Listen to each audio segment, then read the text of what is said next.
Hey, ladies. How's everybody doing tonight? Hello. Welcome back to The Solution. I'm going to allow everyone to introduce themselves for tonight. I'm Curves. Hi, I'm Court. Hi, I'm Chanel. Nice to meet everyone. Hey, my name is Ida. All right. Hello, ladies. Everybody have a good weekend? Yes, I did actually. A lot of family time, birthday parties. So yeah, it was an eventful weekend for sure. I didn't get to work out, so I'm kind of salty about that. But other than that, it was good.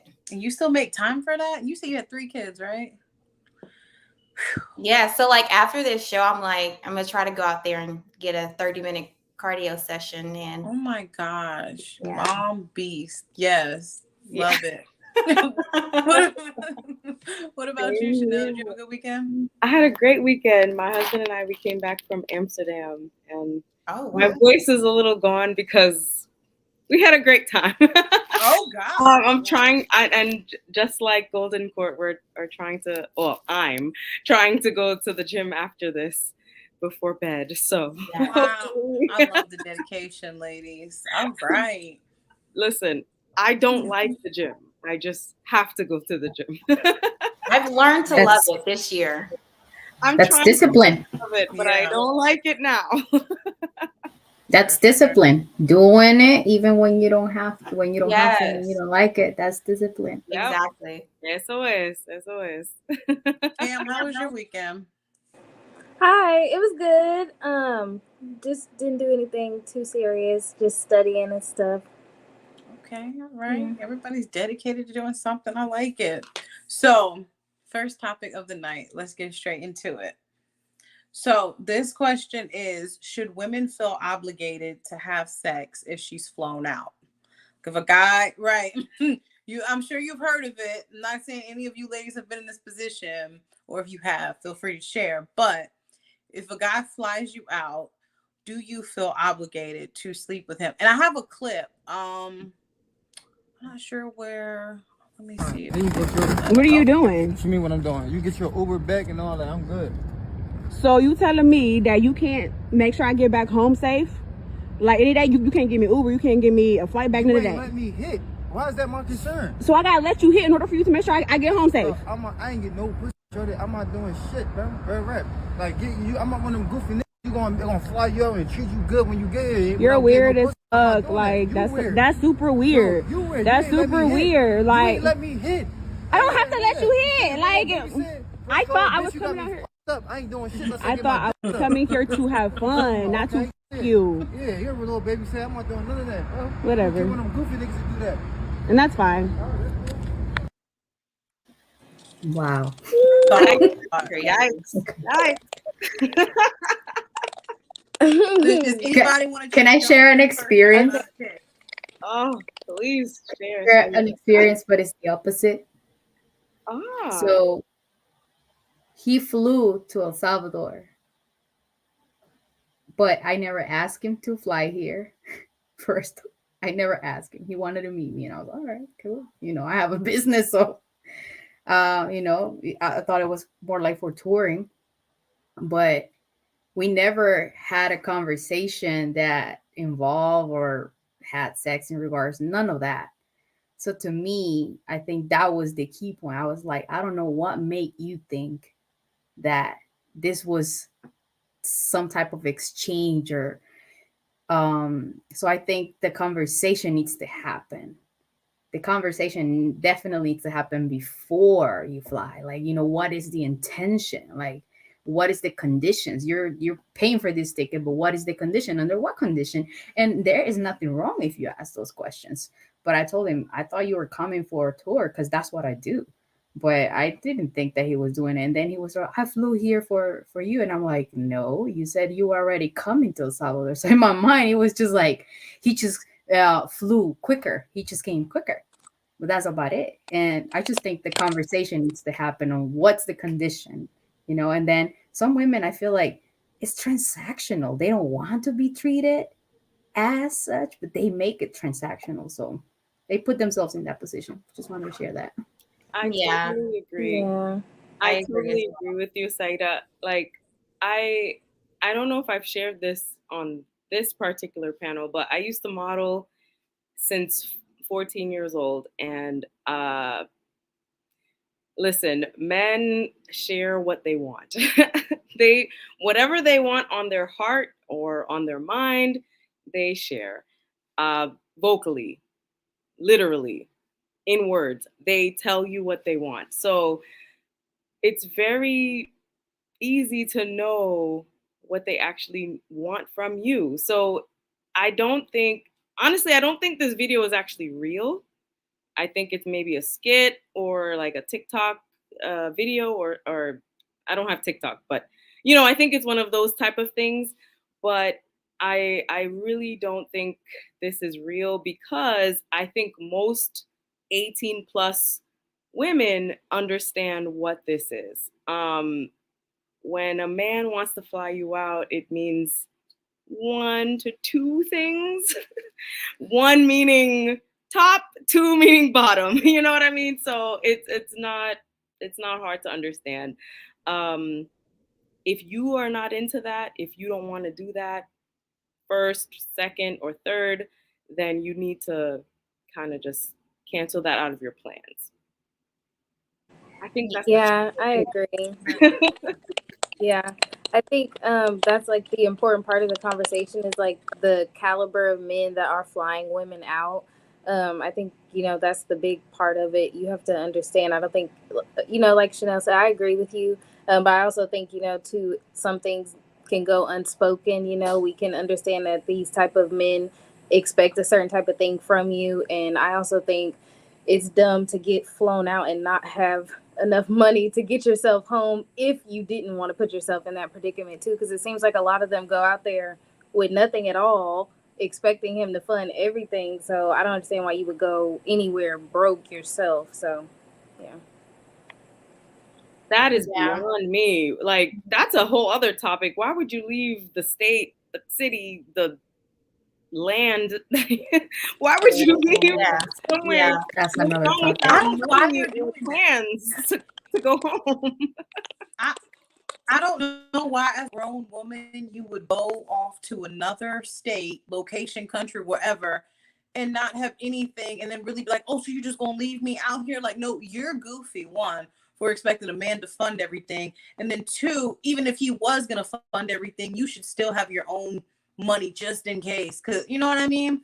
Like women, that type of situation, I feel like you know what's up. Like kind of like what Chanel said, like as an adult, if a man flies you out, you gotta already know what time it is. And I'm not saying you should feel obligated to do anything, but you need to understand like what type of tone you're setting with that in itself. You know what I mean? Like I've dated a guy long distance before and we were talking for months and he came out here to visit me first. And I'm like, you know, you're on my territory. Like, and he wasn't pressing or forcing anything, which was cool. But once he flew me out there, like not only did it go down, but I wanted it to go down. So, you know, it's just kind of like you have to know what you're looking for anyway. Like don't go in there. Like I think she was goofy for like, first of all, why are you even flying out to a person who you don't like that? She talking about, oh, you're weird, like why? No, you're weird. She's weird for even flying out there, you sleeping in the same bed as this man, or you know, you're letting him pay for where you're staying, you're letting him pay for your meals, you're doing all this and you just want to be friends with him. Like you could do that back at home. Like what, you know why he flew that ass out there. So yeah, like she had no business even doing that. Yeah. I don't think a woman should feel obligated to have sex if they're flown out. However, like what you guys are saying, you should already know what comes, you know, along with getting flown out. Like you should know if he's expecting, you know, you to give it up or whatever. So just to be so ignorant to think that you were just gonna come out there on a free ride and not be intimate with this man is kind of ludicrous to me.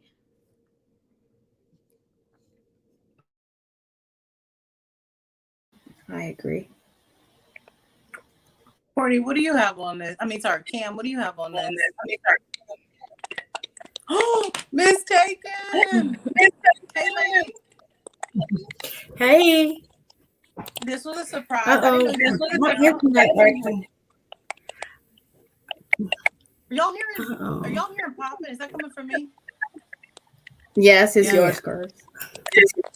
I don't know. My internet's acting up for some reason. It looks like it's not loading. I hear you. Okay. We can see you. Your video is okay too. I'm gonna drop out and come back inside it. Can you tell her what the question, or anybody tell her what the questions? I'll be right back. Sorry. Sure. The question is, should a woman feel obligated to sex if she blown out? Like, okay. Should she feel obligated to give it up, basically? Okay. Yeah. We watch a video where the girl is pretty much complaining because the guy is kicking her out and, you know, not willing to pay for the Uber. And she pretty much don't have money to pay for the Uber and calling him weird for not paying. But he's like, oh, you didn't let me hit. So can you see me? Because on my end, my camera's not showing. Like it's just a black screen. We see you. I see you. You might have to turn it off and turn it back on again. I see your camera. But we can see you. I was just gonna add that this is so weird. From the modeling background, a lot of young women understand the deal, but they try to play coy because I think, now I don't know if men realize this, but I think you women understand. Not we, but some women play coy because it's cute or it's innocent or, you know, and I think a lot of maybe the younger women try to get by on the innocence, quote unquote, because some men fall for it. And I think men, especially the men who are watching, who may not realize, they need to understand that that is a game that some women play. But most women understand what the actual deal is. Women who hear this, responsible women who hear this, will never fall for this. This is a dangerous game to play. If you're a young woman under 18 or whatever that hears this, you need to understand this is a dangerous game that you cannot fall for. This is horrible. You cannot listen to a DM or whatever and say, oh yeah, this guy wants to fly me out to Dubai and just look at my smile for $5,000. Like, that's not going to actually happen. So I do think most women understand that it's a game. The women who play coy for like this, it's not real. That's what I think. I agree. Okay, mistaken, is your camera okay now? I see you. You're muted. I'll Sorry, say yes. ladies. Like it's working now. All right, are we good on the noise in my background? All right, cool. Yeah. Mistaken, did you get a chance to answer? Did I miss it? No, I had to go back out and then come back in because my camera was acting up. Yeah, so you missed the video, but pretty much like the question was, or the topic is, should a woman feel obligated to sleep with the man if he flies her out? Like they live in different states and he flies her to come see him. I think it all depends. I know I was taught that if you go out, make sure you have your own funds, your own money. So if anything ever happened, you know that you have a way home. So you always keep your own money. So if you know that you're going with the intentions of, like, I guess, getting to know the guy, but have made it clear up front that, listen, we're going to have separate rooms or what have you. I want to have a good time, or what have you, but I'm not, making that clear up front. And, make sure you have your own money so you can make sure that you are not put in a position where you feel obligated, that you have to give in. But at the same time, I think kind of like what Chanel was saying, that 9 times out of 10, you know what the deal is. If somebody's going to fly you out, So is there a safe way to do it? I wouldn't say that you're flew out, mistaken. Yeah, I wouldn't say that you're obligated, but I do think it is probably an expectation. But so if she was gonna do this, it would be safe for her to pay her own way, just to be and say up front, like I'm not trying to do anything. I'll pay for my own room. I'll pay for my own stuff. I just want to get to know you. Absolutely. Exactly. Okay. But I feel like at that point, you're not going to flow down no more. He's still going to try. Right. I mean, like, separate rooms and all. He's still going to try if you even agree to go on that trip. Let's be honest. But don't you think that you set your tone? Like, I'm not trying to get down like that. Maybe. By doing those things. But you think but Golden, you think he not gonna try? I don't think you have to get flown out for a dude to try. Right. I agree. So I was about to ask, like, can the men come to you, which is not like the safest thing to do? Why women want to?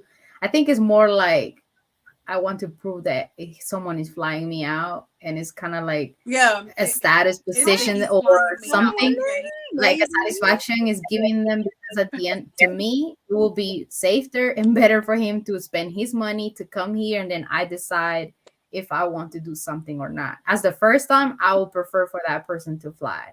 I don't care if it's not on my, checklist. Oh, X country or whatever. I guess the question is, how long have you been? I guess for me, the determinant factor would be how long we've been kicking it, right?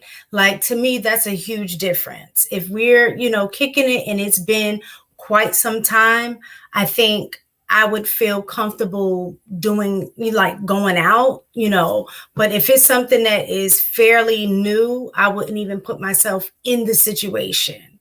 Yeah. So I think that those two things, I guess, would need to be established. And also, he kept saying, like, he's not one of these goofy dudes, but clearly you are one of these goofy dudes that you're claiming that you're not. Like, why are we flying out women with no intentions of being with them just to sleep with them? Like, that's kind of messed up. You know what I mean? And then you get mad when it doesn't happen. Like, but I guess that's a whole culture of, people who just get flown out just to be intimate with one another. And then that's it, I guess. I don't know. Listen, what I've learned about guys, and I'm still learning about guys, is they will do whatever it takes, but women cannot allow them to do whatever it takes in their own lives. So we as women need to stop them in their tracks whenever they do things that we don't agree with. But men, good and bad men, and I really believe this, good and bad men will do whatever it takes to get what they want. But we as women need to stop them in their tracks whenever those things happen where we don't believe in, if that makes any sense. I don't know if I explained that correctly. Yeah, Chanel, if you were setting up a healthy boundary, like what would that look like? Like if, let's say, you were talking to a guy long distance and either he wanted to see you or you know, mutual, would you rather him fly you out? We're not even talking about sex. Would you rather him fly you out? Would you rather him come to you? And like what kind of boundaries? Because I know all of you women at the bottom are married. Correct? Yes. Okay. So I'm just curious. What was the question? Say that one more time, Curves. Yeah, no problem. So pretty much like if there was a correct way to do it, I guess I would say for you personally, what would be a healthy boundary to set? Like, would you personally prefer a man to fly you out? Like if you were talking or dating a guy long distance, or would you rather him come to you? I don't. Does that make sense? It makes sense. Okay. I don't personally care if I pay for the ticket or he pays for the ticket. I think for me personally, we have a communication that we are going to try to make a relationship happen. You know, I'm married now, but if I were single, it would be, are we trying to have a relationship?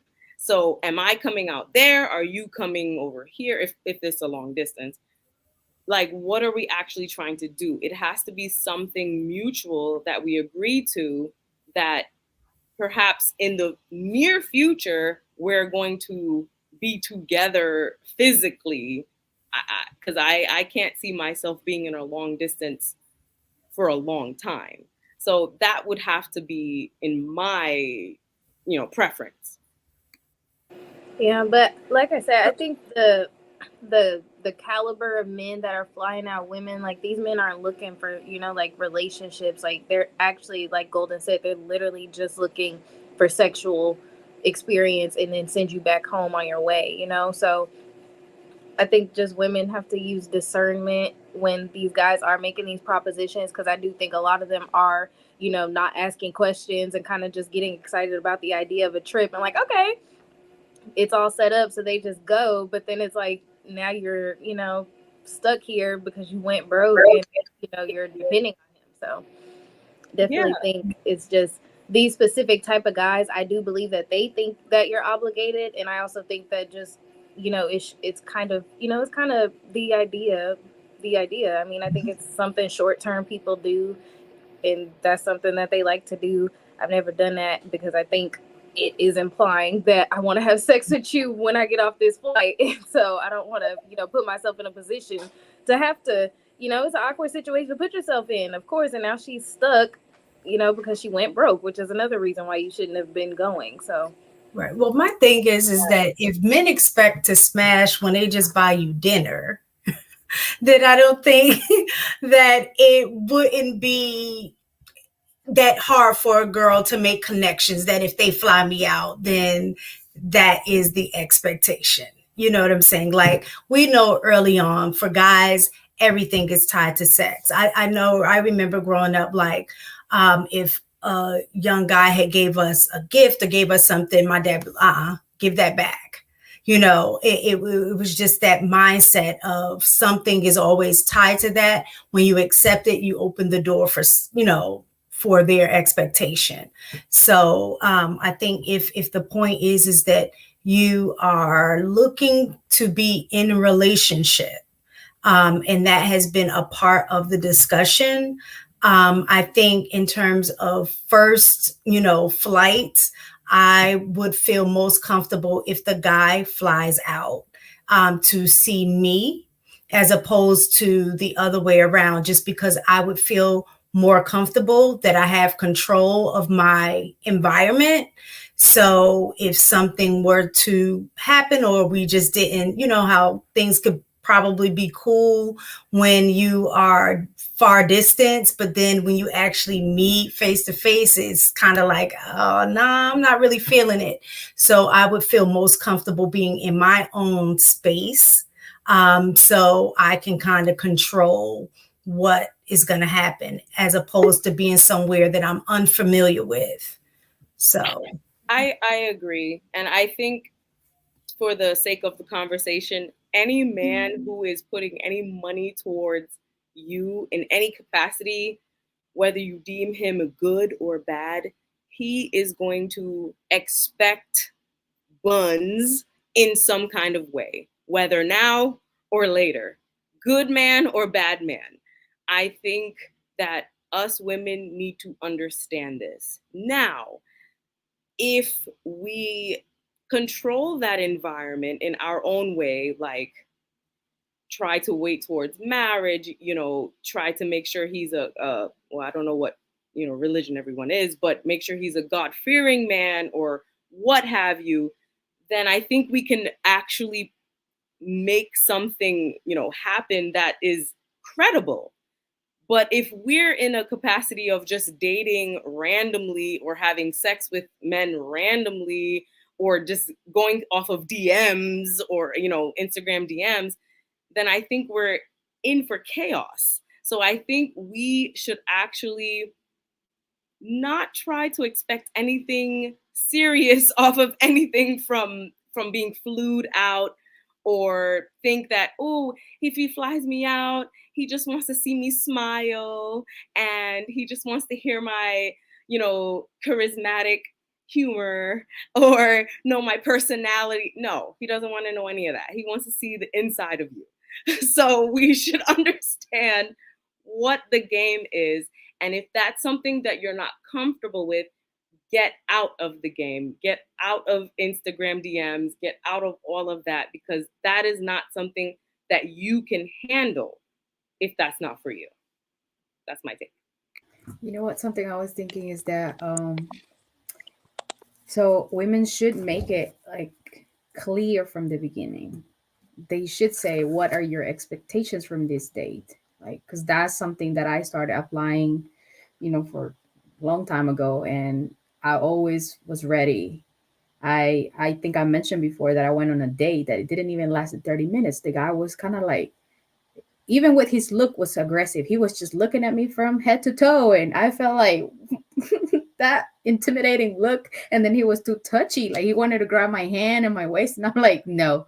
So I paid for my drink and his drink, so I had to get. And I was like, I'm out. I don't care. I don't care. Paid for his drink and you didn't even want to be with him?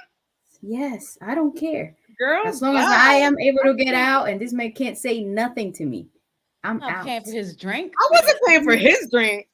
Well, you know what? You will always. That he texted me later. And he said, like, why did it? And I was clear of the reason why I left. I was like, you were being disrespectful. So I hope that me teaches him a lesson that he shouldn't be acting that way for another person. You better than me. Each person has their own ways, but it might. I mean, here the drink wasn't expensive. It wasn't even like $5, so I don't care. But what I'm trying to say is that you should be prepared. Like I always if I go to a place where I cannot afford the date or the meal, I would rather not go, especially if it's on a first date. I will want to know where we're going and be ready with my pocket in case that I have to leave. I'm paying for my food, but no one is forcing me to nothing. But then also make sure that you know this, before you go to the date. What is the intention? It's good to know those things. So actually, can you hear me? Thank you for inviting me, Curves. You said I didn't have to put on any makeup, so don't judge me, okay? Welcome.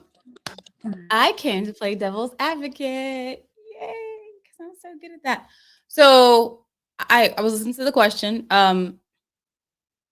Should women feel obligated to have sex? I don't think a woman should ever feel obligated to have sex, no matter what a guy's doing.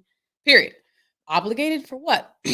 And in this culture that we live in, it's a worldwide web. So sometimes you meet people outside of where you live. So if the gentleman wants to meet you and he's willing to put up the funds to do it, should you feel obligated just because he's offering that? If no talks of sex are being had, if no conversations are, should he just expect that because you're now there? I had a gentleman fly me out once, but we met. He was from the town that I originally grew up in, and we met online because he asked friends about me. He saw me on social media. He asked friends about me that went to my high school. They were like, "Oh yeah, no, Kelly's a good girl.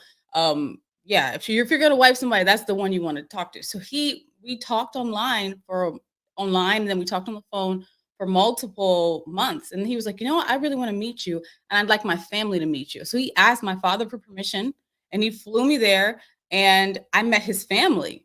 We didn't have sex, and I didn't feel obligated to. So there are good people. I don't think it should just be that narrative like, "Oh, if you're out there, you should be busting it wide open because a dude paid for it." And I was like, "I could pay for myself. Make my own money." He was like, "No, I'm a gentleman. That's what I want to do." But So did he try I don't you? think. Did he try it? Did he try to hit? No, that was never even a conversation. So, and if he did, I would have been offended. I wouldn't have felt obligated. I was like, "How dare you?" But don't you think that situation is the that's the exception, not necessarily the rule? So No, not I to think say that it doesn't happen, but I right. think when you're looking at things from a potential situation based on especially the climate that we're in, that you always need to have the mindset that this is the expectation. Now, whether it Absolutely. goes But I down or also think not there should be is higher something. standards. Like it Mhm. shouldn't just be like, "Oh, you want to meet me? Okay, I'll fly out. Hey boy, how you doing?" I don't think that should even be a mindset. I think he should take the time. I think you should vet him properly. He should vet you. Like these conversations aren't being had, and then you get there and you're wondering why he wants to. That should be a conversation. It's absolutely not going to happen if I come out. If that's what you're wanting, don't do it. Don't pay me. Don't pay for me. No, I'm not coming. But there's just a happening and then expectations and no conversation. So that's how I see it. Yeah, so that goes back to what Chanel was saying in reference to Oh, I didn't hear. having I'm a sorry. conversation before you even go out there. No, I was just letting you know. She did say that. Like, so you already have that conversation, so there's no confusion when you pull up. But I do want to hear Lucky's thoughts on this. Are you obligated to sleep with a guy if he flies you out? I think so. I think we get caught up on obligation. If you don't want to be technical, I think you should just be smart and an adult. If you're going to accept a gesture, especially if they plan on, unless he's buying you separate everything and he makes it clear what he's flying you out for, if it's for leisure and a good time, you should expect to fuck. That's just period. I understand. We're like, "Oh, it's my body." Then keep your body at home or pay for your own ticket. But if somebody is paying for you to come out, you know what they want at the end of the day. Situational awareness, and you understand what the person expects, unless it's for business and they make it clear this is your room and this and that and the other. You can say, "I shouldn't feel obligated," but every step you took shows you're ready for what you're accepting of the gesture. So yeah, I think you should expect to do so. Lucky. Oh my Mhm. goodness. In my career, my current job, situational awareness is what we preach. And oh my gosh, yes. In my old life, I modeled, not the Instagram model, but actual modeled. And back in my day, if a man hit you up to fly you out, that was what they wanted, you know. So it's amazing how Instagram women or whomever, what do they call them? People who are online, women who are online. It's amazing how they think, "Oh well, I'm gonna get this free, flight and not have to do anything for it." You always have to Well, that's what pay. I'm saying. I think women that try to play like they don't know is exactly that. They're playing like they don't know. If Exactly. you're Or at the they just age feel where like you're they dating, just feel like they're more exciting than they actually are. Nobody's coming out to have a conversation with you. They're not that exciting. Most women aren't funny. So what am I flying you out for? They're pretending to. The thing is, there a lot of women, and I don't know if men realize. I think now men are really realizing a lot of women are pretending to be innocent. Oh, they know the game too. I think it goes both ways. No, I think men know. I think we know now. I Yeah. think we know now, and they're realizing, oh my gosh, he wanted me to have sex when he spent $2,000 just for my flight to Dubai. Like, come on. No, I do believe there are some women out here that are naive and not realizing. Sure, they're naive. Well, if they're that naive, I wouldn't find that they would feel comfortable flying out that way. If you're that naive in New York, they're naive in Tennessee. They're not naive on the plane going to UAE. They're not naive going to Abu Dhabi. Like, stop. Right. Like, come on. There's a certain point where naivete is not acceptable. At 21 or 22. I will not accept it. Naive so all is in just favor being, is obligation. being Everyone should afraid be of going on a obligated, plane. though? It will be naive. Like, you know, you will be afraid to go on the airport, and that's naive. But Well, like, she was if just you probably have one of experience, but that's why I That's said not earlier, naive. it's like these women are really interested in the fact that they're getting a plane ticket, and just to say, check. I would say their father, their best friends, they're not telling them, hey girl, you think this is a good idea? Like, there are checks and balances that happens before you actually make the step to go. You know what I mean? Yeah. So I was gonna say, I think I can understand if they try to tell you it's for modeling or it's for something like that, and then when you get there, it's like a casting couch situation. Yeah, but 3 years ago, maybe 10 years ago, maybe. No, even still, it depends on. I'm naive to a lot of things. It depends on what you're exposed to and your experience. You know what I'm saying? So you can be 45 years old, still naive to certain things because you could have been in one relationship for most of your life. You know what I'm saying? So I think it just depends. But if you guys were talking on a get to know you type of level, come on now. I don't know, with Google and how I be Googling everything, like, hey, is this safe? Google. I don't know. I would think by the time you get to the point where I'm just supposing in terms of, I've never did a like long distance relationship, but I would suppose that if it's a long distance relationship and we've been kicking it for quite some time, that by the time I get to the point of being flown out, I'm gonna keep it real. I'm probably open to smashing anyway. You know what I'm saying? If we've been kicking it for, a long time at that point, like if we've just been long distance for like 10 months or whatever, and at that point, I would think that if I'm feeling him enough to be flown out that far, that is probably my intention as well. Unless when I get there, I'm really not feeling him like that. Once we, talking on the phone and, all of that kind of stuff. Well, FaceTime, it may feel completely different than when you are in face, facing each other at that point. And if the vibe isn't right, then yes, then is a, let me exit stage left kind of situation. But so in that case, are you obligated to pay him his money back?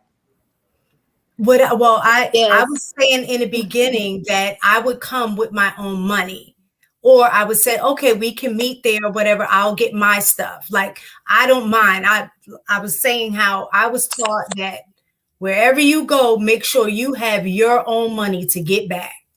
So you don't like demand that the guy gets you a separate room and have this conversation in advance. If you, that's what I don't think you should get flown out. And I wouldn't want a second room.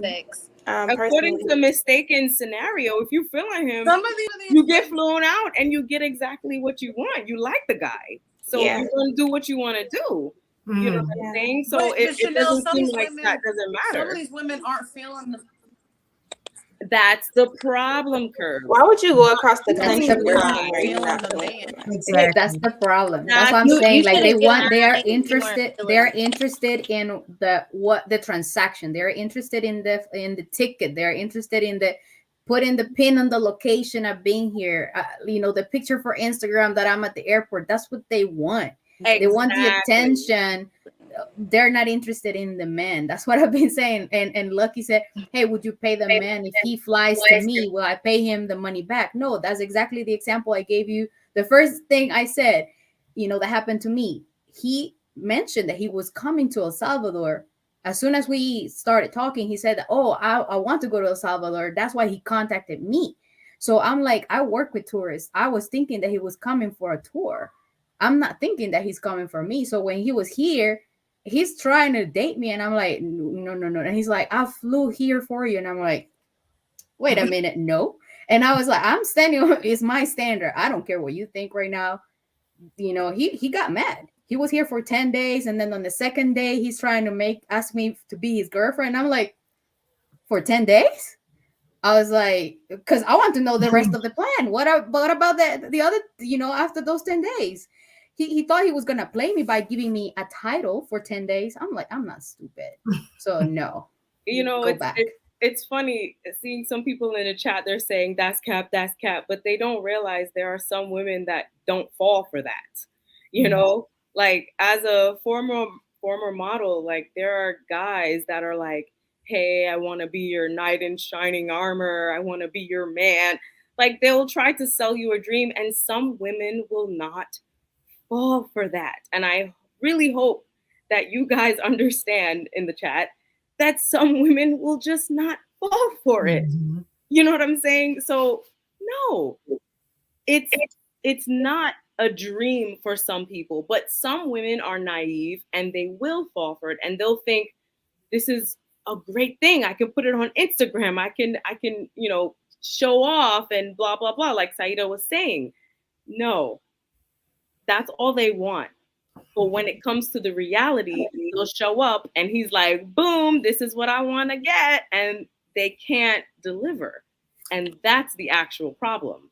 Now, do you think is a different scenario because what I'm thinking is that a lot of times when you feel like, oh, I'm being flown out or whatever, it's because you haven't been able to experience those things by yourself. So it's kind of like if these are things that I do on my own, like if I'm single or something like that, I might have already flown out and did something like a girls trip. Or if I was in a previous relationship or something like that, that I've already flown out with my significant other at that time. So I've already had those experiences. So I think when you are if you have not had those experiences, then it may be like you're more apt to probably like, okay, yeah, I'm gonna go, because it's just something exciting, something different that you've never done before, and may get caught up in that aspect. But I also think even if that's the case, you still know enough to know that if I get flown out and I'm going, on a vacation, that the expectation is, even if you don't want to, that you already know that his expectation is to smash, period. Is the expectation the same if he flies to you? No, I had said earlier before you had got on is that he can have that expectation, but because you're in your own environment, you're able to have more control of the situation. That's just personally for me. I know I feel more comfortable in my own environment when I invite somebody in that space versus me going into their space. I think the expectation is still there. It's just you made it easier for him. Just that the word expectation is something I'm sorry I interrupted you. No, you're okay, Saida. I just was gonna quickly say, I think you just made it easier for him because you invited him into your arena, maybe not your home, but into your, city or wherever. So he's going to say, yeah, she wants this, blah, blah, blah, and going to expect it. Now, however, how you, go around that, fine, that's up to you. But I think that expectation is going to still be there. I think the expectation should be there regardless, no matter what you do. If you go to dinner, if you go to the park, coffee date, like I think just for men in general that they feel like they should have. They always expect to smash, right? But it's your job to uphold the standard. Absolutely. So at what point do you allow a guy, like, does it transition to something serious? Say he does live out of town and he does want to come meet you, but there's a stipulation he also has to meet your family. It's not just that I'm coming into town for a couple of nights and I'm gonna plan on hitting it. Like, at what point do you know now it's serious with him? Where does that transition happen? I think from the conversations that you're having, we mentioned that, the expectation is just something that you create in your mind. It's not the reality, something you expect from the other side. It doesn't mean that it's going to happen. It's just you expect to happen, but that doesn't mean it's supposed to happen. But I think what can give you an idea if it is going to happen is the conversations that you're having with the person. In this video that we watch, I really don't know what conversations they were having. To be honest, we cannot say much, but if you have been having these conversations and you involve sex in the conversations, it's obvious for the man. Even if he has the expectations, like we're saying, if they take you out for dinner, they have the expectations already, just like we expect is this going to be the one? We go with that mentality. So it's the same thing. It's just that the conversation needs to happen, and then it happened to me. Like, I met him a year ago and we were talking, and then one day, it feels like this is serious. All right, let's make it serious, and it is serious. But I made my standards clear. Before you have So, a relationship? What was the question? No, I was saying, do you talk for a year before you have a relationship? Like, how soon do you have that relationship talk? There's nothing written in stone. There's not like, oh, it's going to be for a year. It's going to be for 2 months. That's my experience. That's what happened to me. Like, it was not serious. We were just friends. We were just talking, getting to know each other without knowing that he wanted to have a relationship. I mean, I knew that he wanted a relationship, but I didn't know that he wanted a relationship with me until he made it clear. And I was like, oh, okay. But I was single. I wasn't talking to anybody else. So that was the difference, that I was actually, intentional talking to him without, getting involved in anything else. So it just happened. For me, like I said, I've never been in a long distance relationship, but I know I think Kelly, you had asked, like, like how long or how do you know his intent, like it's through conversation. I think for me, just personally, the conversation piece of like being in a long distance relationship, the only thing that you can do is talk. So yeah, you can say you're getting to know the person, but part of vetting is actually being able to match up what they say with what they're doing. And for me, that's why I would find it very difficult to have a long distance relationship, because it's easy for me to be on the phone with you and play this facade about who I am and kick game or whatever, because at the end of the day, once I hang up, once that FaceTime go off, you don't see what I'm doing. And it's easier for me to keep that facade up for months because I'm not seeing you. So I think the long distance thing would just, for me personally, I just think it's a sticky situation, because I would never be able to see if your actions are matching up with what you're saying. One thing I see that's growing common in the YouTube community is the passport bros. And I used to be an English teacher in Colombia and in Madrid, Spain. And before passport bros was a name, I've met many passport bros, but they didn't call themselves that at that time. And one thing they did was, mostly it was Black men from the United States, dating women in Madrid, Spain, in Colombia, Bogota, Cali, Medellin. Beautiful cities. I loved the cities that I've worked in. But one thing that a lot of the Black men Black American men. I only can speak about them because, you know, I see a Black guy, I'm like, hey, and, you know, I realize they're American, so, you know, we connect. One thing they didn't realize is a lot of those women, not all, a lot of those women played them. And they played them because, and Saida's nodding because I'm sure I've said it. I've said it. I am outside of the United States. Saida, I'm sure you understand. I'm glad you're saying it. I'm Keep going. sure Hey, you lady. relate. 'Cause a lot of my friends today are from España, are from Colombia, and they know. They talk to me. They play into what they want, and they play into what they need. So these men can say, oh my gosh, I need femininity. I need this, X, Y, Z, I need. And the women will deliver, right? So when they voice these needs, and I'm not saying that these men are wrong. I'm not saying these men are wrong. I actually think these men are right. But what I'm saying is their vulnerability will make them susceptible to being taken advantage of, right? To a point where maybe American women cannot fulfill this, I don't know. But women abroad will fulfill it to a point where some women will take advantage of it. And I think that's to a point where this conversation has weight. You text, you message, you FaceTime. Oh, baby, I want to fly you out. Oh, baby, I want to fly myself out to see you. And this is what I want. So at what point does this become prostitution? I don't know, because that is not my testimony. I don't know. But as an outsider looking in, it comes to a point where someone is being duped.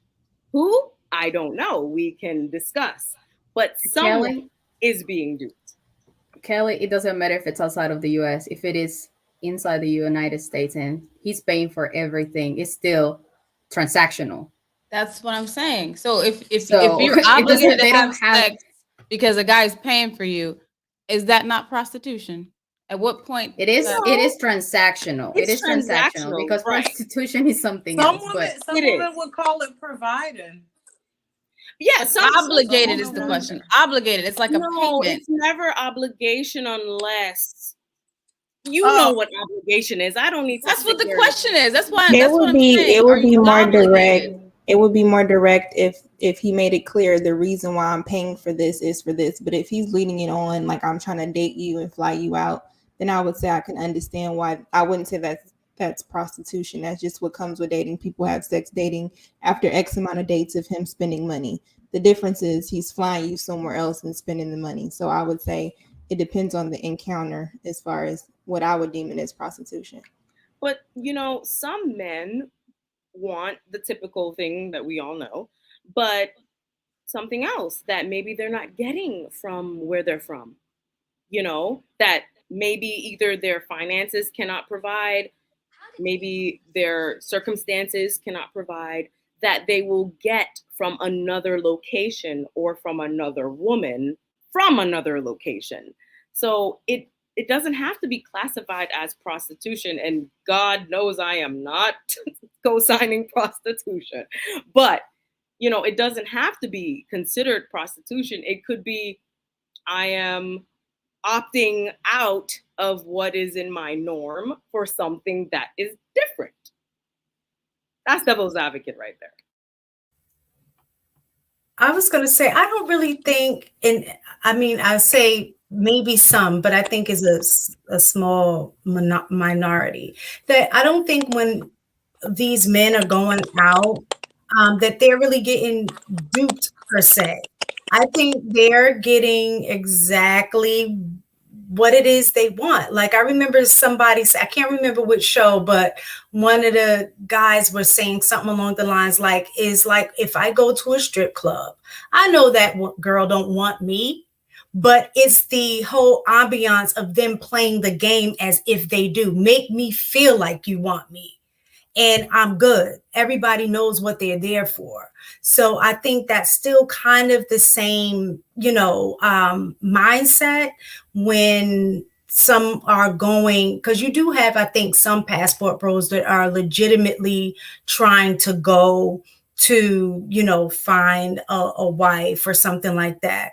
But I think, especially if you're younger, you're going out and you're the passport bro, you're not really looking for anything serious at that point in time. And I just think that they play the game, women, I don't care what part of the country you're in, it's just certain aspects to a woman that's just a woman, that they're going to finesse or try to gain access to. That's just what women do. So I don't think guys are really duped when they're doing a whole passport bro thing, and being finessed. And not saying that it doesn't happen sometimes, but I think the vast majority of time, just like if you get flown out, you know what the expectations are. And I also think when they go there, trying to hook up, I think they know what the expectations are. Some men are duped, but not in the way that I think they understand. Some men are duped in a way where women will play a game and they will get married and be duped because of the marriage. I don't know if I'm explaining it correctly, but they will be duped into marriage, if that makes any sense, whether abroad or here in the United States. So it's really up to the man to vet a woman properly. So I really hope that people on this panel and people who are listening understand that some women will just dupe a man into marriage. I really do hope that they understand that. So are we still saying that men can be duped? Like a man having sex with a woman is him getting the benefit that he wants from her, regardless of whether or not, like, I don't know, I just feel like it's a man's world as it relates to that. But hey, y'all, by the way, good evening. Hey, lady. But yeah, should a woman feel obligated to having sex if she's flown out? I think I agree with She's So Lucky. It does depend on the engagement, but I also think on the other side of that, it's like, what do you expect him to think? We're adults. Like, you just gonna hop on a plane and go across the country with a man that you're not sexually attracted to, or with a man that you're not comfortable enough to share space with in that way. Like, there's like a level of entitlement on both sides, and I feel like there's a level of delusion there for women that think that that's not going to be the case.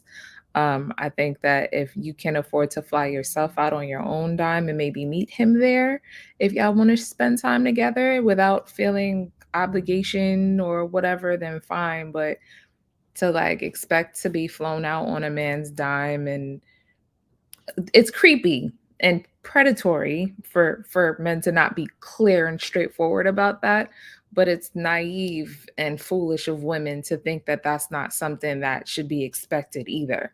So, and then this whole thing, I love how people talk about this transactional aspect of relationships as though that's not more traditional than it is modern. Like, women were given away as a valuable asset in the family from their dads for land and dowries and this and that. Like, that hasn't changed. It just seems a bit more trashy because women are doing it on their own in more low vibrational ways, for lack of better terms. So I don't know. That's my little 2 cents on that. I have a question based on what Lady Mogulette just said. So if it was communicated that, you know what, I'll pay for myself to come out there. We can get to know each other. We can spend time together on my dime. You pay for yourself, I'll pay for mine. And he's like, no, I want to fly you out. You're like, okay, but there's no sex going to be had. Are you then obligated? Hell no. Even if he wants to and you've talked about it. Right. There's clarity. That communication was there. That exchange was there. But like, I feel like it's just as predatory for a man to expect sex from a woman as it is for a woman to fly out on a man's dime and not think that he should have that thought in his head, whether it's right or wrong. That's just my opinion anyway. Sure, we could think it's predatory, but I don't feel comfortable connecting it to a dowry only because That's not what I was saying at all. I was just oh, saying. okay. I'm sorry. I guess I misunderstood. No, Okay. the only reason I brought that in is because we say that, like, the dynamic of relationships, modern relationships, is very transactional, and it's always, I feel like it's more traditional than it is modern. But people, they're like, now the transactional piece of it is, it's not as like high level as it was back then. You've Because removed the third party. right, That's really what it is. there's no protection of family, like Sure. vetting Yeah. to make sure that it's a valuable transaction. It's so casual that all these casual transactions can come across as like prostitution, or you're bartering used goods, or whatever it is that people say these days to kind of try to, diminish that whole experience. So, yeah. I think the All dating right, part lady. makes So it does modern. anybody have? Go ahead, Lucky. I'm sorry. No, I was just responding to her. I said I think the dating part makes it modern because they're spending money for something that you don't even know is substantial, versus before they had to have money to come take you as a daughter. But because now we're just dating, casually hooking up, we've had X amount of boyfriends and girlfriends, that's what makes it modern, I believe. Because at least in a Okay. dowry, you're getting married, and the other family is getting a goat. That part. So each party is getting something of value, but as of today, one person probably not really is going to get a I'm gonna be PG, a human female body part, maybe 20%, maybe, so it's not as it was back in the day. So that's why I felt uncomfortable connecting it to a dowry. But I understand what you're saying, Lady Mogulette.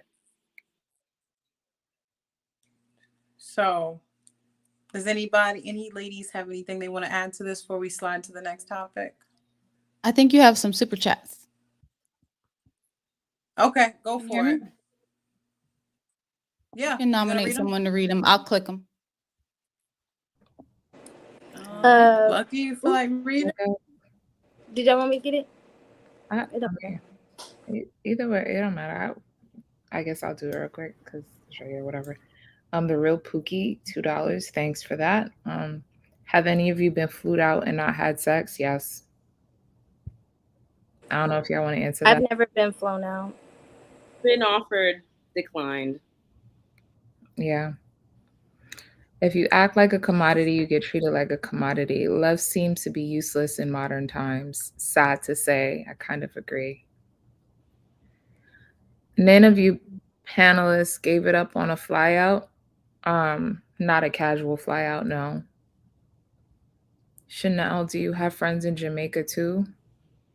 I've never been to Jamaica, so no. My family, all my land is in Jamaica. Most adults in age don't know what they want. The dating market is dominated by selfish deposition, chameleons at best. I can't agree with that. If he can't sell you the dream, then why fly out? I agree with that to an extent. All of you ladies are looking quite beautiful tonight. Laudness. Yeah, I agree. You guys are beautiful. It's not an expectation when it's a man you like. I think people say that too much. Like, just because you like them don't mean you got to open your legs to them. Facts. Thank you, Kelly Connection. Keep your standards high. You don't have to give up anything just because he paid for an airplane ticket. Facts. This is one of the most expensive forms of dating without intention, for the main objective for buying a plane ticket is to ultimately have sex. Some chicks are being flown out Frontier. I mean, that's cheap. Which is just like Spirit. Good evening. Hope all is well with everyone. Listen, ladies, if you That gotta is know, all super you gotta know if you are a spirit girl, if you are a United girl. You gotta know which airline you are, and go I really You pay for your bags too. I wanted to say it earlier, but since Kelly said it already, that's equal to buying me a bus ticket in my country.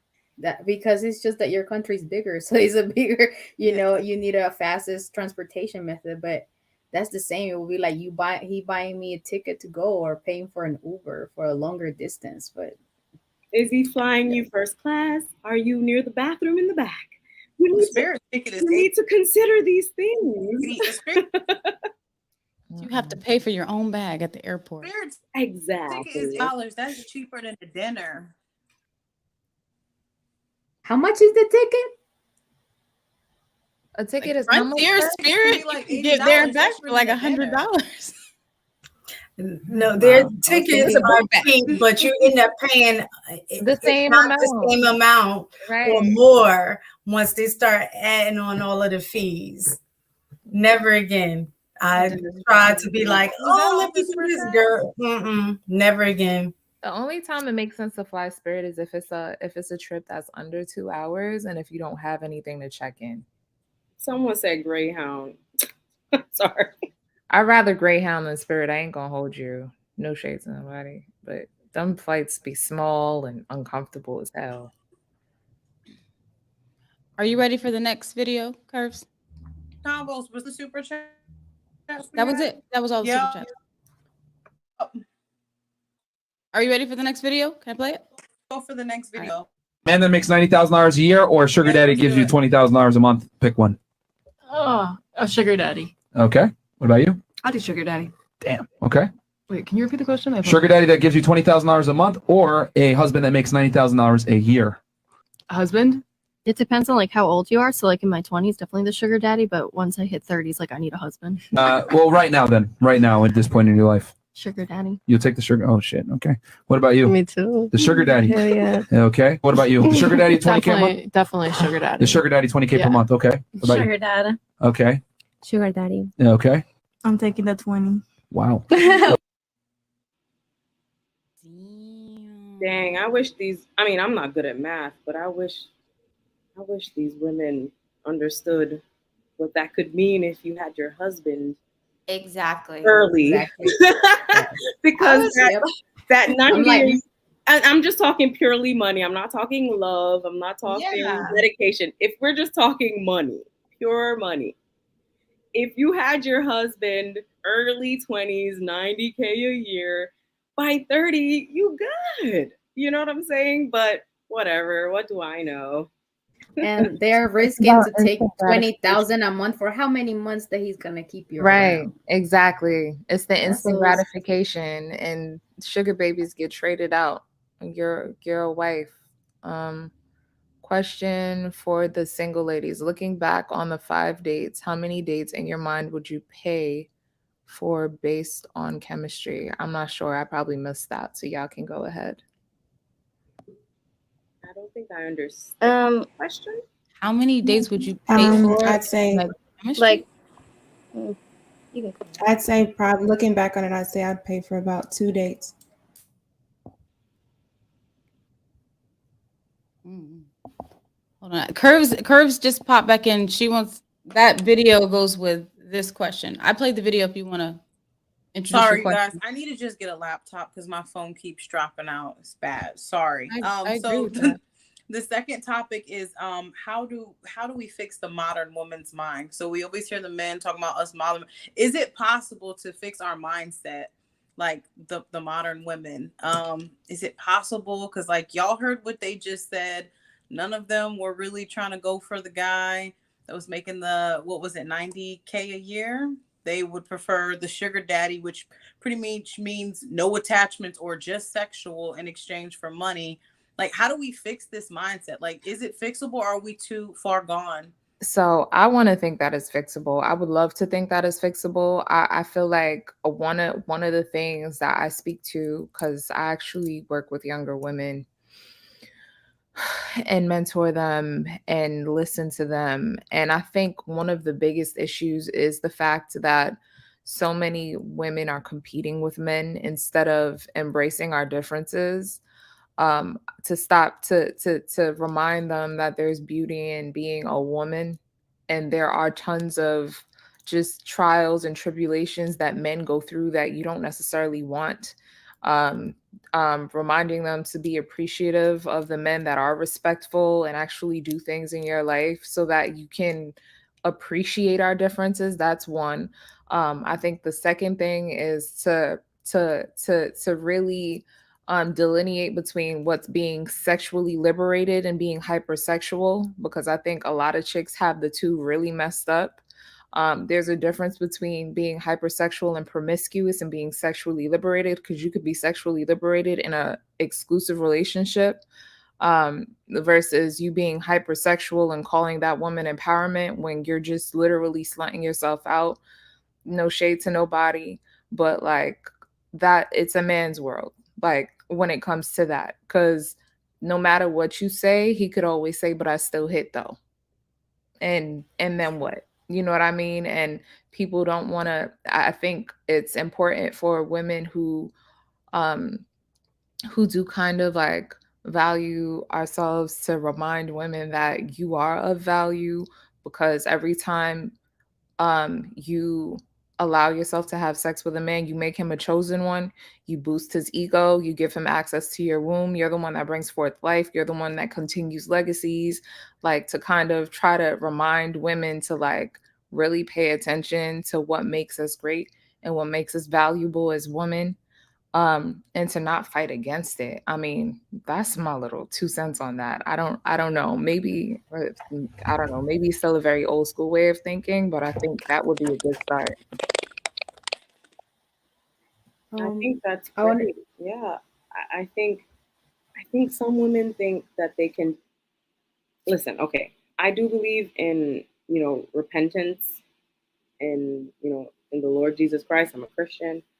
But there are some things on earth that our past will affect in our current daily life. And men are not as forgiving as us women. Us women, we have that gift of grace. And I think men in their journey in life need to learn that.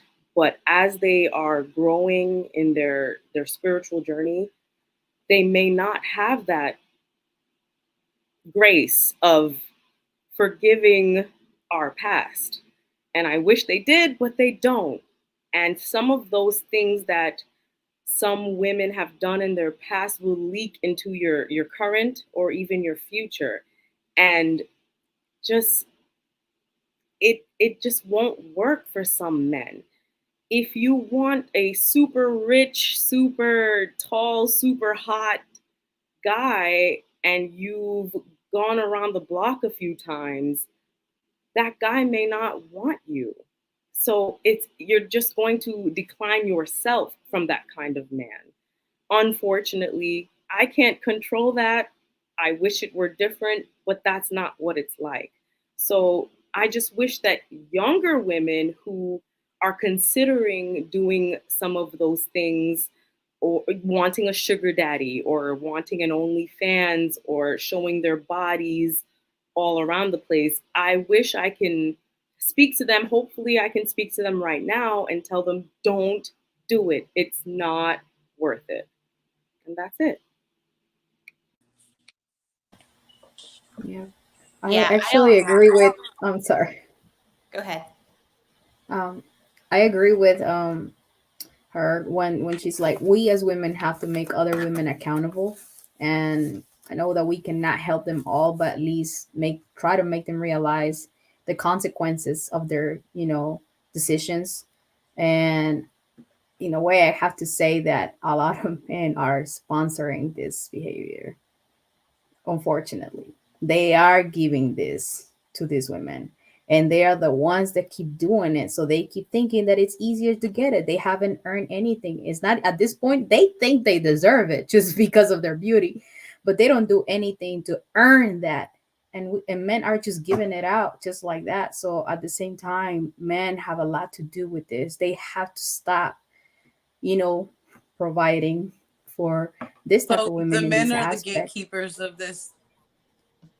Unfortunately, The men yeah. are the I mean, that's gatekeepers the way of I the bad see it. Like behavior. if you don't give them this, if you don't give them what they're looking for, what is they're gonna do? They're gonna have to change their behavior and behave to what the men want. They're the leaders, right?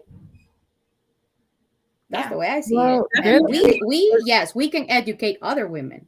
We cannot Definitely. lead them. We can educate them. We can make them accountable. We can tell them, hey, these are the consequences of your decisions, and this is what's going to happen if you do this. If you take this route. If she listens or not, I can only give her an advice. And this is not blaming men, but women are not providing for them. They're not getting anything from us. They're not getting anything from women. They're getting it from the men, and men are giving these things for these women that are not, kind of like wife benefits to this type of women. So, But is it really so I think is it really wife ahead. benefits? What, like the money? It's not wife No. benefits. They're Providing. I'm self-imposed talking for about the fun. provision as they see it. Oh, I mean, that's temporary provision, right? And then are they really being fulfilled? Are they Well, really that's being not even satisfied? that's provision in one aspect, and I think that's Right. part of the problem too. Is that we equate provision only with The financial, finances, right? right? And it definitely isn't that. So when we say, "Oh, they're getting wifely benefits," they're not, because But in their head, that's what it is. That's the thing. That's the yeah, problem. That's what they're Mhm. thinking. That I'm treated better than a wife. I'm getting more than being a wife.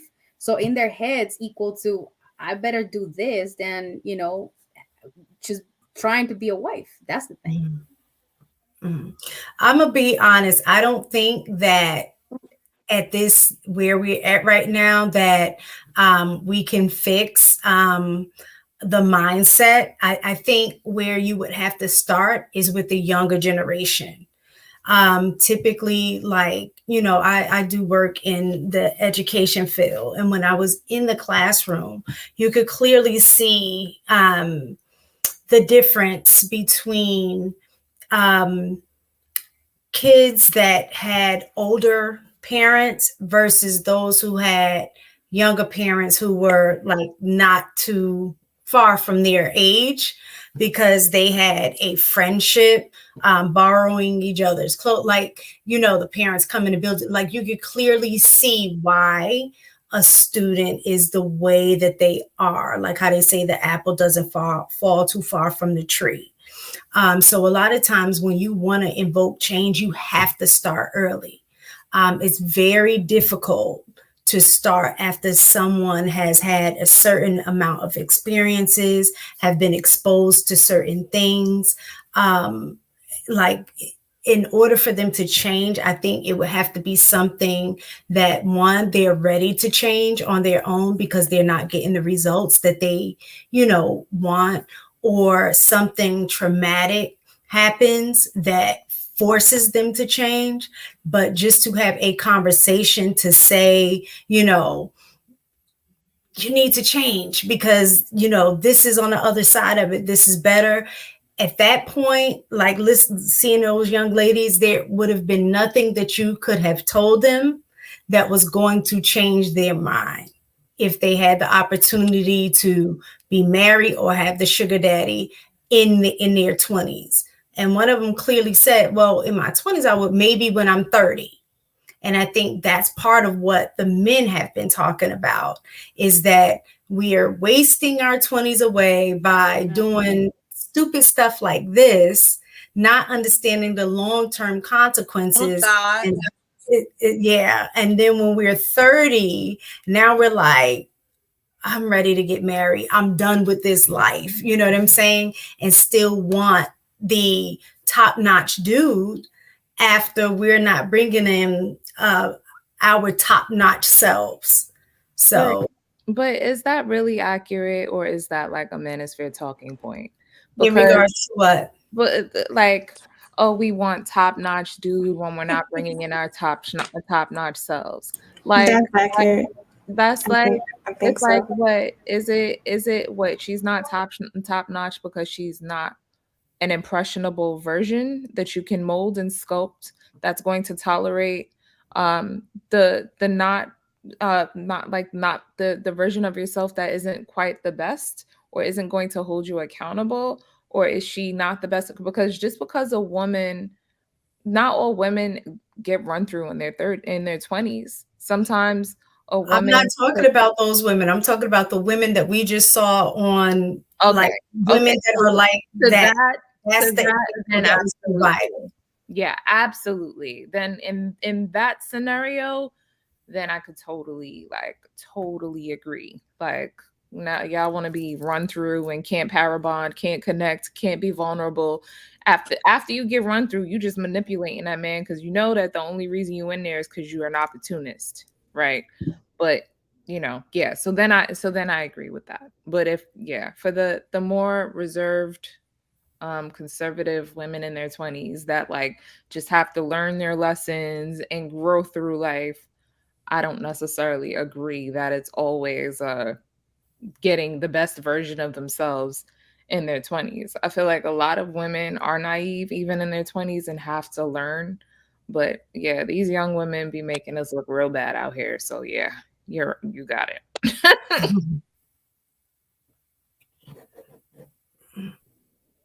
What are your thoughts?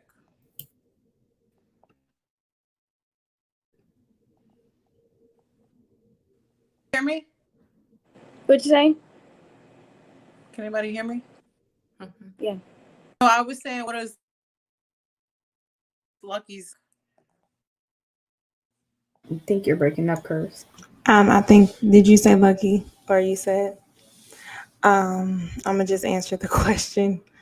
How do we fix the modern woman's mindset? You can't fix anyone's mindset. That's an individual process. And how we got here is a full systematic issue. So I think the best thing to fix or change anybody's outlook on the solution, which would be what we want people married, would be to be the example that you want to see. So you can't really focus on what other people are doing with their kids, what they're doing outside, if you don't have the example that you want in your own household. So focus on yourself, and then you can speak to being an example, speak to being a solution, because the first thing people are going to look at and say, why should I listen to you? What are you doing in your life? Where is your man? Where is your happiness? How are your children being raised? What school do they go to? So I think it's definitely an individual process. I think we spend too much time worrying about what other women are doing or what other men are doing or what they're doing outside our house. We forget that the work is always individual, and you attract what you are. So if you want to attract something that's positive for people to look at you and be inspired, you have to be inspiring. You can say a whole lot of shit up here, excuse me, that just sounds like, oh, that's the right thing, we should do that. But if we look at your life and you're not actually putting it into practice, what are you saying? It's like a pastor who's cheating on his wife. It doesn't matter. So I think just for the women in the conversation, I think those women don't represent me at all. I can't identify with not one woman up there. So I think that also, if it was 60 years ago, if you asked those women, would you prefer a man to give you $20,000 a month versus a husband? I think they would also said yeah. So I think when we make it seem like this is just a new age thing, it's not. So women, there were always women who cared about the money, such as the Marilyn Monroes of the world, that cared about the money. And then you had the women who cared about being wives. I think the mistake happens is this assuming that every woman wants to be a wife, and that is not true. Some women would rather be slutted out, and they're okay with that. And then once I'm gonna ride this wave, once I'm not fine no more, then I'll get a simp to settle down with. But if we're talking about just in the video, I think the conversation was, I kind of agree with Chanel when she said in your 20s, if you make it 90,000 a year, that's longevity. You're thinking of a house so you can be comfortable. It's something about women where we just want more of some shit. I don't even know. Like, you can be okay and then you just want more. So I think we should probably normalize age gap dating, because just like the new CNN article that I talked about, they talked about the new modern male crisis and the fact that men aren't even asking women out on dates, when women are not even having babies. So these whole baby mama conversations are old. That generation is gone. Now we're dealing with men who aren't even asking women out. They don't care what you think. They're not even interested. They'd rather jack off than deal with you. This conversation about flying out, Nobody's doing that regularly. There's a small group of people. So I think we have a new conversation to be had where men in their early 20s that suffer from mental depression because they can't get women to look at them because women have these expectations that they feel like they can't meet. The only way you can change that mindset is to figure out why these women have these expectations, which, as we just seen, I'm pretty sure they are led by social media. We don't worship nothing higher, nothing great. So you can't fix nobody's mindset. I just think this is over, personally. And I think also the selfishness is, as Mistaken was Cam? saying. Can you hear me? I'm sorry. I'm sorry. Yeah, we hear you. Okay. No, I was just going to say from Mistaken's point earlier, being married, your husband will teach you some things that no other person, no boyfriend can teach you. And if you think that just having a sugar daddy is enough in your 20s, it is not. It is not enough. And I think that is a little bit selfish. And you may think, oh, well, nobody needs to teach me anything. But your husband will ultimately teach you a lot of character building that will improve you as a person, not just as a wife, but as a person later on in life. And I think that is very valuable for a woman to understand and learn. That I just don't know if I don't believe having a sugar daddy will happen. I agree with that. I just want to add when you said character building, that's how we're designed. Anytime you have an individual person, such as women, we always do this self journey. We never figure this shit out. It's not until you get with a mate and under a man where they kind of guide and encourage you. There is a positive thing about being under a man. Now, I'm not just talking about some man that want to tell you what you think. I'm just saying a good man with good values, or just a good person. There's something that has to do with our development. We're not fully reaching our potential unless we mate with somebody and actually learn, because the point of a relationship is somebody to hold a mirror up to you. You're not really going to do that to yourself. So if you with somebody who's pointing out things, you have to constantly self-correct and improve. So I definitely agree with that. Yeah, I agree with a lot of the points that y'all were making. I also think that a major thing that could, I don't know if maybe all of modern women can be fixed, like the ones in the video, but I think it's important that we teach the conversation back of the value of our, womanhood as women. I think that the idea now is that, as long as you can pay for it at a certain price, that, it's worth it to give away. So I think that the conversation needs to be turned back into the fact that, you're priceless. No man should be able to give you enough money for you to give yourself away, So I think that should be the change of the conversation. I have a question as devil's advocate for the evening. Why are these women thinking that it's not a prize to be a wife? Can we talk about the other side of it? I personally think, before I go, if I can answer, I personally think it's how it's being represented. We hear more of the louder women who regret being a wife versus the women who praise it. And I think you have a lot of the Sierra syndrome, where you get a good man and you're not really happy. You're not really going to tell your friends or the people how to do the things that you did. You're going to say, oh, girl, that's you, because you want to be the only one that got it right. You want to be the one that come around your friends to say, I'm married, I got me a good man. Meanwhile, your friend is struggling and she crying on your shoulder about something and you giving her advice to leave. The whole culture that says leave your man, but I'm sticking beside mine. So I personally think there's no positive representation of women just being happy, exalting their man. When we see marriage, we see the man exalting the woman, lifting her up. We don't see the other end where we're lifting the man up. I see more boyfriend, girlfriend relationships where the dude and the woman is lifting her up. Just like, for example, if we see these girls that go off social media, they gonna probably look at Ari and Moneybagg Yo and say, oh, she bought him land. I can't really say I see a lot of married couples doing and boasting about the love that they have for their man. Personally, it's always quiet. Even in these conversations, you have married women giving talking points instead of just speaking from real lived experience. And these are the qualities that I possess to get this man people want to keep it a secret, in my opinion. Yeah, I I agree. like that. That's good, Lucky. I agree, but I think part of that too is men are private as well. So sometimes, like when you're in a marriage, part of it is protecting your marriage. And so a lot of times when you are in a marriage, you don't necessarily want to be telling your business because it's not just about you. Like I might feel comfortable sharing things, but my husband has made it clear to me that our business is our business. So I do have to be mindful of what I share because I have to consider what boundaries he has for me being in this space. But I definitely do think it's very important to speak to marriage in a real way. I think a lot of times as women, we aren't prepared for what marriage is like. We do think that all of the feelings and like the love is like, oh, all emotion, but that love thing is rough.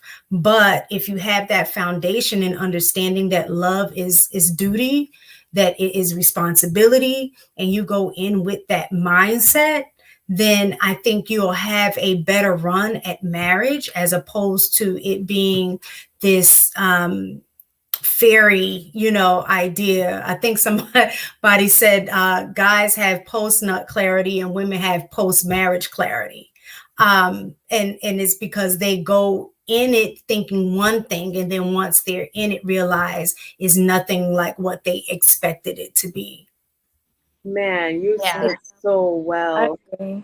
Oh Yeah. my gosh. And mistaken, that is something I'm learning right now. I'm a year and some change into my marriage, and I have been learning so much.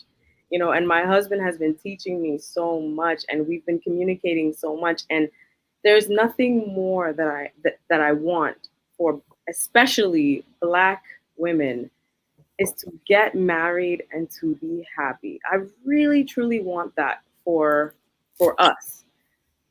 But we have so much that we need to do and learn. And what I've learned through my one and change years of marriage is that we don't know enough. As a woman who has not been raised by her biological father, we don't know enough.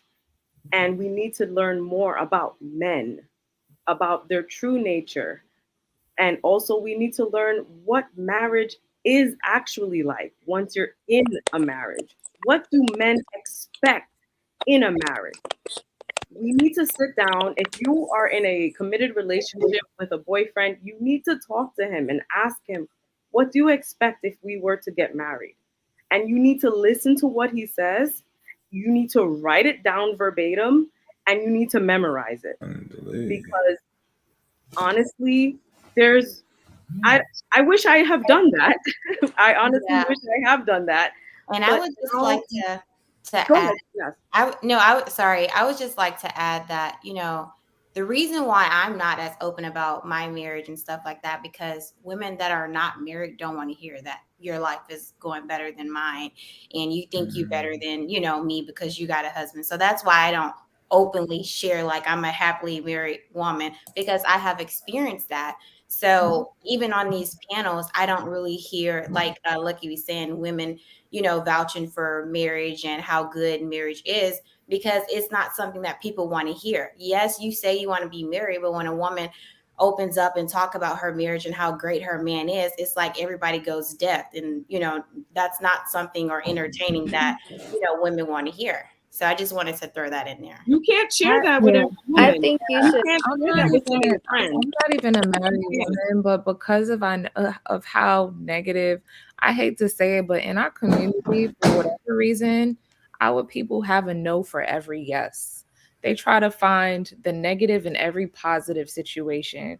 Me personally, the things that I hold sacred and close to heart, I don't necessarily share. And it's not, I can't imagine here, like I love love. Like I'm not married yet, but I love the fact that you two can say, I'm in a happy, healthy marriage. I want that for y'all. That's amazing. Women who don't want that for other women are likely not going to get it for themselves because they can't appreciate the wins of other people. And that's just in general in life. So, like, it's unfortunate that people think that way. And Lucky did make a great point to say, like, you know, a lot of married women don't speak on their anecdotal experiences. But because of how I see, because of how cruel the internet can be, and because of how people look at you on a panel and create a character for you in their minds, and the second you don't match up to the character that they created for you in their minds, they want to poke holes in your character and talk shit about you and say the most mean things. I can understand why married women don't speak to, like, you know. Yes, like I literally had a whole conversation with my husband before like jumping on the panel. Like, do you think this is a good idea? Are there certain, you know, things that I shouldn't engage, you know, conversations I shouldn't engage in? Because like Miss Taken was saying, like there are boundaries. Like, although I'm on here being open, my husband may not want certain things that, you know, goes on in our household be exposed. So there's a lot of things that come with it. And to answer the question, can you fix modern women mindset? Absolutely not. I feel like what they're doing is what they're going to do. And like I said before, I have always been a woman that wanted to advocate for women and try to put them on game with, you know, certain things that I've experienced. They don't want to hear that. They're so into the man, you know, the sugar daddy flying them out and, you know, them living this lavish life to the point where you're wrong, you know, you the oddball. So it's like, it's just a waste of time for me. Like I'm over those days of trying to, you know, encourage and promote better options. And, you know, it's just a waste of time for me. And I personally, now that I have children, that's my focus, like just trying to groom them to be better men and women in this world. And that's really all I care about at this point. You know, it's crazy. If I had like a real, like, okay, real far-fetched solution for the modern woman's mindset would be to take the freaking internet away from their asses so they could stop setting unrealistic expectations for their lives and what they want out of these men and actually touch grass, go outside, live life, and have to be held accountable to their own lifestyles and the way they live life and what they can actually get in their reality and not base their reality on everybody else's. Super far-fetched, I know. But if that were an option, that's what I would say. A lot of married women don't share what's going on in their lives is because marriage is hard. You know, one, it's sacred, so you're not going to share, you know, intimate details, but also marriage is hard. So you're focused on your partner, whether you're a wife or a husband, you're focused. So the little itsy bitsy things that are shared on TikTok, I don't have a TikTok, but I'm an adult, so I see TikTok through Facebook. But the little itsy bitsy parts of things that are shared through TikTok or whatever, women are dragging married women. You know, oh, I fold my husband's clothes. Oh, I give him a back massage. Oh, I do this for him. I do that for him. And women are ripping them apart. Really? Yeah. I see it. I don't even Yeah, see the comment sections. TikTok, and I see other women ripping these married women apart. So it's very discouraging to see that. So I don't even want to share certain things that could help other women online. Sure, I'll share it with single friends. I'll share it with single people that I know that I think, okay, maybe you can get this information and value this information. But online, I don't want to share it because you get ripped apart, you get cyberbullied for sharing things that will help single women who want to be married. So that's another reason why a lot of married women probably don't share what is good. Yeah. And you know what? To add, I'm sorry. Go ahead, Ken. Sorry. Just real quick, I just wanted to add and say, like, I think it's really sad that as wives, you know, as happily married wives, that, you know, social media and other women have made it such a negative thing for you to share your happiness that you don't want to share your happiness. Because I think, happily married wives like y'all are what's needed for women like me in their younger 20s who are trying to get married by a certain age. You know what I'm saying? I look up to women like you. So it's like the women that are unhappy are the loudest, but it's like we do need the women too, that are y'all, that are, loving your marriage and stuff. Because it's unfortunate that, again, like I said, the negative and the misery is louder than the happy. But I definitely think that it would help to have, more wives that are happy and proud, because I don't think there's anything negative about, sharing your happiness and your love. Yep. I wanted to add that nowadays it's like Nothing.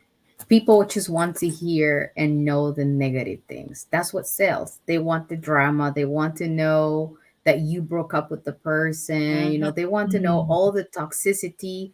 And then I think women confuse, because I've seen a couple pages and I really love the interaction. I really follow these pages.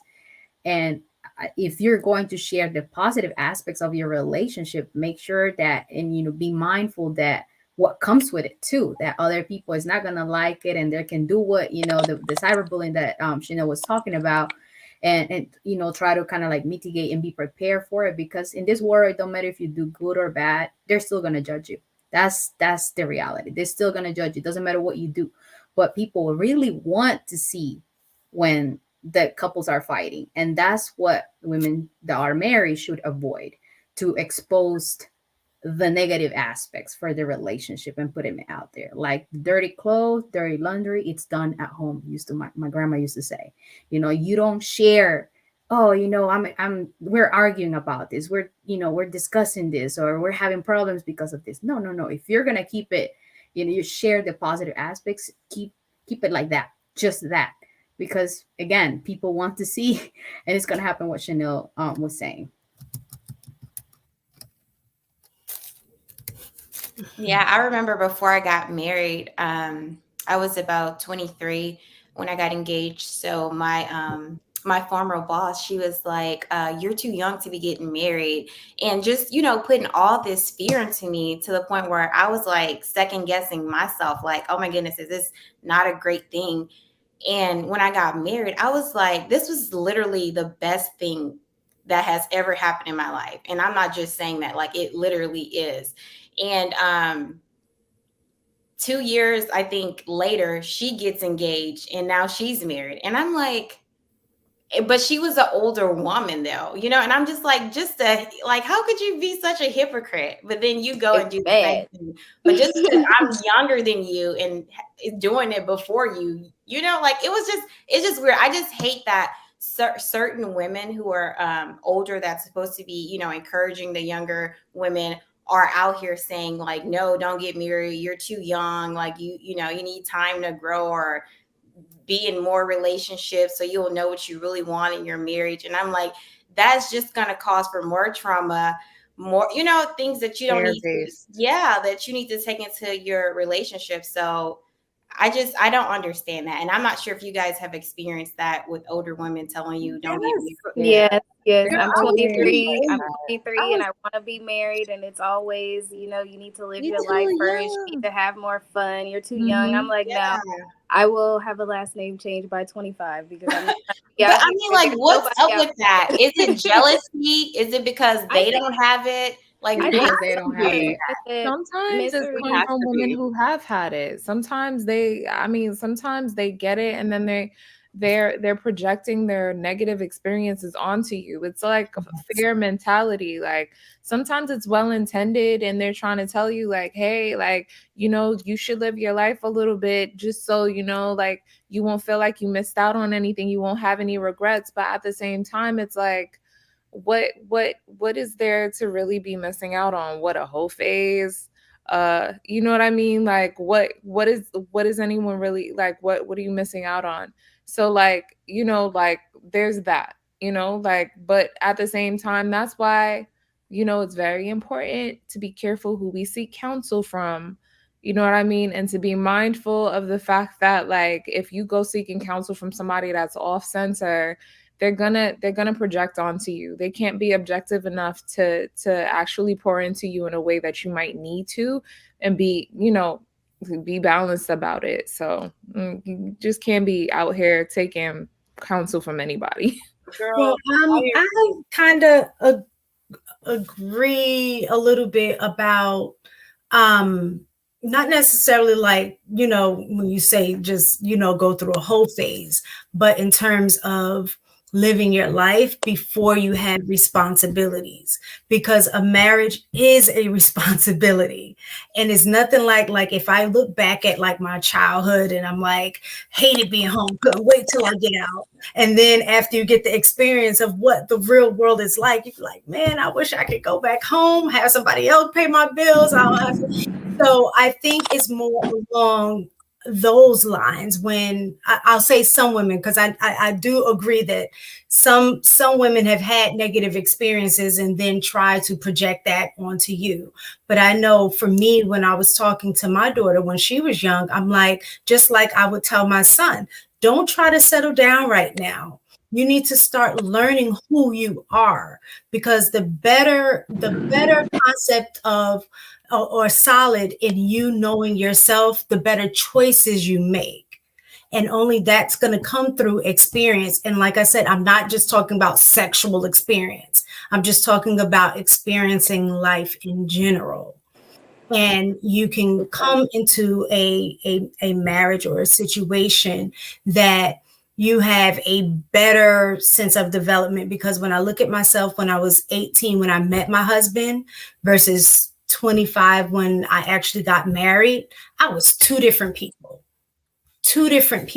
Even though we were together in between that time, I grew so much, you know.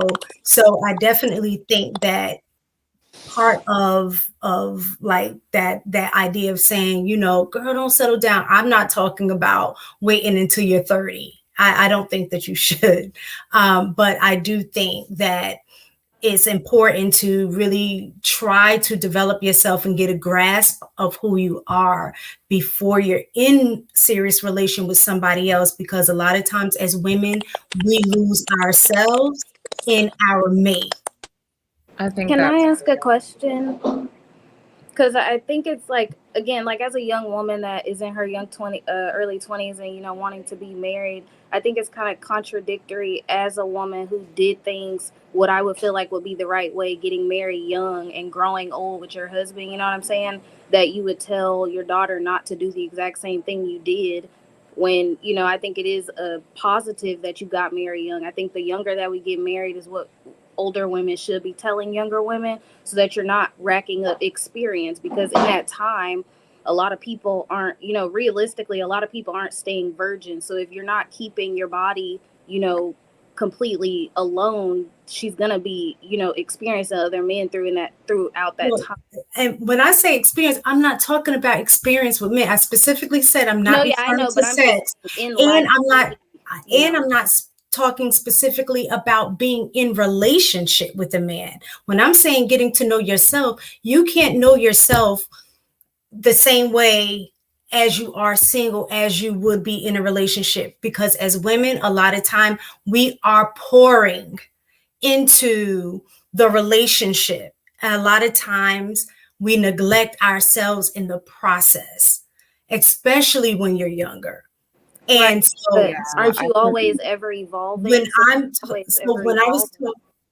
I was talking to my daughter, it was more specific about what she should be doing with her time to get to know herself, even when she is looking for a mate. Like, one of the things that I had her do is write down what are some qualities and characteristics of her ideal mate.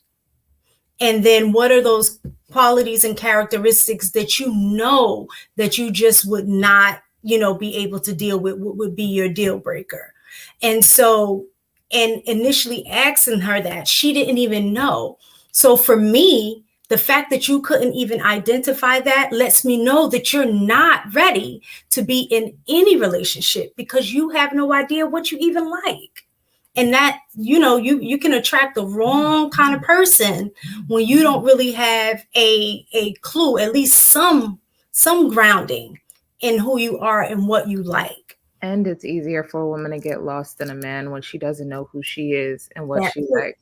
It's a lot easier for you to fall victim, even though, you know, social media has gaslit us to the point where it's impossible for anyone to be a victim these days, right?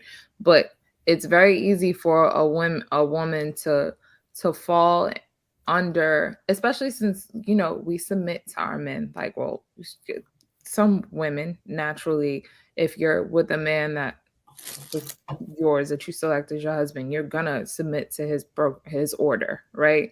So like it is easy for a woman to lose herself in a relationship, especially if she hasn't even taken the time to find herself individual of that relationship. So I can understand what you're saying. But to Cam's point, I can understand why that would seem a little you know, a, a little tough to hear. But yeah, I would say like 20s, mid 20s, whatever, fine. But as far as getting to know yourself on some eat, pray, love, not on some I'm looking for a sugar daddy and I'm about to go, you know, be with Yeah. all these men everywhere.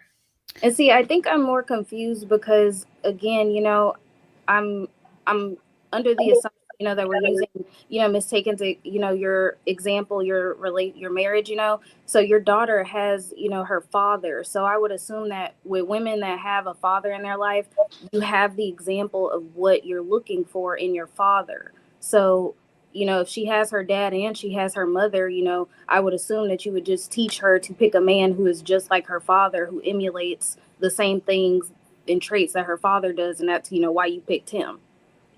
That's which wouldn't take her till Eric, 25 plus to find. Hold on, ladies. I want to get Eric in there for a moment. Yeah, can we introduce Eric? Yeah, he popped it. We didn't welcome him. Thank you for coming in, Eric. No, what's up? What's up, ladies? Actually, you guys are having an amazing conversation right now. Thank you very much. And I just was listening first of all because I hear everything from you all's standpoint, like what the woman should do, and like how the woman needs to find out who she is, how how she needs to be selective, how she may need to experience some things, or it's okay to go ahead and marry a man or be with a man like that. But the thing that I think we may be missing here is that, and this is so true, women mature much faster than men do. They really do. So you could be a mature woman and really want to be in that relationship to that extent, but men are different. And I'm not saying that they may not so much want to be in a relationship, but women being nurturers, women being giving and pouring themselves so much into that man, sometimes a man at younger ages aren't able to contain or even receive that nurturing. They don't even understand what it is. Now, if he came from a household where he saw that was modeled, that's great. But a lot of times men can't even take that. They don't even know what that is. And after the euphoria is worn off, after the honeymoon phase is over, and after all the hoopla is done with the marriage, and a couple of years go in, and maybe you have a child and all those types of things, it's like it really gets iffy if you have not experienced some things along the way. And I don't mean sexually. Like Miss Taken, you're exactly right. Not sexually. I'm just talking about life. Like being able to get through something that was harrowing, that almost took you out almost. You know what I'm saying? And then to be able to get into a relationship and be able to bring that experience into a relationship. So that's just the one thing that I wanted to say. Like also, like a lot of times women are way more mature than us. You just are. When I was younger, I got married. I got married at 25 years old. I got married at 25. And that marriage lasted for a very long time. But what I found is that when I was younger, I really wasn't ready. Now I did it because of my upbringing and I thought it was right. And I wanted to do it for all these reasons. Like I wanted to build a family. I wanted to have all these kids and all this stuff. But over time, I really realized that I wasn't ready. I wasn't mature enough. She was, I wasn't. And that wound up being the demise of our relationship. And it was really my fault more so than anything because I decided to go and do something that I wasn't ready for. So really keep that in mind, ladies. Like, it may not be you, but it could be him. Can I ask you a question as a man? Do you mind? Thank you for that, Eric. Yes. And then we'll get Lady Diane after. So would you recommend like a woman my age who's, wanting to, I'm in a relationship with a 30-plus-year-old man being, on the road to marriage. Would you advocate for young women to marry older men? You know what? I don't see anything wrong with that. I think that's okay. The thing that I would ask you to do, though, in the midst of that, is to have a multitude of counselors around you, people you really trust. Now, let me ask you a question. What's up with your family? Because what I'm hearing from you, it sounds like you have a family unit around you already, like you grew up with a family union. Am I right in assuming that? I was raised by my great-grandparents, so yeah, they were, yes. My grandparents, parents, yes. That says a lot. That says a lot right there. So you got a lot of old school characteristics. Your great-grandparents probably was together when they was like 17 years old or something like that, maybe? Yeah, my great-grandma, they had to like sign her over to get married when she got married to my great-grandpa. So that's what you came from. That's what's in your lineage. Now, my question to you is that how he feels? And like what's in his brain? And then who is like looking over your relationship and protecting the relationship as it develops? Because you two can go out on your own, but I'm telling you, if you got the right people around you, just like I was talking about people that'll talk down on marriage, there are some people just like these beautiful ladies in this panel that can really just speak in and see things and maybe even point out things that would really probably help you guys out. So I don't see anything wrong with you marrying him, but please, please, please make sure you have a multitude of counselors around you and do counseling. Lady Di, did you have anything you wanted to add? To what Eric just said or what Cameron asked. Or to answer the question. Okay, how do we fix the modern? Did you get to see the video? Did you see the? No, I did not see the video. I'm sorry. Oh, no, I'll play. It was just a bunch of women that basically said that they would rather a sugar daddy than having a relationship with, somebody while they're in their 20s.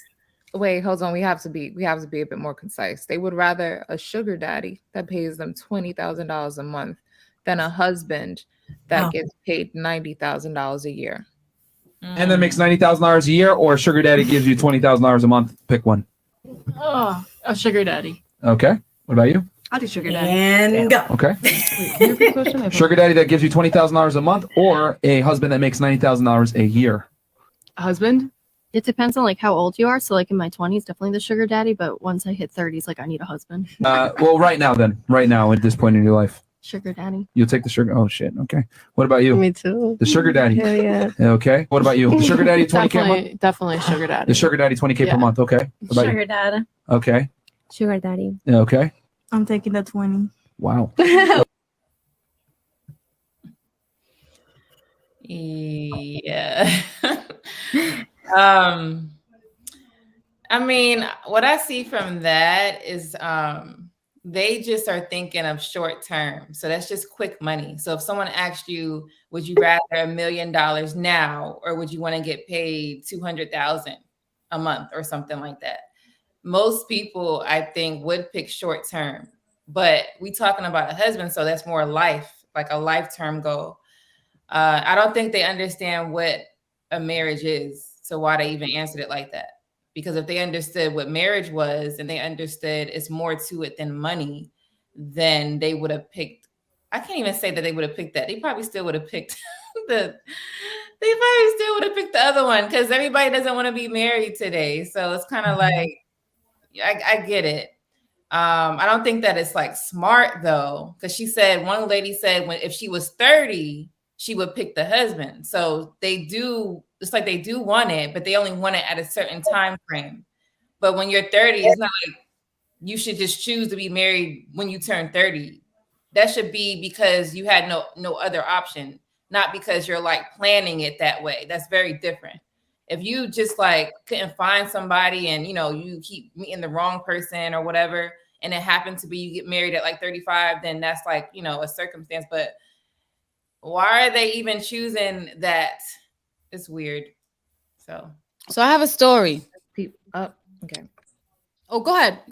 I'll tell my story. No, after. I was just gonna say, because for whatever reason, people know the cost of everything and the value of nothing. Like Jay said, like everything is all about monetary, superficial, instant gratification, and it's very unfortunate. But that's pretty much all I was saying.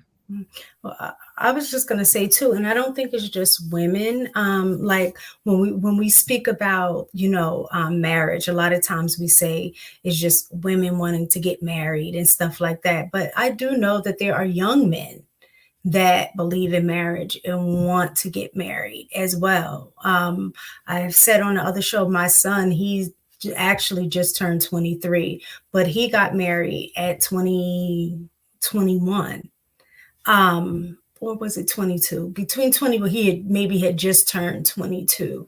So I do think that there are men that want to get married, but it is about trying to find that right girl. And that was one of the things that I asked him, especially, for him being a young man.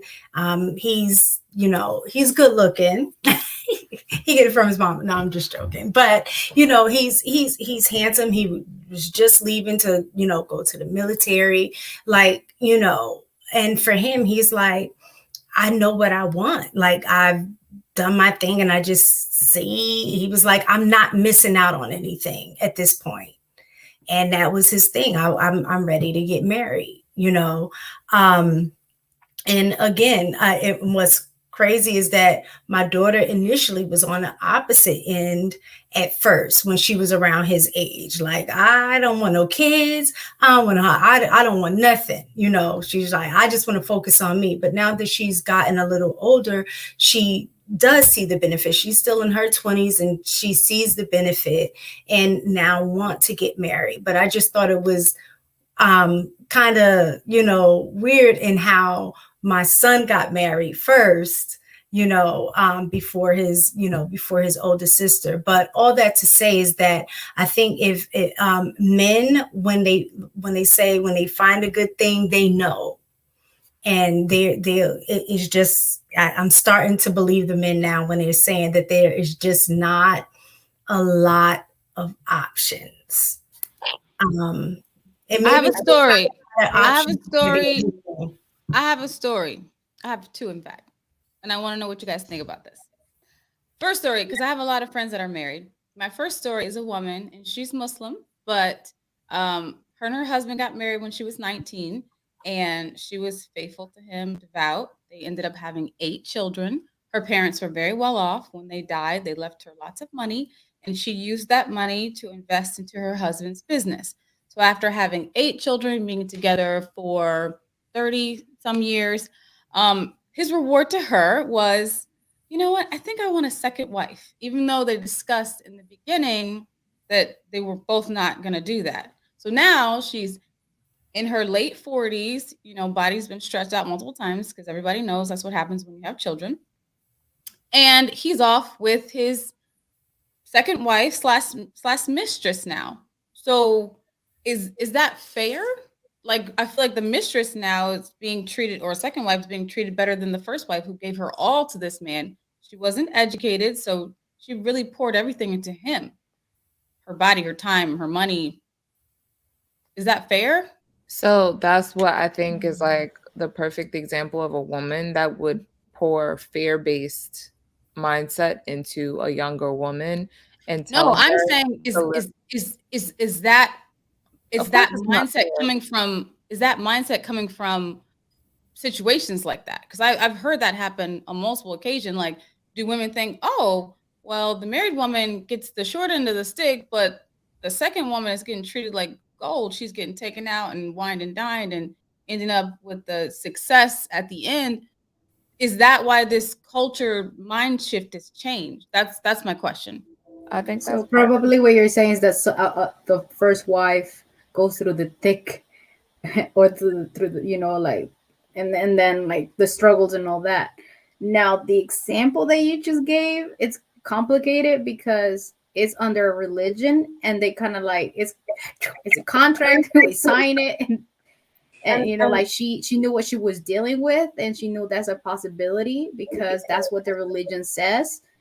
Now I understand that because of the scenario it's complicated. Now yes, that happens in a lot of marriages that are not under that religion, and it still happens.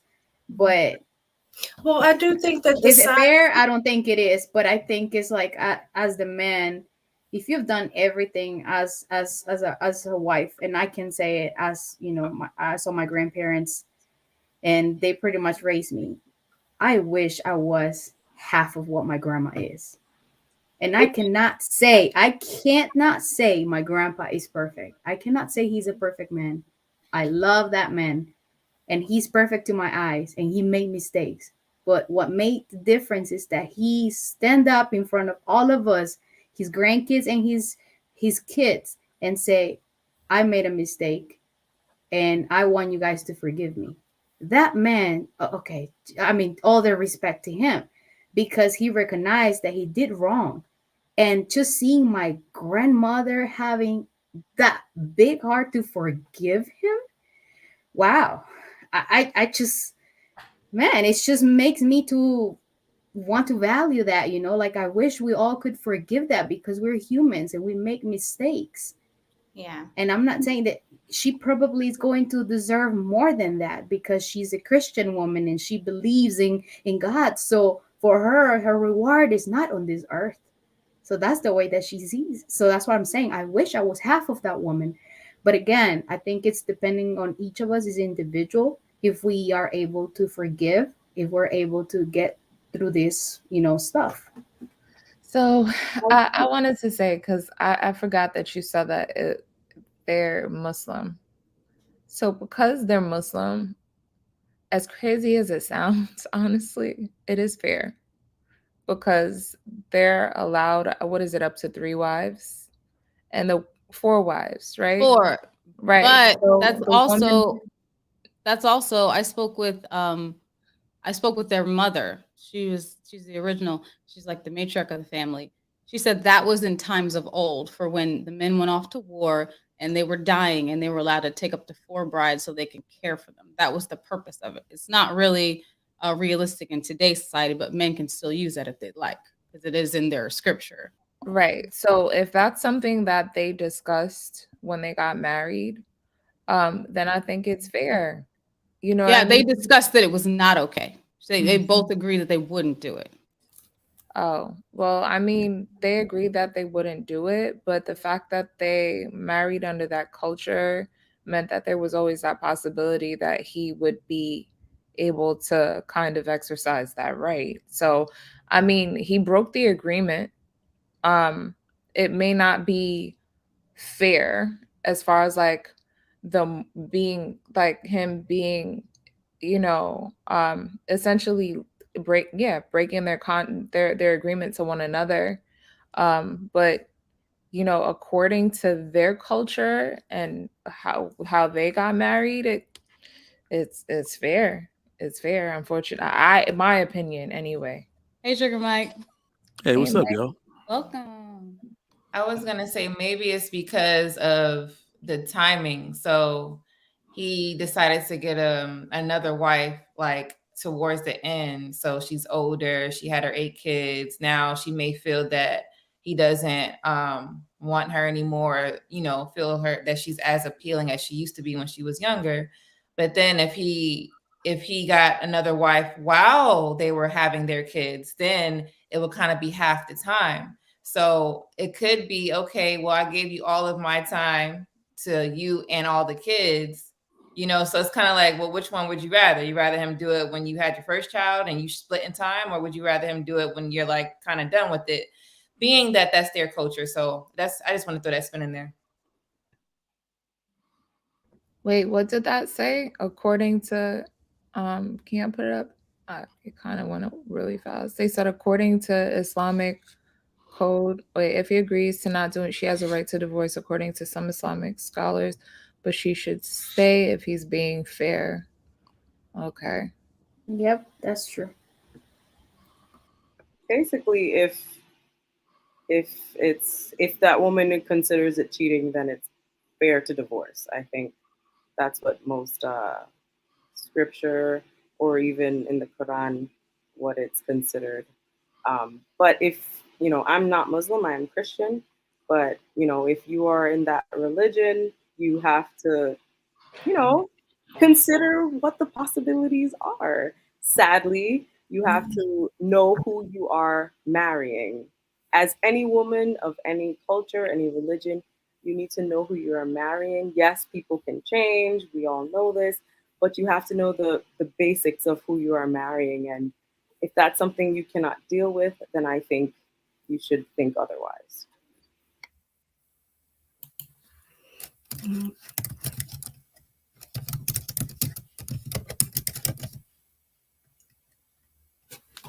Kelly, were you saying something? I couldn't hear you. Yeah, I said I think Curves had to drop out, so I'm gonna do the last topic for her, and then we'll close out. Does anyone want to volunteer to read the super chats? We have 12. Any volunteers? I'll read them. All right, Lady Mogalette, here we go. The real Pookie, thank you. I'm not dating you if I fly you out. You wife, ma. Okay. Mr. Ray said, women want a man with a future. Men want a woman without a past or a limited past. Congo, thank you for your $20. Revised and sorry for the confusion. Question for the single ladies. Looking back on the last 5 dates, out of the 5 dates, how many dates would you consider paying for based on natural chemistry? I think we had that question before. Yeah, he had to edit it. Okay. Yeah, because we didn't understand it when he sent it the first time. You guys can answer it? Anyone want to answer it? I would say probably 2 of them, honestly. And I paid for 1 out of the last 5 dates. So, the last one actually, because he was just really nice. But yeah. Me too. No one else want to answer? My whole I said me too. I said me too. I will probably pay for 2 or 1 each. My whole freshman year in college, I paid for my husband. He wasn't my husband at the time, but he used all my money on my meal plan because I didn't eat too much. Well, it paid off, didn't it? Shout out to you not being anything like modern girls. I was gonna say, sugar daddy. Yeah. I've never paid for a date. I pay for myself. I've never paid I've for only it. been with 2 men, so my man now, yeah, I've paid for dates. So yeah. Yeah. So what I usually do is to not feel like, because sometimes they are nice and they still want to pay on the next date. I always get the dessert. I think I said it before. I always go like, let's go for ice cream, and I get the ice cream, or like, it's just the gesture for them to. And it might not seem like a lot, but for them, it means something. I had to sneak and do it, and he actually was kind of upset, but it was just like, it's not a big deal. Like, I pay for dates for my husband sometimes when we go out. I'll cover it. I've in my experience, most married women have paid for plenty of dates for the man they dated who then became their husband. Yeah, but it's different if you're dating, right? He's Different worth if you're in a paying for. You put in the work. You love him. He gives you Hell so yeah! much You know more how than many money. times? Yes, He gives you so I've been much more taken than out. money can even buy. Yeah, I've been taken out on a date by every woman I've ever been serious about. Every single one, multiple dates. So with this question, are you asking about being in a relationship, or are you asking about just going on a date? Because that's different. Like The if your question was boyfriend, single women.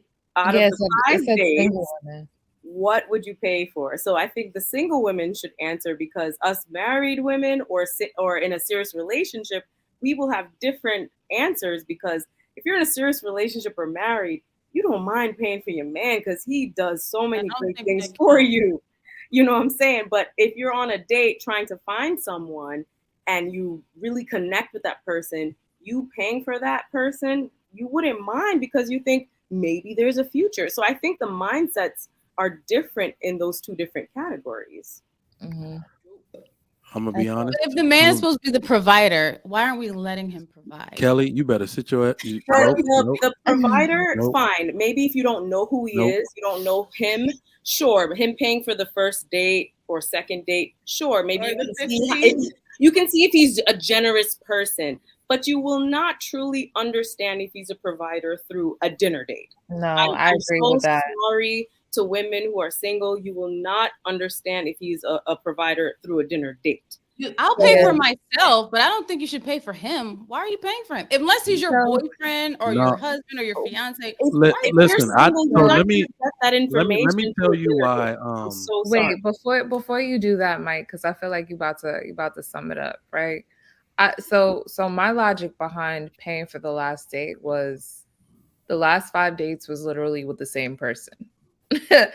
And he's legitimately such a sweetheart, right? So for me, it was just like a token of appreciation because why the hell not? We went on a hike and then we went to go get our feet rubbed. So it was a reflexology date. So for me, it was like I got done before he did. So when his behind went to the bathroom, I ran up front and paid for it because it was just like, why not? Like you pay for all the other dates. I see that you're willing to do that.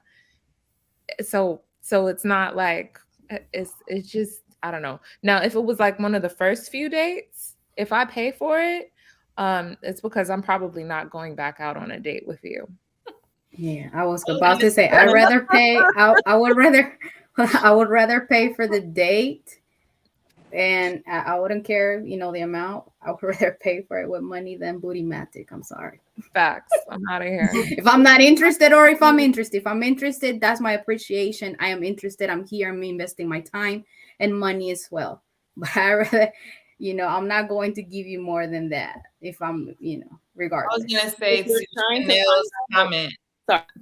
To Chanel's comment, I wanted to say something. You were saying that you may not be able to know if a guy's a provider if you are like paying or not paying. So I say that you can because most provider guys, they're not going to allow you to pay regardless. It's not happening. Like you would insist, and I'm like, no, what are you talking about? No, I got it. So that's they'll why get offended if you try to pay. Exactly. Yeah, he was definitely offended. He felt a certain way. That's how you know. I agree with that. But a lot of guys can also pay who are trying to impress you and put a false narrative. So you're not going to truly find out if he is a provider man if he pays. Sure, a man can pay, period. Okay. But you're not going to learn if he's a provider if he pays. And I don't know if you understand the difference of what I'm trying to say. I'm saying that I do. I'm saying that if you insist to pay, I'm not saying like you're just sitting there and he just pays. You're like, okay. No, I'm saying if you're like, I got it. And they're like, okay, you got it. And then you swipe your card. All provider bills, they're not letting you swipe your card. They're not even letting you pay tips. It's not happening. And that's just the first, second day, third day. It don't even matter. You're not paying anything. That's how I was thinking by that. And that's why you get the ice cream. That's why you got to sneak it. The dessert. I also don't recommend women doing the whole, let me play with my wallet and see. Don't do that, girls. Like what the? Don't do that. What panel did I jump on tonight? Did I come to the right? That's what I thought, bro. That's what I was on. I was like, what happened? Mike is about to let the clip go. Go ahead. No, I'm not about to let the clip go. I just think. Wait, what is the title? What is the title of this? I was just gonna say and this is just me personally. I don't care if I'm the odd person out, but I don't see anything wrong with treating somebody that you like. You know what I'm saying? And I don't mean like I was saying, like on the first date. I do think that you set a standard of expectation, especially if he old school, he is gonna pay. But if we're spending significant time, I find myself being happy to be able to do it for him this time.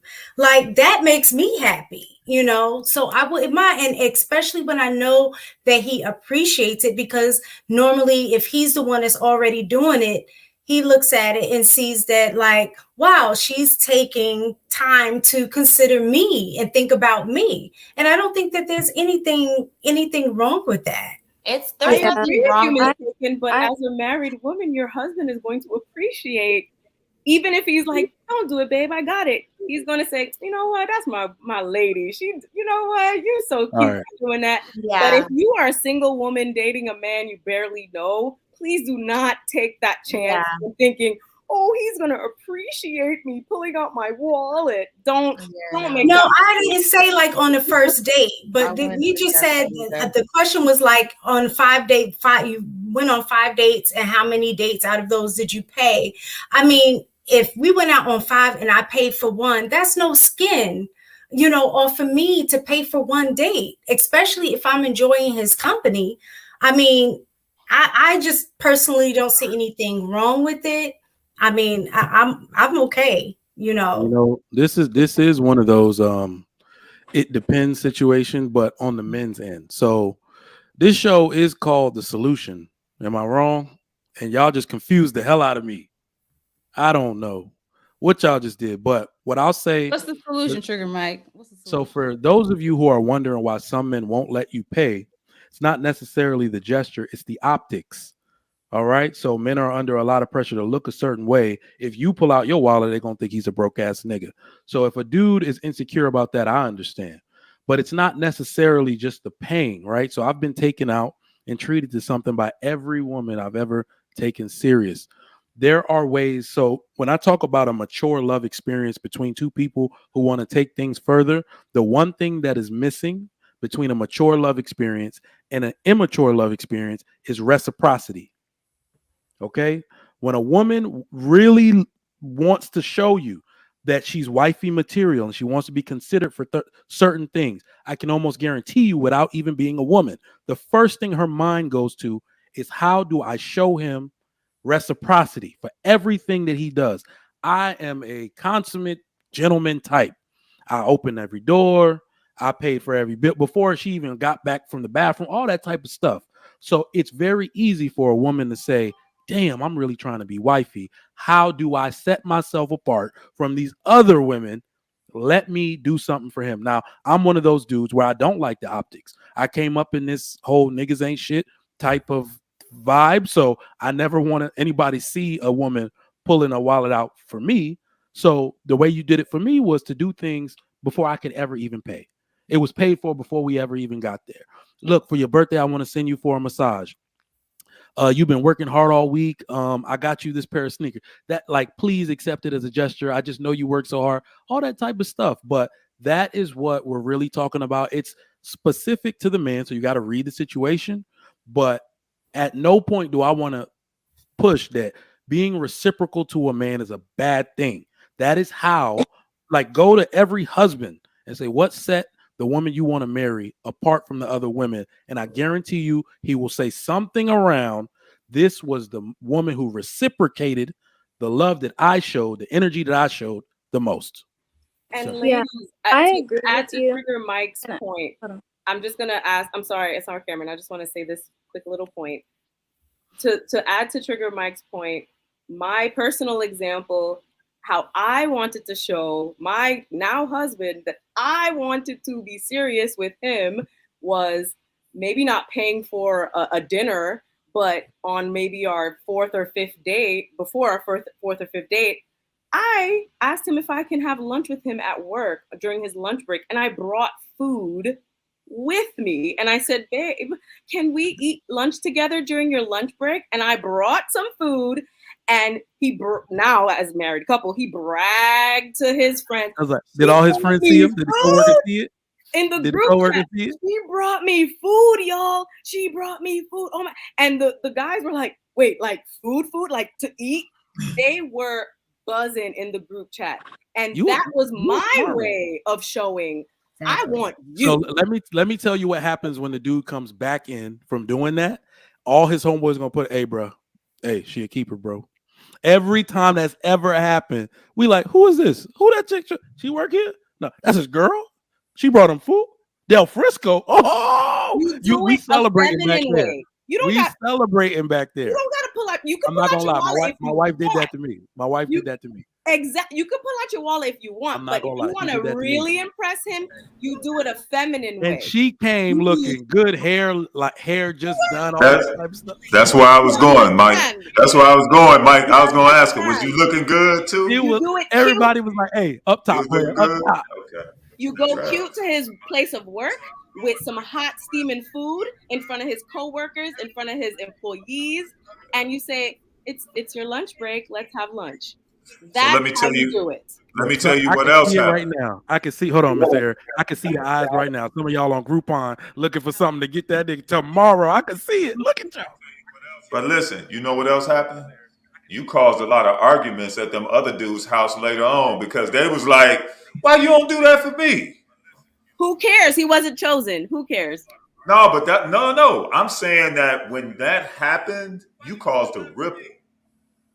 You caused a ripple where it came back, and it was like, dang, I wish I had that. You see what I'm saying? Ladies, Yeah, like the married guys. this is Like, how Exactly. you show Exactly. he is the one in your feminine energy. You do it as a woman should, and that's it. You don't Yeah. gotta do anything crazy. You do what you already know, but you do it on a grandiose level, and that's it.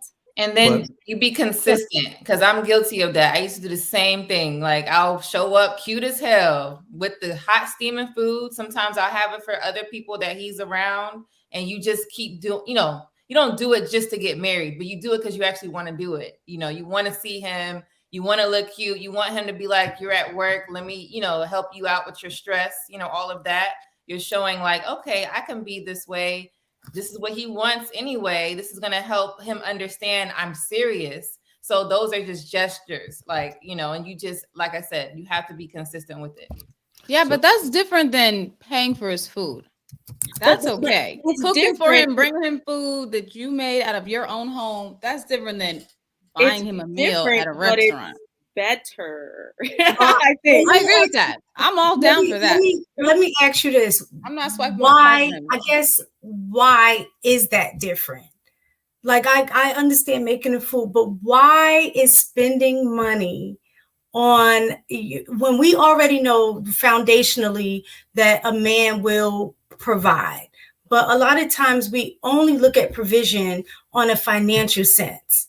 So if he's providing in other ways as well, in addition to the financial aspect, what is wrong with spending your own money, whether it's food, whether it's buying him a gift or whatever, just to show and say, thank you. I appreciate it. There's nothing wrong I agree with that, with I you. don't think. I'm Hold sorry. on. Go ahead, Cameron. I'm so sorry. Yeah, I was gonna say I agree with you, and I was gonna say mistaken because I do those things for my partner as well, because he does reciprocate that. I think it's important as women that when you do and when you are spending your money on your spouse or your partner, that I think it's cool if you do things that you also enjoy or you take pride in too. So like, for me, I've done the massage before, or I'll book a nail date for us to have like pedicures or something like that, so because that's something that I would do by myself, but why not bring him with me, because I know I need, and it's like self-care. So I think it's important as women that we include our men in stuff that we enjoy doing too in those dates and paying for dates, so that you're not doing something that you, or just anything fun, fun activity.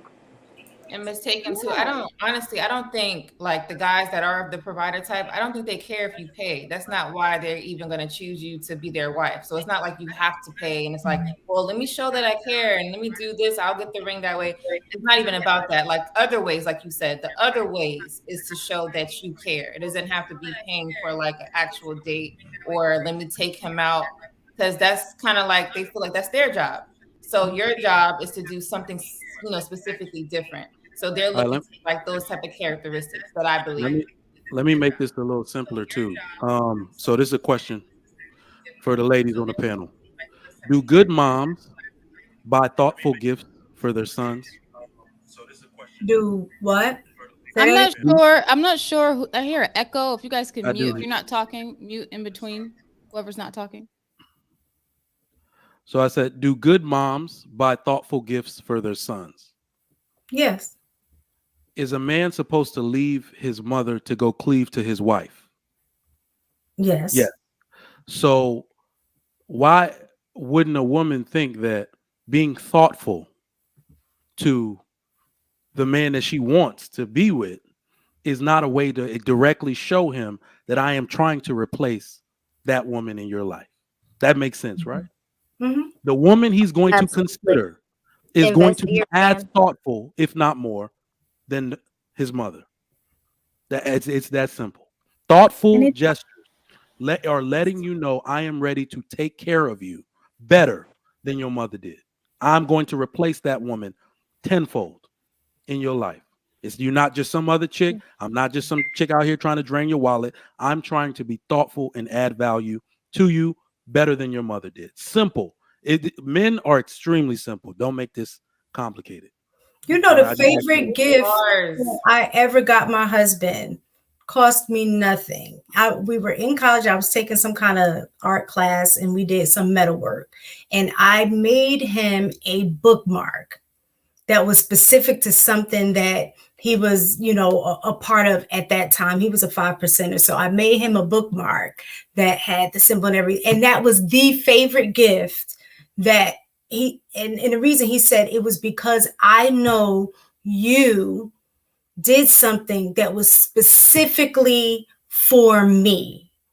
It was tailored for me. So for me, I just know like one of his things, like his love language is, gifts or like just doing things or what have you. And so I don't mind doing that. Like show up. I know Guinness Stout is his favorite beer. One day I came home with Guinness and he had my favorite wine. We didn't even know that we were doing it. We just exchanged like, oh, you got my favorite wine and oh, you got my beer, so I just don't think it's anything wrong. I mean, I know I can't convince anybody. I'm not saying if that's the way you operate, you can operate like that. But what I don't want is that if a woman feels comfortable doing that, to feel like she shouldn't, because that's the expectation that a man should always buy you, spend, and you don't necessarily reciprocate. It's okay to spend, especially if he is taking care of you the way that, you need to be taken care of. If he's a man worth having, then you just paying for dinner is not enough. I am sorry. You need to go into more of your feminine energy and do something that other women that may be on his radar will not even consider doing. I'm not talking sexual, but you need to do that, because if he's a man worth having, that means other women view him as a man worth having. And you want to be number one and you want him to be with you exclusively. So you just need to stand out. Mm-hmm. And that's the short and long of it, actually. Yeah, I love both of those points that y'all made. And I also think it was important, like Miss Taken said, about, it doesn't always have to include, finances and things like that. Our first date was at Barnes and Noble, so it was something, he knew I was a nerd with books and he liked to read too. So yeah, that was our first date, was at Barnes and Noble. My roommates at the time, because I was, living in the dorms, they were like, girl, he's broke. He taking you to Barnes and Noble. You're going to Barnes and Noble. And I was like, I think it's thoughtful. Like he actually thought about, taking me somewhere intimate. We actually sat, had coffee, had conversation, hours, actually, was looking into books. Like it was actually a really intimate first date. So I think that that's important too, that, it doesn't always have to cost money to have an intimate experience with someone. And a man, you guys, we got to move to the last topic. So whoever wants next to speak, we'll wrap it up and we'll go to the last topic and we'll do the super chats at the end. Whoever wants to wrap this up. Going once, going twice. All right. For men who want to be in a relationship, I would encourage men to know who they are. I would encourage men to find value outside of what they can provide monetarily.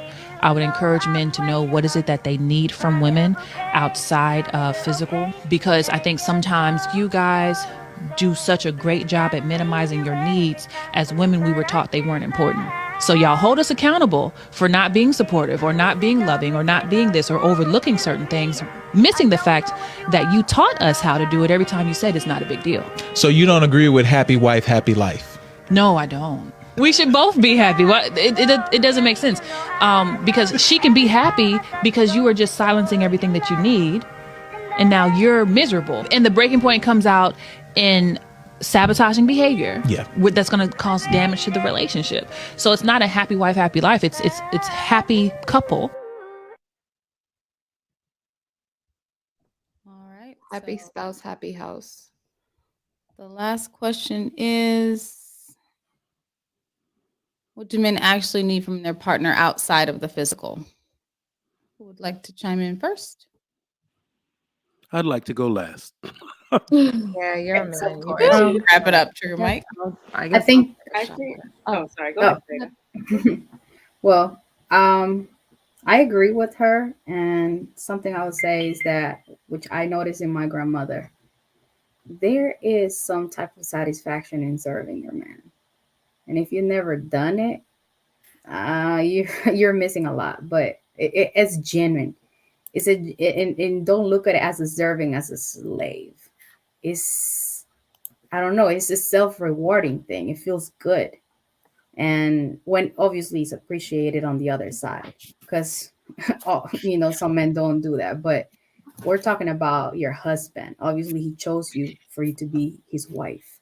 There's nothing wrong with wanting to serve your man and appreciate everything that he does. So just as much as you want attention, and I understand women do want the attention from our men, they want appreciation, they want respect, they want loyalty. And I'm not saying obedience and like, oh my God, like I'm a child, but it's more like, hey, this is the plan and we're sticking to that plan, right? And that doesn't mean that you don't have an opinion. Just know how to give your opinion, because a man is going to hear you if you know how to speak, or if you're yelling, if you're screaming. I don't even want to hear it. So yeah, that's my point. I don't know if there's many. Okay, let me say this. I am, I guess, I don't know, considered still a newlywed. I don't know. And I'm still learning many things in my marriage. But I think most things that a wife can provide for her husband are physical. And whether it's sex, whether it's, being there for your husband, or not, taking up too much space when he needs to think. And I'm still learning about, these things, but there are so many things that are physical that help your husband. And I think your man appreciates those things, and he mentions those things to you. And it's crazy because before being married, I didn't think this way, but as a married woman, there are so many physical things that help your marriage that now my husband tells me, oh my gosh, I'm so happy that you did this. You massage my back when I'm stressed. You do these things. And I'm so thankful that he vocalizes these things. But there are so many physical things that help, that the intangible things now he can, vocalize. But I really think there are mostly physical things that as a wife, you can do for your husband. So I would say I agreed with what she said. As a woman that grew up a tomboy around like guy friends who were like in relationships turned marriages, a lot of times guys kind of do silence, they silence their needs to appear as though they've got it all covered. So what I will say that men actually need from their partners outside of the physical is a safe space to be themselves, to without being condemned for maybe needing space, without without being judged for, you know, maybe not always feeling like being strong. No, nobody's saying that he needs to, you know, be like overly emotional and nothing like that. But like to have that space that he knows that he can be vulnerable in. I think a lot of men need that. I think men need support. I think men need to feel appreciated and respected. That we hear it all the time these days, you know, respect is a man's version of love and affection. Um, so yeah, I think, you know, a man needs to feel like he has someone that has an allegiance to him, like in his partner. Yes, I do agree with Syra. Pardon me if I said it wrong. Did I say it right? Saida. Sarah, Saida? Saida. Thank you. Saida. Okay. So yeah, with I agree with Saida, and in that, like, there is a certain level of fulfillment that comes from serving a man that's appreciative. And I feel like the man that gets that out of his woman is appreciative of that obedience and allegiance to him when he knows that his woman is loyal and has his best interest at heart. So yeah, that's my little 2 cents on that. Lady Mogulette, there's something very calming in your spirit. Is something new going on in your daily regimen? Perhaps some guy of the testosterone persuasion or something? I don't. Mind your business, Mike. Don't do that, Sugar Mike. Don't do that. I have special powers, so I'm just going to take that as a yes. Okay. Mind your Don't business. do that, Sugar Mike. I would say for, you know, I think all men are different in terms of some of the things that they want and the way they would prioritize it. But I know, like, from my experience with who I'm with, what is important to him outside of the physical things are, one, definitely understanding. The other is cooperation. And the other is making sure that he feels like he is number one, that he's put first, he's the priority. So those are the things that I know for in respect. Those are the things that I know that matters to him most. Yeah, and just to piggyback off of that, for me, I believe that trust is the number one thing in my relationship. Because I know I struggle with that early on, not being able to fully, trust that my man could, provide and protect the family, because I come from a single family household. So I wasn't used to that masculine figure. So once I got on board and was able to acknowledge that, that's the male role in, the marriage relationship, it was like breathtaking. I was like, really? Wow. I don't have to worry about working or having to do certain things that I thought I had to do. So it was literally like a breath of fresh air. So I think trusting that your partner can be that masculine figure in the relationship is key. Yeah, I love that. I agree with Golden in that point, because my mom is a single mother. So I think it is, kind of hard to see that dynamic, and try and accept, love and a man, being that role that he's supposed to be when you're not used to seeing it and or accepting it. But, I think it's important that, as a woman, we bring like compassion to our men. I like trust. I think that's very important too. But I think just, basically being whatever that man needs you to be. But I think in being that, that comes with, again, like I said, being compassionate of his feelings, you as a woman being nurturing and showing him that you're able to have that soft side, that caring side to you, and not just apply it to just him. I think, being able to exude that on the outside to everyone, I think is important. Yeah, I agree with everyone. I think the biggest, from what I could see, I think the biggest part that you could play in a man's life, a husband, is to be like peaceful at all times. Because I know we as women, like, we have emotions that are like at the roof.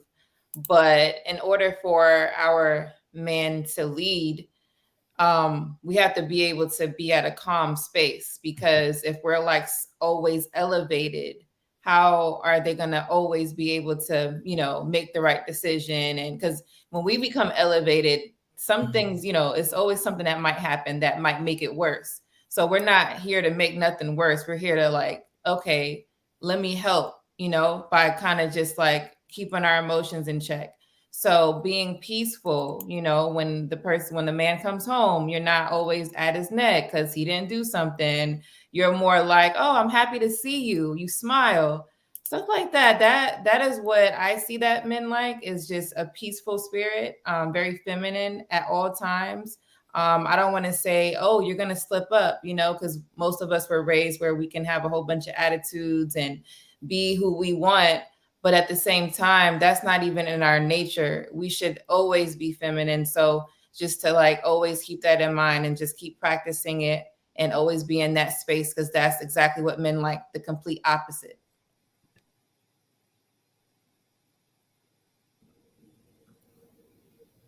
I did want to welcome Chaotic. I know he had something he wanted to add. I do. I would like to sing a song real quick, briefly. Just pick up a mop. Just pick up a mop, yeah. Just pick up a mop. See, I'm wise enough to know when the kitchen needs cleaning. And I just got the why. What's up, ladies? What's up, Trigger Mike? How you doing, man? Salute to you, Kelly. Another great show. I came to bring the chaos, and of course, I heard something that got me. What's up, JR? That got me to be chaotic. The young lady, Golden Court. You said something very interesting. You said that your man, your husband, does everything for you, correct? Yes. Now, oh, just throw me some rope here. Just throw me some rope. Yeah, be nice. Are you under 25? I am not. Okay. Are you tall? I am. About Could it be that maybe you get everything you want because of the way you look? I don't know. You would have to ask him. No, I'm just joking. No, I didn't want nothing. No, I saw you guys were over here talking. Well, yeah, like I was saying, in the chat, for anybody who's listening, I'm a man, of course, and I've been married for over a year now. What men truly want in a relationship, and I'm actually shocked that the ladies were on. You guys, I was surprised tonight, actually, to hear these things that you guys were saying tonight. Yes, we want peace. We want peace, and that's all a man wants. Listen, when you're in there watching the game or you're in your man cave alone, it's nothing worse than a nagging woman coming in bothering you, making up something, etc. I keep saying this. I keep saying this over and over. When you just bring sandwiches, a beer, and some water to a man, I'm telling you, that is golden. That is absolutely golden. You turn into the most beautiful human being on the planet when you just do those little things. I will never forget when I was dating this woman a long time ago. And I will admit, I was cutting her grass. I was simping, cutting her grass, trimming the hedges. I told the story before on the Lapeef Network. And she brought out some water and some lemonade she had made, and some sandwiches. And I said, damn, this is the most beautiful thing that she could have done. And she, she was just out there watching me, do yard work. See, it's the little things like that men love. What else do men? I don't know what other men love. I can care less, but I'm myself. What else? Peace. Yeah, peace, tranquility, and just bringing food or making sure the kitchen or the household is clean and in order. That's it. That's the secret. And I wish a lot of women understood this. Listen, we don't care about what Susan and Bob were discussing at work. We don't care about those kind of conversations. Hey, dear, the latest gossip at work? Babe, please. No. I just got off of work. I don't want to hear that stuff. Men don't want to hear those things. Men just literally want you to help them with their business, be quiet, and that's that. So if you're young in the chat, if you're 18, 19, 20-year-old girl, listen to these older people, and particularly listen to me, has always worked for me. But that's all I got to say. I just came over to bring the chaos. But I'm surprised, man. I thought I was going to have to come over here and really dismantle the panel. But hey, man, I'm surprised even Lady Mogulette was talking sense tonight. Sorry for that. Sorry for trolling you earlier, Lady Mogulette. Sorry for that. I did say something. I don't know if you saw what I wrote in the chat. I'm sorry about that. No, I don't pay very much attention to you. Oh, okay, good, But good, thanks for good. the apology. Yeah, sorry about that. I kind of said something. You want me to say what I said, or No, just I don't care. yeah. Let's leave it like that. Let's leave it on good terms. But salute Yeah. to you. I haven't seen you in a long time. How you doing? Mm. Okay. Well, Okay. It's See? always Thank you. interesting Thank you when for that, chaotic. it's Welcome, always Lapeef. interesting. Welcome, JR. It's always interesting when chaotic gets on, but sadly, I agree with chaotic again. But It's not a I sadly. do believe it's a lot of the physical things that men appreciate more than the non-physical things. Even though the non-physical things are important, I truly believe the physical things are probably the most important thing to men. So What's Chanel, you know, non-physical that you're talking about? Say that one more time. I'm sorry. What is the non-physical that you're saying? Physical and non-physical. So what is non-physical, and then what is physical? That's not Like- set. Okay, so I guess the non-physical things are the emotional relief that men get from women. Perhaps it's a listening ear when they feel comfortable to share their feelings with their woman. Perhaps it's a vulnerable time in their life where they need help emotionally. It could be a slew of different things that are intangible that I think, in my opinion, are important.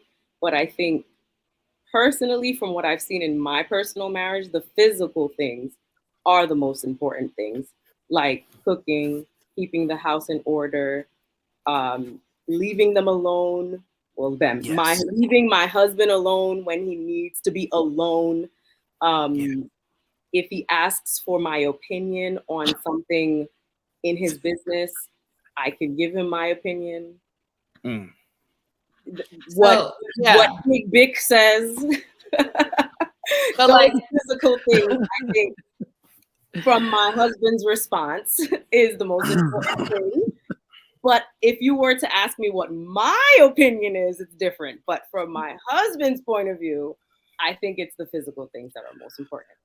Well, I was going to ask, Trigger Mike, hold on. Wait 1 second. I was going to ask, so let's say those physical things, you mentioned cooking and cleaning. So if we take that part out, because we all know, I'm just saying, if we were could pay for it, right? Then what is the most important thing for your husband? Sex.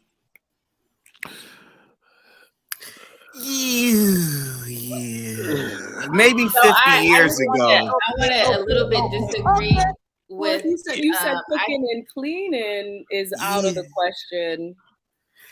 It would be so. I think honestly, I think that I don't really believe that physical is the most important, because even if you give him a nice hot plate, but he's not at peace, then that plate could go in the trash. So I think I agree with. I'm talking about what I believe my husband's list is of most important things from me. That's what I am saying. What I believe my important things are different, but I think we have a symbiotic relationship where we can enjoy each other in a different kind of way. But do you have anything to add to this topic? She's also within the first year of marriage, so it makes sense to what she's saying. And that's why we have to remember happened. that right now the there is like a crisis when it's 3 years, 7 years crisis, 10-year crisis. So obviously within the first year, I think it's normal to think what they're thinking, and it's okay. There's nothing wrong. Believe me. And in the beginning, I think she's pretty. I think she's pretty spot so on. many things that I have to learn, and there are so many things that I have learned already. And in my opinion, there are so many things that are more. Hold on. Let me get this out, because I think it's kind of crazy that Chanel, you gotta like tiptoe around something. I'm not tiptoeing. I'm no. saying I'm actually on your side. My husband. You actually have to tiptoe around something that's the truth. Remember, ladies, we decide. We're men here on the panel, and we can tell you she's absolutely correct. Like, we're the ones who gonna tell you she's correct. It's not y'all that are gonna decide if it's correct. We the husbands here, right? So we're gonna tell you she's absolutely correct.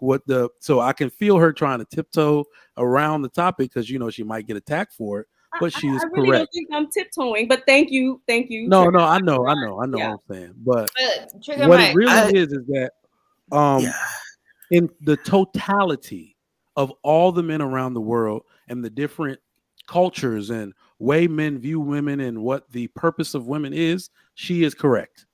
It is up to each individual woman to establish trust with her husband to where each individual husband may want to take it further into the mental and emotional realm. And a man has to seriously trust you to do that, because once y'all screw it up once, he ain't gonna do it no more. Y'all have heard that on numerous occasions. So if we're talking about the average man just around the world, out of the billions and billions of dudes, it is the physical that we appreciate the most, that put us at rest. In the Western world, women tend to overvalue their mental and emotional value in general to a man, because what will happen is you'll say, I gave him all these great ideas and shit. He'll come to the boys and be like, what am I supposed to do with this shit? She think I'm actually gonna do everything that she asked. I don't agree with none of that shit. That's what we be saying to each other, right? But go ahead, Chaotic. I feel like you about to I'm sorry. I'm so sorry. I'm so sorry. Before Chaotic Yeah, in, I just want to make this clear. I really and truly want my husband to be so happy. Like, this man has made me so freaking happy that I don't even know if words can explain. I won't go into it. But I want to learn every inch of what he wants, and I want to fulfill that throughout our journey of marriage. So I will do whatever it takes within God's covenant of our marriage to do that. So if every lady or man doesn't agree with me, sure, but I want me and my husband to be so happy that he doesn't feel the need to look outside of our marriage. And that's what I'm trying to accomplish in my marriage.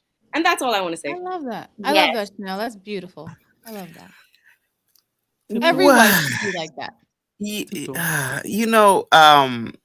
Lady DIDTM said something very interesting. She said if it wasn't for the domestication or domestic aspects of a woman, I forgot who said it, sex would be next. Yeah, that would have been 50 years ago. Unfortunately, and I'm going to be PG with this, with Pornhub, X videos, and other avenues, the value of sex has really decreased. And I can only eat a peanut butter and jelly sandwich every night for 365 days. So it has to just be more than sex in a marriage, if that makes any sense to people. Because now social media, porn is the equivalent of having peanut butter on the table, a peanut butter sandwich on the table, and steak on the table too. So yeah, ladies, you can't dangle sex over a man's head anymore. That's for the people who are listening. Yeah, sorry about that. Let me get my actual answer off too. Do men need outside of the physical? Yes. So absolutely, we need care for our children as far as what's important to me and why I got married, right? Otherwise, I'd be single. Care for our children. We need respect, and we need for a woman to maintain a peaceful environment for us. I think I love that. Now, let me tell you that I've recently ditched the happy spouse, happy house narrative. I've ditched it. What? Actually, I have. It is now happy king, happy kingdom. And let me explain to you why that's better for you as a married person. Any man, I've noticed, any marriageable man that is focused on keeping his wife happy has failed. Look at successful marriages. If you focus on it's an endless goal in which she'll keep moving the goalpost. Any man that is focused on keeping his wife happy has failed. If you focus on provision, if you focus on everything Make on your purpose that you've been given. The benevolence of married men, of marriageable men, takes care of everything in totality. That is how you create a fulfilled woman. This man Talk to him, cares Mike. Talk to him, Mike. everything. But if you try to please her, you will fail. That is what we call simps out here. Okay, it is no longer happy spouse, happy house. Women that are standing there at the ready, like, what do you need from me?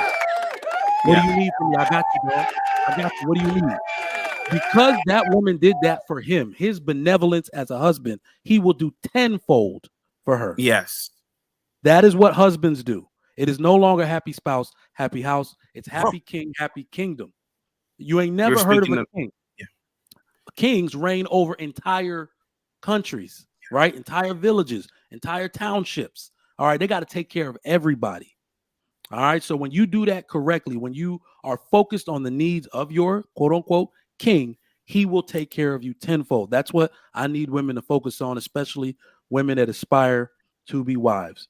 Very few men, marriageable men, achieve fulfillment in their lives by trying to keep their wife happy.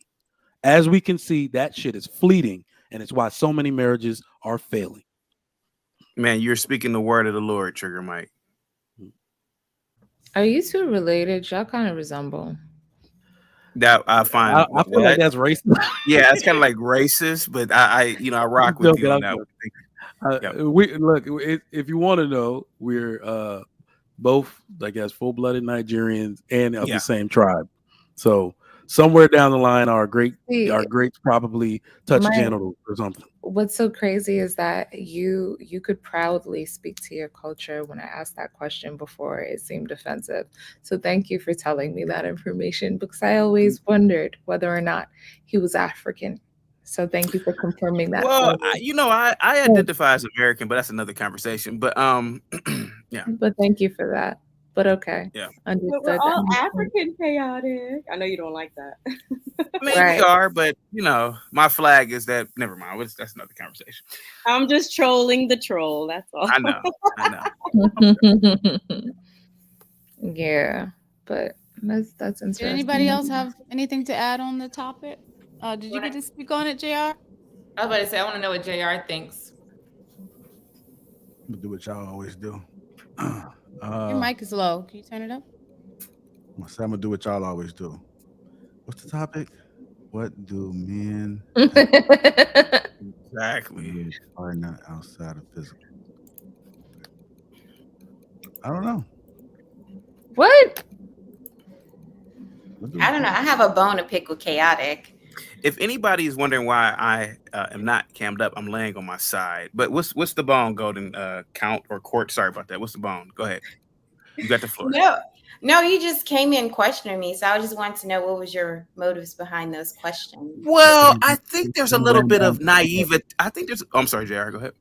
I said you probably laying down with your feet up. Yeah, right. That's funny because I was about to up in the air like this. Yeah. It's funny because Golden Court, I feel like women, it's really cute when women do this. Oh, I get pulled over all the time and I never get tickets. I'm so lucky. And I'm like, yeah, you don't get tickets because you're a good looking female. And I feel like there's a little bit of, I think that's a beauty of being a woman too, even though I'm not a woman. It's like you can sit there and say, privilege. Yeah, pretty privilege. And it's like you really believe that your husband just does all these things for you. No, it's because you're young and pretty. And a lot of women, I'm sorry, go to court. So husbands don't take care of their wives? Like, of course they do. What am I missing? Of course they do. No, I think he probably misunderstood what you're saying, because you said that he does everything for you, but he doesn't know that you have 3 kids and you stay in the house with your kids, that he's the one that provides. He's probably thinking that he's the one cooking and cleaning. No, my husband doesn't have to touch a broom or a mop. Because that's what I heard you saying. He does everything for me. And he's like, he does everything. Well, I was more so speaking on like a financial level, because the point was I was saying that I had to learn to fully trust my man to be the provider of the family, because I wasn't used to seeing that. That was my whole point. Not that he's doing everything. No, I just had to. But Golden If Court, I'm very let's be honest though. If you looked, or not just you, but anybody on the panel, if you guys look like, and God forgive me, if you guys look like Gabrielle Sidibe, trust me, your spouse won't do all. But you know what? She married him. But yes, your spouse won't do as much for you. It's the honest to God's truth. So bad to say, because if she's married, then she has a spouse that's doing exactly what it is that needs I to think be she done. makes more than her husband. Which is fine, but she still has a husband that Oh, it's she fine. does. Me? It's fine. We're gonna No, put that not on the you, record that it's fine. Oh, okay. Yeah, no, yeah. I mean, I get it. You you know, you want to diminish men's thought processes, so only, you know, that of men that are just shallow, you know, and only see their But wives as see, objects. But I no. take offense to that, Lady Mogolet, because I don't feel like okay, if I'm shallow, then all the women on the panel are shallow. I would dare anyone on the panel right now, woman, to show me a photo of a midget that you've dated in your entire life. I could Show it. Wait, what? Show it. Show it. A He's midget. not officially a midget, but he was a short man. How tall was he? Was he 3'9"? He was 5'3". No. Muggsy Bogues' height is not a midget. I'm talking about. Hold on, wait. Well, how tall are you? Chaotic. I have one. I have one. Put it this way: I call them cannot that? dunk a basketball. What'd you say? Why would you call them midgets and then try to ask women not to disrespect this type of men? Ask women to, hey, look at them, and like when you as a man are disrespecting them, but you want us to respect and appreciate them and go with them, like date them and look at them, notice them, Well, but you are ma'am. doing this. Ma'am, I feel like if you're a part of a certain group, you can talk about the group. Just like black people, right? I love talking about black people because I'm black. So I'm a short guy. I can't dunk a basketball. So I feel like I could talk about other short little runts because I'm short. Definitely. But what I'm saying is that what I'm saying is that you know the young lady Lady Mogolet said that men are shallow. Not all men, of course, but women, you guys are just as shallow too. A lot of women will openly say, "I don't date short guys." Openly will say it. Openly, I don't date short guys. I don't date this. I think women are just as shallow as men. Do you know how many times I've heard women say he's ugly? Oh yeah.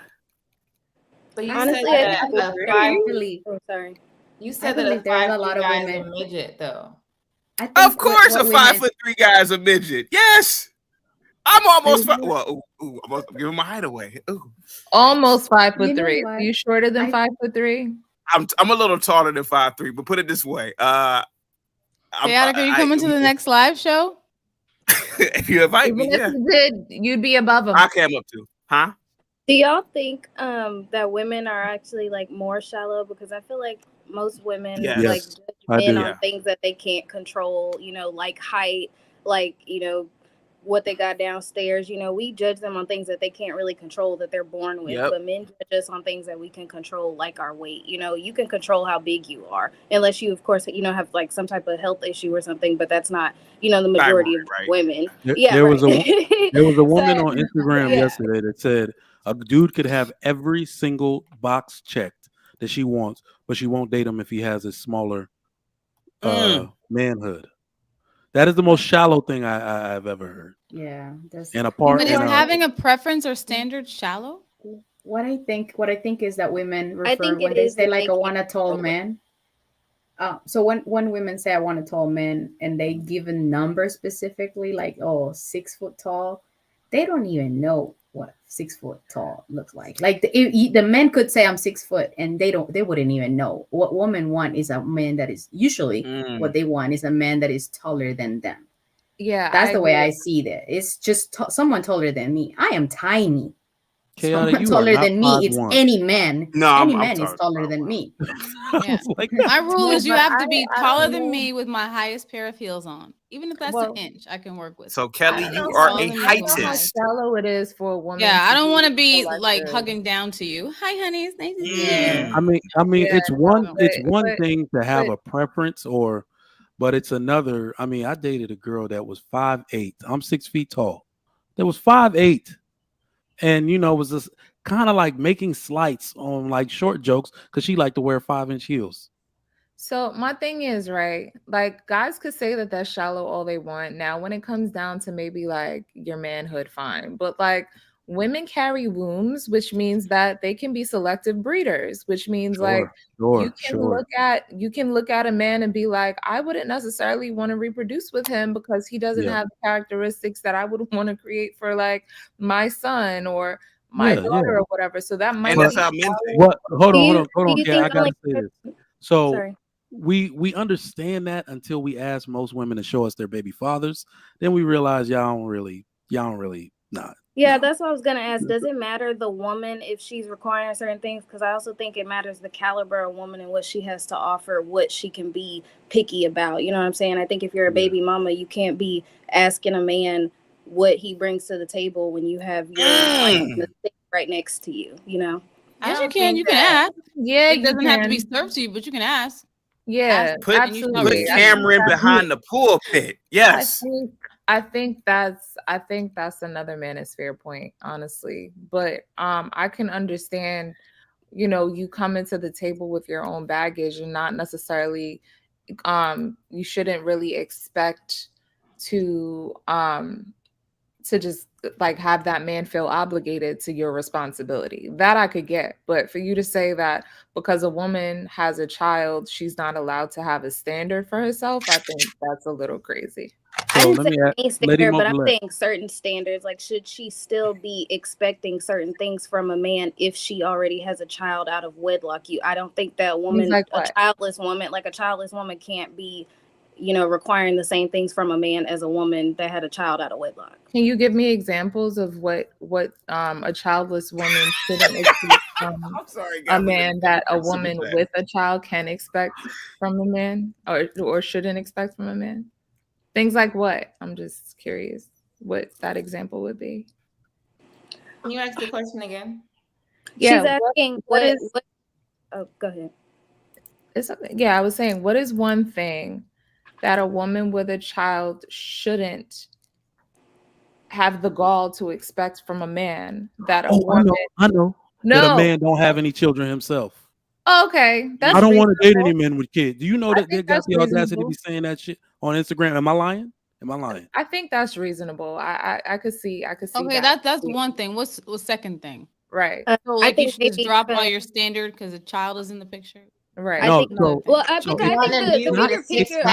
One at a time, family. One at a time. I think the bigger picture here is not just the child, but the fact that you decided to give the greatest gift you could ever give to a man to somebody that didn't commit to you. So now I think that's your virginity, actually. Absolutely, a lot of people do that without kids. Absolutely your virginity too, but a child is so much more that the fact that you gave something so much more, this is a forever thing. This is a life. You gave a life to somebody that couldn't give you your last name. So why would I say that you can expect the same thing from a man that I can when I didn't even do that yet? Yes, I might made a mistake and not have been a virgin, but I have not given my womb away to any man. So why should you be able to require the same things when you didn't require your I think a woman can require whatever she would like, whether she gets it or not. It's nice to say that, but realistically, will a man give it? I was gonna say, because the way I see it, I don't think you should drop your standard. Right. The way I see it is that you can be young, and the younger generations are worse than like I am 36, and a 20-year-old woman learned it could from look better. the older thought pockets. Where do you think? Hold on. There's a lot of young girls who have way more bodies than older girls. So there is a 20-year-old. There is a 20-year-old that I'm not competing with a 20-year-old. I'm 36, but I know what I want in life. I'm not making the same mistakes, and I definitely haven't been with a lot of men. But most 20-year-old women now probably have more kilometers than me.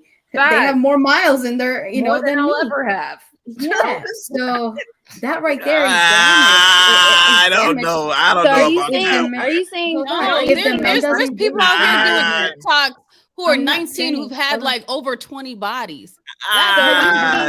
Sexual bodies, a child in a sexual body experience is the same thing.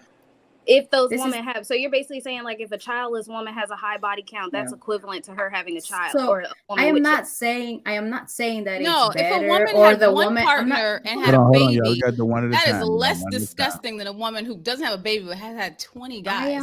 That's disgusting. I am not saying that the woman is better or shouldn't have standards. At the end of the day, the man is gonna meet the standards, not the woman that you're saying. You know, like if he wants to do it, he will prefer to go with the woman with the kid. He's the one making the decisions. That doesn't make him stupid or not, because he is the one that decides what he's gonna deal with. He's the one that decides what he would rather have.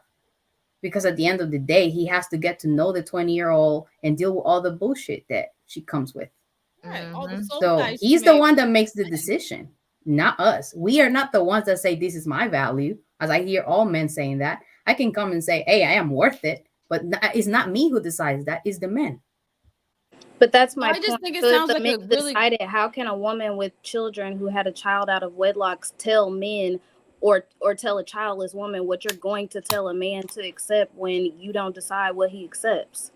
You keep saying a baby out of wedlock. So if a woman has a child and she's divorced, that's okay.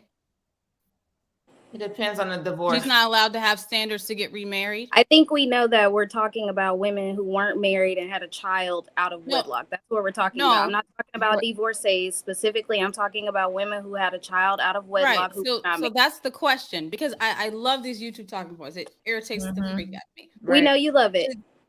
Yeah, I do. I love the YouTube talking points because we know they're just talking points. It's not reality. So a woman, who gave so it's birth not to a reality that child, women are having whether children out of married or wedlock? not married, that woman's allowed to have One at a time, y'all. standards, One but at the a other one's not allowed to have standards. That doesn't make So sense. it's not It sounds reality good on that women YouTube. are having children out of wedlock? That's not reality? Okay. So why is she not allowed to have a standard? Answer that question. Did I say she can't have standards, or did I say she can't expect certain things from men? That's what I said. I said you can have standards, but you cannot expect certain things from a man when you've already given your womb away, which is the greatest gift that you can give a man next to your virginity, like you said. So if you were risen up in those values, then you should already understand, ma'am, because you said you were raising these values, that you should not be giving your womb away prior to marriage, period. But what can she not expect? Because okay, the standard, I do believe that God does forgive, and people like to shame people, they like to hold them accountable. But after God has forgiven you, and as long as you're not still living in your sin and continuously acting in it, your sin is forever there because it's a child. A child doesn't go away. Is not a sin. A child is a product of a sin. A child that happens out of wedlock is a sin. You had the child out of wedlock, that's the sin. Just like sex is. Exactly. It is still a sin. So because you accidentally got pregnant or you aborted your child, got pregnant. it's You still accidentally a sin. consented. So you accidentally consented to sex. If you're a virgin, you can hold that standard. But if you've given your body away, if you had a baby, if you're divorced, it's all the same in God's eyes. But you can go ahead and have your little levels. It's all the same. Keep thoughting it out and thinking you can expect a husband. It's the same shit. It is. Yeah, it's very interesting. Like it's a very self-righteous. It sounds good on YouTube. It does. No, so let me add this, y'all. Let me add this real quick. I got you. Like let me go ahead. because I've been waiting. Right.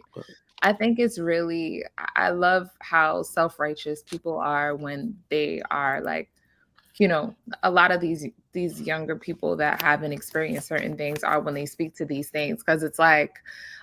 Let them tell it. It's like they haven't made any decisions that don't necessarily reflect the heart and fabric of who they are. Like humans aren't humans. People don't do things that may not necessarily align with what they intended. You know what I mean? So yeah, you can say, oh, a woman had a child out of wedlock and so she doesn't deserve to be treated a certain way. That I mean, again, it sounds good for YouTube. Good on YouTube. Right. Does it not sound good for real life? I understand. Hold on. Does it not sound good in real life? Hold on, y'all. Let Mike go. Let me get in here, Ken. Hold on. So there are a few things that I'm trying to finish. Mike. Oh, my bad. Lady Mogul, I was still trying to go. My bad. Go ahead, lady. Whew. But yeah, like I just don't understand. Like I said, it just sounds really good for YouTube. And if I'm going to be honest, obviously, no single mom that I know is planning to become a single mom. Well, I mean, we obviously know that there are women out here that do, but the women that, like, there aren't women that are out here saying like, oh, we're gonna go become a single mom, and then it just doesn't make sense to say that, especially as a woman that hasn't.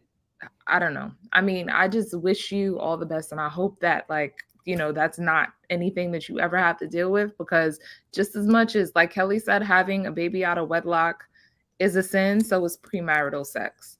So I hope why do y'all keep acting like having a child? Y'all shouldn't personalize what she's A saying. child is not an One at a accident. time. One at a Y'all time. keep trying to come at me and my age, trying to diminish the fact that you're trying to say, first you say a child is a mistake that you made, and then you backdoor say it was an accident. If we're conscious enough to consent to sex, and you were conscious enough to know that you were going to make a child if you had unprotected sex with a man, period. We're not children. So stop trying to diminish my age just because you think whatever you want to believe. I haven't experienced certain life experiences, because age does not have anything to do with life experience. It's not synonymous. Okay.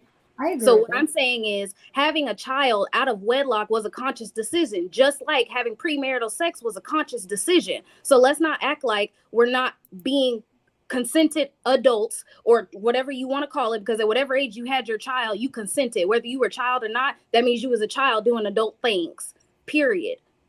So not if people get raped. So not if people get raped. And there's a lot of women who are having sex and getting pregnant and aborting. And so this is what we're talking about now. Now those women, we're moving the goalpost. Now you have to move the goalpost to fit your narrative. Because I wasn't finished. So what I'm saying is, you're moving the goalpost to fit your narrative, when in reality, most women that are single mothers had their children on a and or on some reckless sex, and it just happened, and they proceeded to have the child. Okay. I don't have children not on accident, because I have not participated in sex that would get me a child, because I've kept my body count low, because I realized after I lost my virginity and fucked up, I can't do that again. So I need to keep my body on lock until I get married, which is what's now happening. So until that happens, no man is going to be entering my womb and making a situation, or putting myself in a position to where I have to make a decision if I'm going to keep that child or not.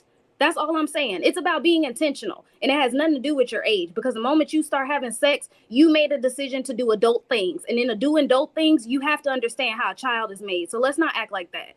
So again, it sounds really good for you too. Can I have a lot of friends Hold on, y'all. who have been raped. Can I get in here? Okay, Trigger Mike. Can I get in here? All right. So I got to address the part where we talk about this is a YouTube talking point. It is not. It's not even a manosphere talking point. This is why Kevin Samuels is so important to this, because this is stuff women say out of their own mouth. Women are basically saying that they prefer to do a full court press on requiring superficial standards over substantive ones. And these are women that come with baggage. So this is not a YouTube talking point. We can go hours and hours of tape of women saying, I have kids and I want a man with no kids. I have 2 kids and I want a 6-foot baller who makes $100,000 a year. Come on, like, this is how this whole manosphere thing got really took off. The reason why I feel like, or I think rather, that women need to kind of check this whole thing is because we can see clearly in the Black community that it does not afford women the ultimate goal that they want. We keep saying a quarter of women, 25% or less, or 26% are married. I just found out when you take out the baby boomers, it's 1 in 10. So 1 in 10 women under 50 are married. So that means less than 10% of women have the right to actually require all of the superficial standards once they come with baggage. You only need to be concerned with substantive ones, simply because if you have a child, your whole outlook changes, right? I'm sympathetic to that. You need to be looking for a good father for your children, someone to submit yourself and your child to. It's no longer, ooh, he got to have a beard this long. Ooh, he got to have dreadlock. You get one chance at that shit. If we're going to write rules, you get one chance at that shit. If you fuck it up, it's over. You get So, one chance to do Sugar all that Mike. superficial shit. Sugar No, Mike, go ahead, go ahead. since you couldn't answer the question, maybe you can. What is it that a woman without a child is allowed to require that a woman with a child cannot require? I That's just the said issue I you have. get So one as chance. if she I was does about not to say have. everything you want, as far as because it varies for each individual person. If you want to mix in superficial things with the substantive, you get one chance at it if you have no kids.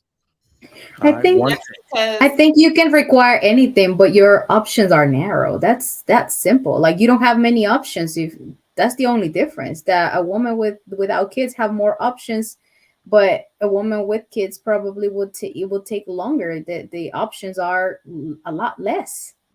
The But reason why a woman with kids could get married sooner than a younger woman. Yeah, and I'm not saying that a woman should not have standards. What we are seeing, what I'm trying to do is speak to the actual results. It don't matter what standards you have, men ultimately choose who gets married. And as we can see, men don't want a woman with all of these, like when men won't marry you, even with those standards. Nobody can really meet it, right? Your women will keep moving the goalposts. So we're asking women to be realistic. That's it. We asking women to be realistic. Once you come with baggage, literally 10%. That's what I'm saying. It's an actual statistic now because 1 in 10 women under 50 are married. So only 1 in 10 women can require all the superficial shit that they want. The rest of y'all got to be realistic about how to acquire a husband for yourself and your child. I'm about getting people married. So I'm not going to be talking dream talk or none of that. There are dudes out here with stable jobs, dudes out here ready to be kind, to put a roof over your head, but you're overlooking them for Pookie number 3. Hell no. I'm going to say something about that. And the reason why I agree with the one chance thing that Sugar Mike said is because if you like continuously date all the time and you're like, you go through all these men, it's kind of like if you have these men around your children, you're like putting some type of trauma on them. So you got to like finally like pick wisely and don't just be going through men because you have these high standards. So I believe because of, you don't lower your standards, because even single women have to lower their standards. It's just not because you have kids. It's just like, okay, I'm not finding what I want because it's a fantasy. Some of these things that we want, it's not a long-term lifetime. That's not especially like with the height thing. You want a man, let's say, that's tall, but the tall is not going to make him a gentleman. The tall is not going to make him be a provider. None of those things is going to be something that you want at the end of the day, like when you're old. So all of us have to lower our standards, especially women with children. Because like I said, trauma, kids are going to see, okay, well, you dated this person, you dated that person, right? Because, if the guy is nice, you're going to be thinking, oh, he's the one. So eventually you have your the man meets your child and making sure you guys have a good relationship, right? Because that has to be connected as well. But if you keep going through all these guys, it's kind of like, all right, well, the kid is going to be confused. And that's just kind of not that good to do when you have kids. So I think everybody should lower their standards at the end of the day, just to make sure that you're just not out here dating. You're eventually trying to get married and you don't want to take 10 years to do it. So Lady Di, you spoke all facts, but I got to amend one thing you said. You said it twice. The reason why women give so much pushback is because we keep saying lower your standards. That's the part they don't like. What I'm asking is for them to be realistic. The reason, all right, let's do this. Because if women want to actually understand what your standard is, I got a test for you. The next guy you date, if you are dating, leave sex out of it. Tell him you're not having sex with him. And all of a sudden you will realize exactly what you qualify for. Because the only reason women are somehow qualifying themselves for the type of man they can get by the type of man they can have sex with. Those are two completely different things. So if you want to know just what you qualify for, leave sex out of it and see how long you stick around. That is your standard. That is what you need to, that's your reality right there. Because that, if I'm just being real. So I'm not asking you to lower your standards. I'm asking you to be realistic. Because a dude that keep coming back and you think he a 10 and he got all the dreadlocks, he got the nice car, take the ass out the situation and see if he stick around. But when I say lower standards, I'm just talking about the unrealistic things. I'm not talking about, you want a gentleman, then you get an asshole. No, don't lower your standards to a Those are pookie. preferences. Right. Exactly. That's what I'm saying. What are the standards you guys are telling women to lower? You're just like, oh, you have a kid. You should accept Whatever Pookie trash and comes Ray along to Ray. marry you. Oh, No, you have a that's penis, so. you're a Yeah, man. that's how Let it me get sounds, married but because it's more like about being realistic. Yeah, okay, like I so that's mentioned what I'm one. saying. What Be women clear for people who are watching. What are the standards you're telling women to lower? You're making a woman feel like, oh, I've had a kid. I deserve nothing in life. I'm a terrible woman exactly. because I've had a baby. Like that's bullshit. What should a woman lower? Give actual examples. I So hate I mentioned one. I said height. So, Lady Mogulette, what is the standards that you are looking for in a man? We could just go like that because everybody's different. You might not want somebody that's I tall. got one. No, The- let go her ahead. answer. Let I her mean, answer I'm because you're the honestly, one looking for one, right? not going to spell that out, but I don't have materialistic, superficial standards for like my requirements of the man that I'm dating. I have a child, so they tend to be geared toward the type of man that I would want to be comfortable leading me and my household. Like it has nothing to do with his height. Yes, of course I'm taking his financial literacy into consideration, but that's also not like the first thing that's on my list either. You get what I'm saying? But when y'all talk about lowering standards, I feel like first of all, that's crazy to me, right? I don't feel like any woman should lower her standards. I feel like people should definitely be realistic about what they're expecting of people and not set standards for themselves based on other people's standards or social media or whatever. And like Mike said, take sex out of the picture, absolutely, so that you can see what caliber or quality of man you're able to actually date and entertain and keep engaged with you. But like as far as saying like I feel like people mistake preferences and things that people desire for standards. It's not the same thing.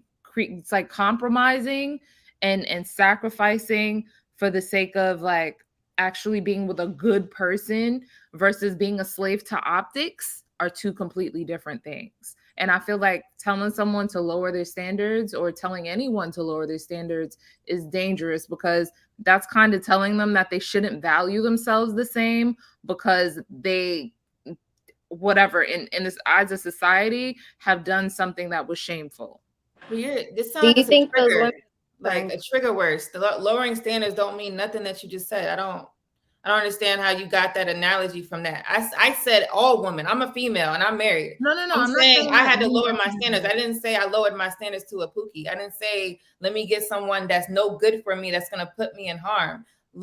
Lowering standards simply means you just lower what your expectations, your preferences, all the same thing. It's just we're using different words. And that's another thing I see, like, on YouTube, we want to say YouTube talking points. It's not even YouTube. When we close this computer or whatever you're using, this is real life stuff. So I'm just going back to like what y'all was talking about earlier. This is real. This is not like, oh, well, everybody on YouTube, they don't know what the fuck they're talking about. And when I like leave and when I wake up in the morning, I'm not facing these reality situations. Like it's real. This is not fake life. This is real life. But see, the thing is, and my passion isn't necessarily toward, and I don't want you to misunderstand like the energy. It's not towards that. It's just the idea of telling people to lower their standards. When I close my computer, my reality is that I don't need to lower my standards to attract a certain type of man just because I have a child out of wedlock. That's not my reality. I don't need to do that. And I'm also not desperate enough to tolerate some bullshit because I have a child either. That's not my reality. In fact, I feel like since I've had a kid, more serious, well-off men tend to be more serious about me. Like that's my actual reality. So when I hear people speaking and making it seem as though, women with children, but then again, I'm also not about to sit here and act like if you got 2, 3, 4 baby daddies that you should be out here expecting a man to take that on either. I'm not going to be unrealistic, but to make it seem as though like just because you got a kid out of wedlock, you should accept bottom of the barrel almost. I think that's a little, I don't know. No, you should never accept bottom of the barrel. You want a good father, right? Right. You want a stepfather. So it's not that. It's just that we're saying don't look past these guys that most women don't want, which is the ones that maybe, let's say, not as attractive. They might not make as much money. But that's kind of saying the same thing. It's like, you got a kid, so you better look in the undesirable box. No, But you my better thing not is, think like, you don't deserve to no. look in that undesirable No, I'm saying, box. okay, this is why I say it real quick. I'm gonna be done. This is what I'm saying. So let's say before I got married, I didn't have any kids, right? So for me, I didn't have any kids. I had a large pool of guys to like pick from, okay? Because a lot of guys, like not all guys want women that have kids. So I have more of an option to say, hey, yeah, cool, right? I have, right? But let's say someone that has a child, they won't have the same amount of options. So it's not like you could be like, okay, I want him because he's cute. But it's like, okay, but he didn't come up to you. Somebody else that is a good guy, and I'm not saying somebody that's ugly or however you want to look at it. Someone that's, I'm saying not as attractive, meaning he's not like the most handsome guy, but he's like average looking, you know, he makes, you know, a certain amount of income, but it's not like 6 figures, but if he's still a good guy. So I'm saying don't look past the good guy. I'm not saying like, okay, go to someone that is like below the poverty line or whatever. No, because that's not going to be a stepfather. And I'm not saying that that's what you were saying, but I just wanted to clarify and make it be known that I don't think that that's what's necessary. I think people do need to be realistic just in general, right? And I do think that people need to be like mindful of what they're putting out there. And then women that have children that are looking to be married do need to always, I mean, whether you have a child or not, you should be you know, looking for a good man like to be in your household, like, because whether or not whether or not you guys have a child together or not, he will eventually become a father. So you still need to make sure that he has those qualities that you would respect as the father of your children. So, I mean, I'm still trying to figure out what it is, aside from requesting a man not have children, that a woman with children should not be able to request. They got nothing. I They mean, got- I so think- you take a I think short it's guy. crazy Take a that- short guy. Get a short guy with kids. You deserve a short guy with kids. But hold on, what is wrong? No, like, hold on. I'm sorry, Cam. You're gonna Okay. go. I want you to go. But what is wrong with a short guy? I want to know. No, I'm saying that's what you're saying. If you have a child, now the only thing you deserve is a short guy with children that's broke. Don't not expect anything else. So- I have not Can lowered I- my listen, standards. hold on, I hold have on, not hold lowered my on. standards, and I Hold on, will hold not on. lower my Let me standards. make a statement, y'all. Let me make a statement because Dating this is ugly actually men. this but you is don't deserve very a handsome telling. man. This is very telling of our situation in society, to where if someone says lower your standards, we go to the superficial. Who said that? It Literally have means, said that. Those are the only things Hold you guys on, have said. hold on, Made it hold a on. shorter guy. Maybe a man doesn't make that much money. Immediately Maybe a guy people who has think we kids. mean ugly short. What I mean is, in fact, what we actually mean is, I said it, I try to make rules. You get one shot to make it work based on your youthful, superficial, oh my God, he's so handsome, I just want to have his baby. You get one shot at that. The next time, you better make sure he's somebody you can bring around your child if you have children, someone you can introduce to your family, someone your father or any other person in your life that is a married man or will approve of. Like, now you got to do it 100% the right way, outside of those superficial qualities. It has nothing to do with how he looks. In fact, remember, I did this on my show. I said attraction is natural. So I gave that to men and women automatically. Attraction, I'm not walking up to somebody I'm not attracted to. I'm not taking it a step further. I'm not going on a second date if I know I want to bang her brains out from asking her on a date. So attraction is natural. But what we're talking about is you can't be ignoring red flags anymore. None of that stuff. Simply because you want to jump his bones. All of that goes out the window. That means that even if there's a dude who's so flashy, who drives the nice car, you are taking the dude who's stable, who travels less, who's more into his work, who, I'm saying, never late on his bills. You're doing all of that first. It has nothing to do This is indicative of the type of culture we live in, to where somebody, most of us think lowering standards means ugly or no. It means get your head out the clouds, stop dreaming about Drake, and come on down to good old regular niggas. That's all I'm saying. Trigger Mike, I just wanted can to agree with that point, but it's actually points. What I'm saying is what you guys were shouting out when I asked the question, nobody was actually giving valid points. I'm okay with what you said, Trigger Mike. I just wanted to add to Lady Di's point and to Trigger Mike's point that, it's the fact that, Lady Mogul, that you were saying that you don't feel like the value differs or lowers because a woman has a child.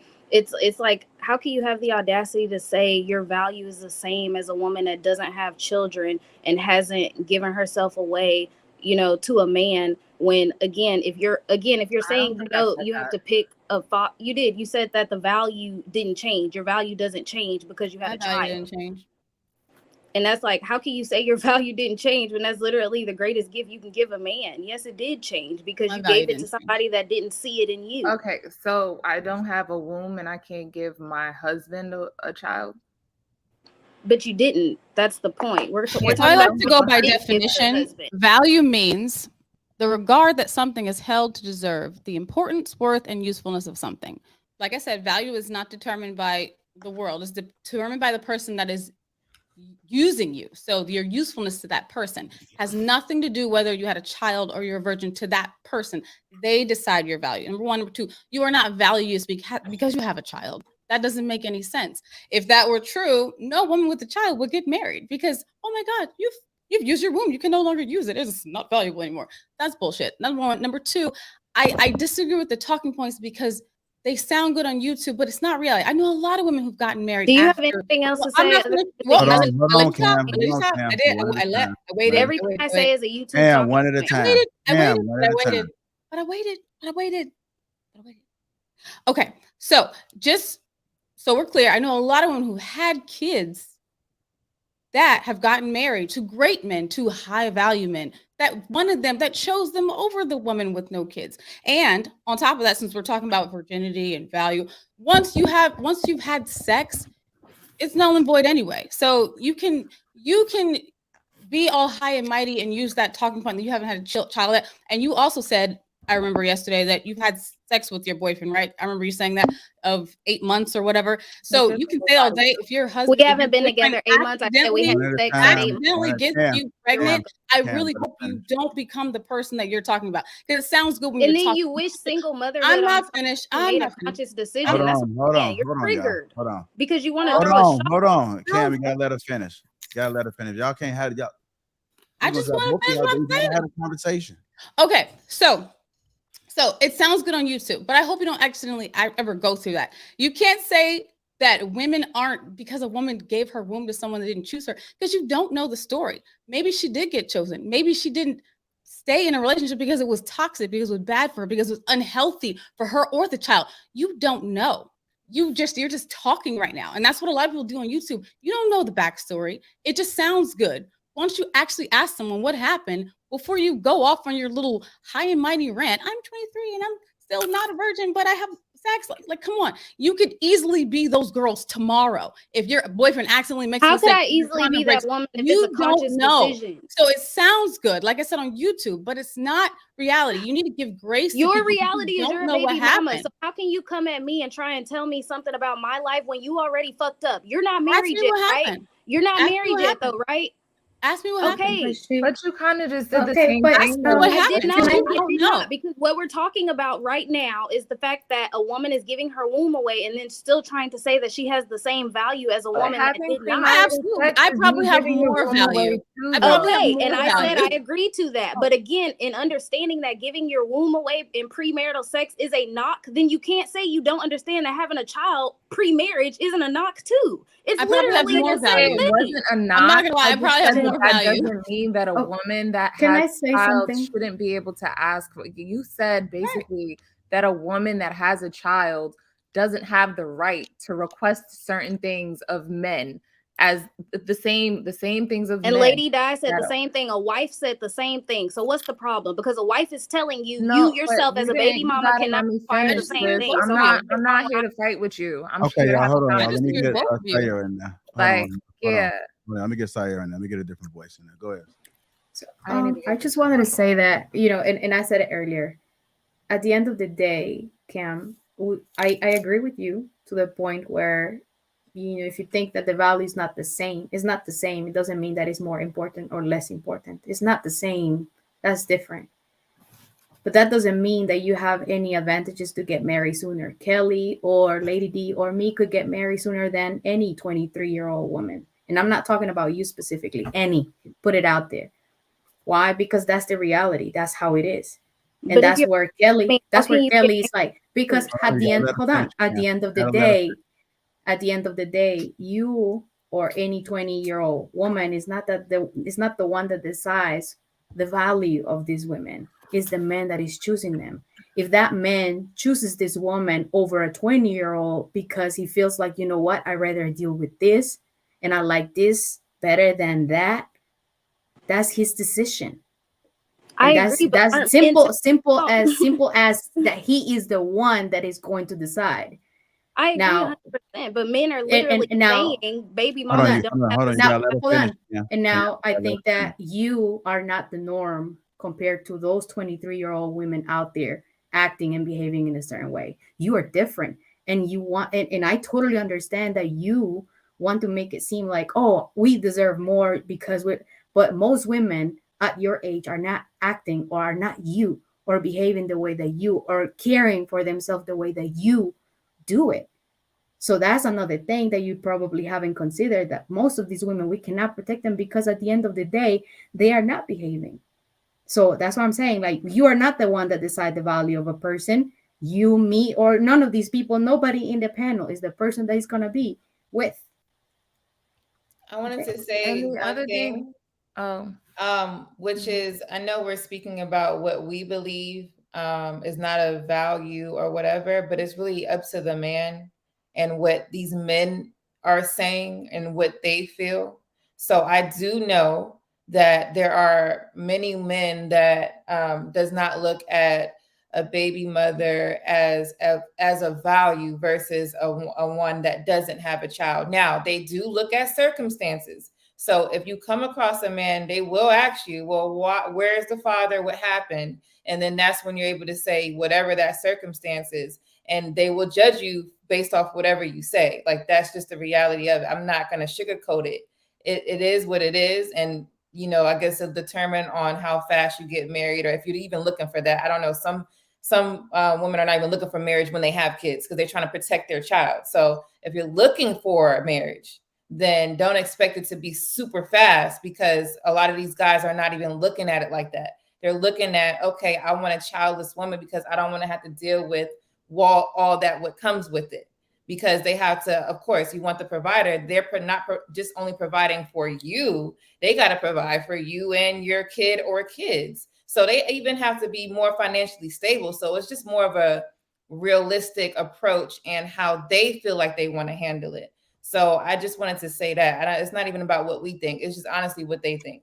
Yeah, that's the thing, right? Because like we like to speak to certain points and not take it, you know, we project our beliefs onto people and the hypotheticals onto people as though they're facts. And what I will say is I do commend Cam for operating in that way for herself, and I do hope that, you know, more women in your generation can do that so that these men can actually, you know, respect and value women and take women seriously.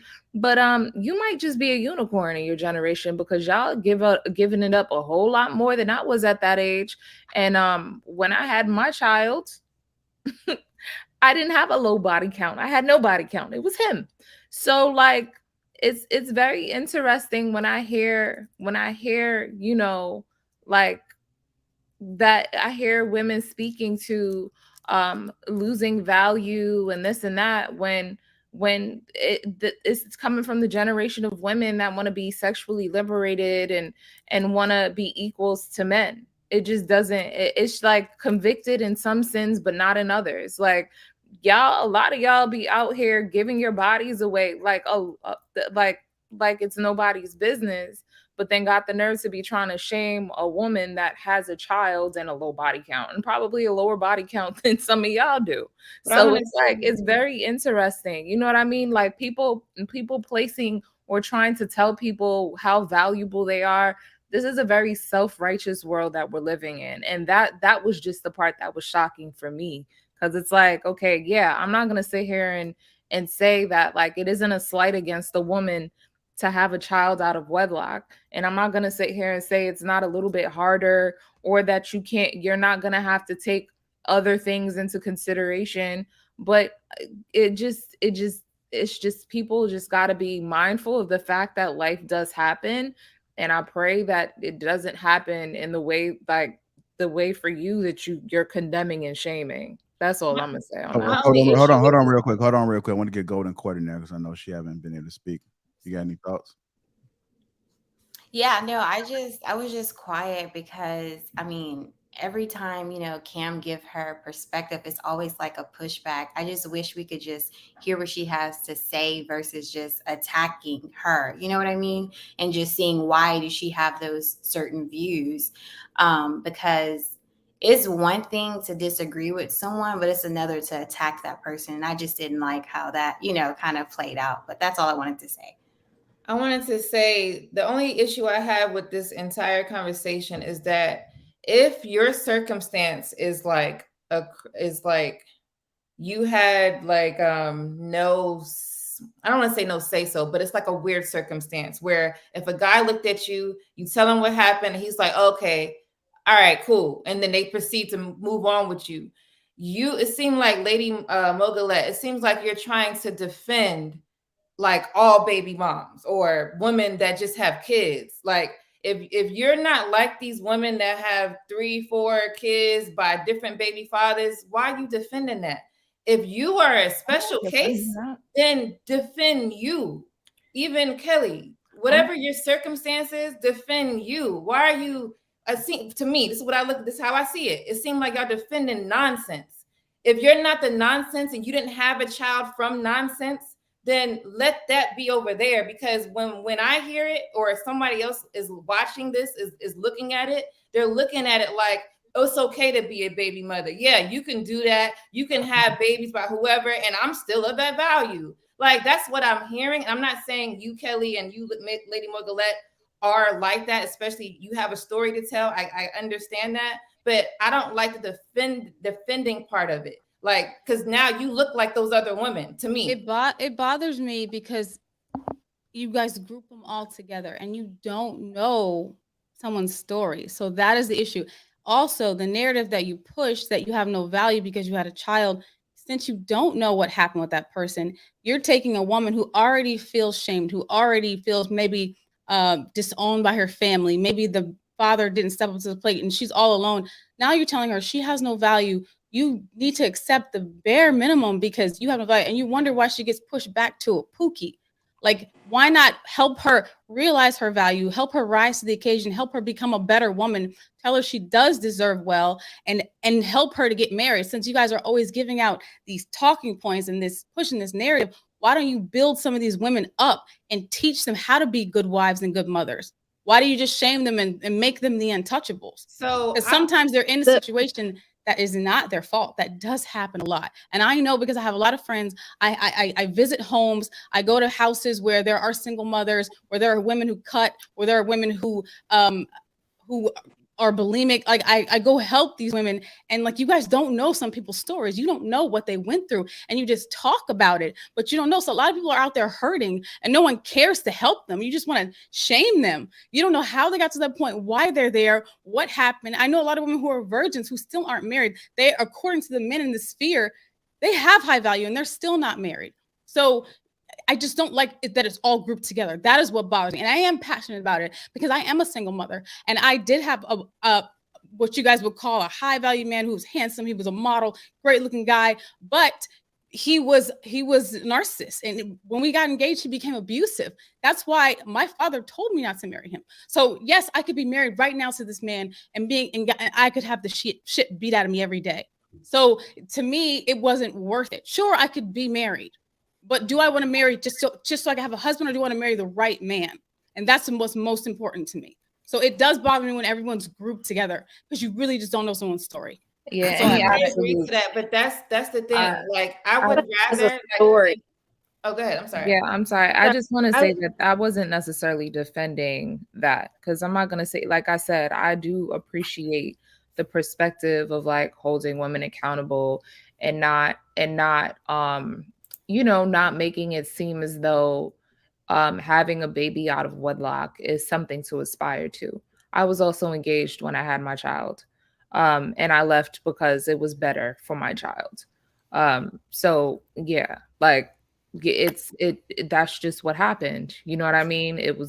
I'm a DV survivor.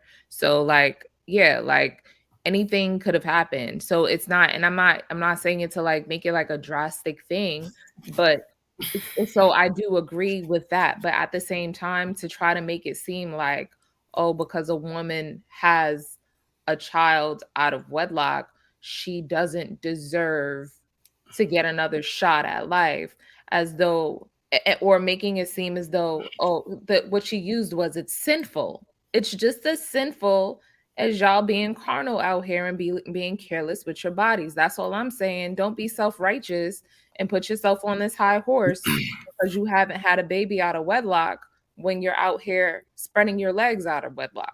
That's the only thing. You're absolutely right. And that body count is definitely under 3. So yes, you're absolutely right. And this man is going to marry me. So again, you're trying to say I'm on a high horse. I'm not. I am the Oh my God, girl. And that's why I say what I say. You don't My have body to count is low. I will be married, and you're upset because I'm making a point that is against the life that you're actually living. Ooh, baby girl, you be all right.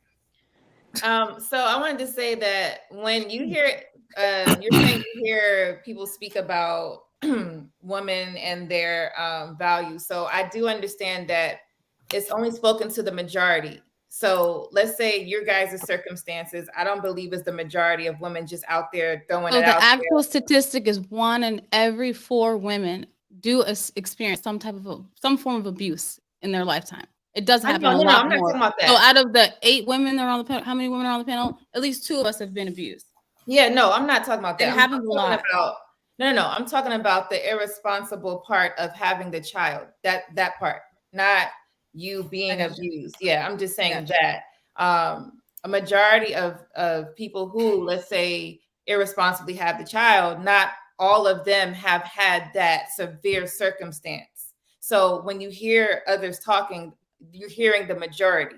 You're not going to hear the minority. Now it's up to whoever to spread their story and say, well, hey, because this is how I look at it. Or you hear this a lot. If the shoe doesn't fit, it doesn't fit you. So I wouldn't get so triggered by the majority of the conversation because that's not you. I am triggered because I'm not listening for just me. I have the self-confidence. I know I'm valuable. I know I don't need to drop my standards. I have a great man that is marrying me. So I'm not triggered. I'm worried about the women out there that may be triggered or may feel like they don't have value because of what they hear the people on the panel saying. And I don't think that's fair. Sorry, you've had a baby. You are no longer valuable. I don't think that's fair. No. Yeah, but that's what I'm saying. This trigger thing is making the point not, it's like changing what we're saying because you're triggered. So if you just listen deeply, especially Trigger Mike kind of broke that down. If you just listen deeply I to agree it, with what Trigger Mike said. He actually have valid points that make sense and people can apply to their lifestyle. That I'm okay with. You spouting out you are no longer valuable because you have a child. That is what I'm not okay with. I said it's the extreme. You can't expect the same things from a man because it's always the extreme. It's always generalizing the problem. And Kelly would know that it's not the women that have 1 child, because it's not the same having 1 child than having 3 with 3 different baby daddies. That's not the same. That's not and also, if we look at the other extreme, most women that are this age, 2023, are not taking care of themselves the way that she is. So we can look at both sides and be like, this is not the norm and this is not the norm. Simple as that. We're just attacking each other, making it personal instead of finding. She has valid points. She has a valid point for those women out there that are young, and we have valid points for the ones that are our age. I said that, but you know, it's the energy. You know, folks just like to be right, even when they're being told that they're right. So they don't necessarily they don't know when to just relax sometimes. But I wouldn't put. We need to be a little bit more empathetic. We need to be a little bit more empathetic. I'm just saying, like, from what I was listening, I'm not defending, or I'm just saying it seems like she's triggered from, everybody's triggered on here, right? That I'm seeing. But if you throw in like that age thing, like just like, I'm you're triggered. But it's a point though. And you don't Trigger Mike's always triggered.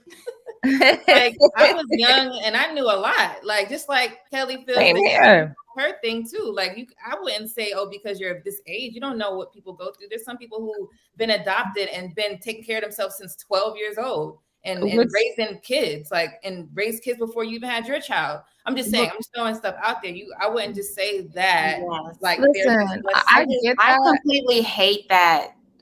Like, age is not synonymous with wait for your downfall. Wait for your man to cheat on you. Thank you. Wait till you become a baby mama so you can see. Stupid, and y'all have to. You made yourself that. I can't make myself something that I have standards for. So trying to wish baby mamahood on me or single motherhood on me so I can see how it feels. That's I don't wish that on anybody. Very, very childish for you to say as an older woman. I don't wish that on anybody. Hold on, y'all. Hold on. Cameron. I'm sorry, guys. Oh, sorry. I want everyone to do it the right way. I don't wish that on anybody. Exactly. And because I lived through it, I would tell women to literally do just the said, opposite. wait until I hope it doesn't happen to you.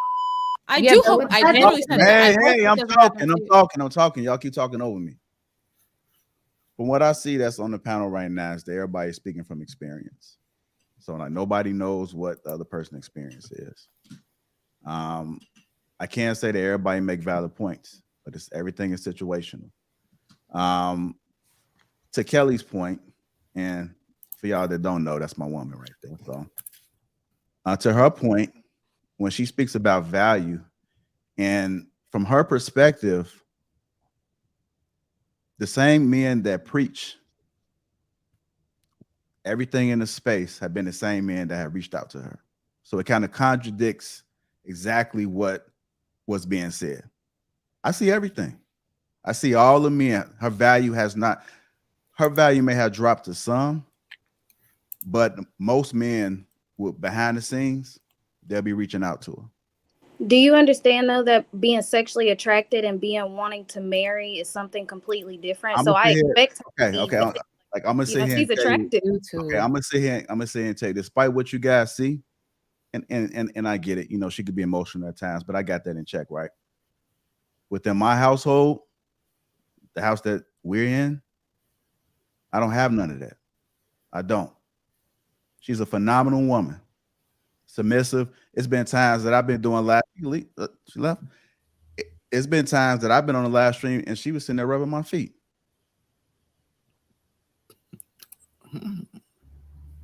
I'm just saying, like, everybody can talk in circles. I'm happy. I'm good. For all the men that's in the chat, I'm good.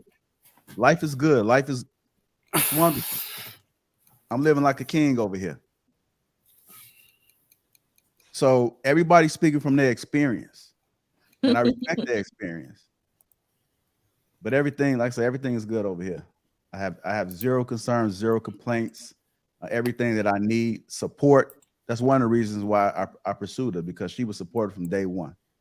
She was supportive, respected me, ride or die, all the above, everything that you could possibly want from a woman. She is that and some. So I'm good. Everything everybody preach about as far as what they're looking for in a wife and a woman, I got it.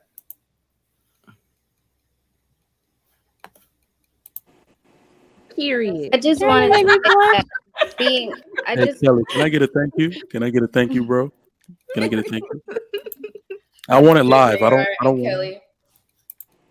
I also That's think it's good. kind of I like, wasn't even talking about you, okay. Kelly, or whatever. I'm just talking. I was only talking about women who like literally 5, 3 baby daddies and all of that. I'm not saying a person with 3 said baby nothing daddies wrong, is in my not opinion. cannot be submissive. I never said that. Just because a lady has a child does not mean she can't be phenomenal. They've never like And, it isn't. And that's Yeah. the point that we were hold on, y'all, hold on, But I y'all. wanted to. I never said hold on, she had. hold on. And I'm not saying that anybody's saying anything, but the only thing that I'm saying is that every situation is different. I know the situation and what happened, and I understood why she had to exit. Is there any form of abuse? Because it's the same thing I would tell my daughter. If my daughter's being abused by a man, I would tell her, don't. You need to leave that situation. Because otherwise, if she don't leave, then she's gonna put me in a situation that I have no problem tackling. So it's not to say that you're gonna experience that. It's wrong. It's wrong for anybody to suggest that. I want everybody to be able to thrive in their relationships and their marriages. But shit does happen.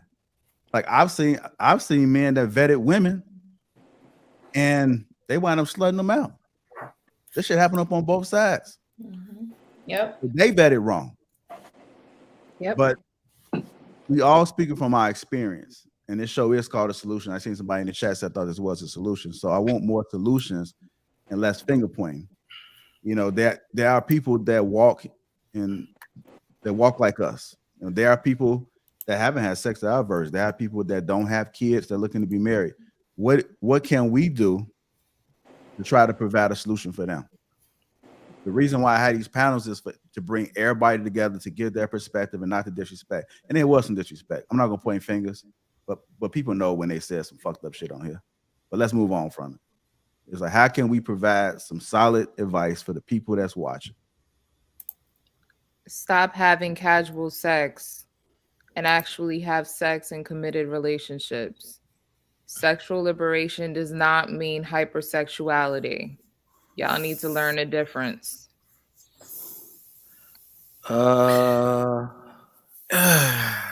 ain't gonna touch it. Yeah. I'm not sure that was any better. I have to touch it, Lady Mogulette, because these like what we do for people with certain type of minds is that now they're just gonna change the definition of what is a committed relationship. You know what I mean? So it is very dangerous. So I really said that I feel for women. I'm not even joking right here. I feel for y'all because men get to play around in this world a lot longer. Yes. Than you. You really take, man, I'm telling you right now, every time I think about the stuff a woman has to go through, my biggest life-changing experience was being in the delivery room when my children were born. Like, I did this to her, and I'm not feeling a damn thing. This woman shrieking in my ear, whoa! And I'm just standing there, right? But that let me know how much women have at stake for having sex. That is what you go through for having sex. So unfortunately, you have to be more mindful, more careful, right, of who you give that to. And I don't know, I'm not going to sit here and dictate terms as to what. There, I'm reading Kelly's get back message. I'm sorry. But it's true, okay? It's true. I read body language and faces. It's true, don't lie. All right, but no, I think unfortunately, what I will say is definitely preserve yourself as best as you can.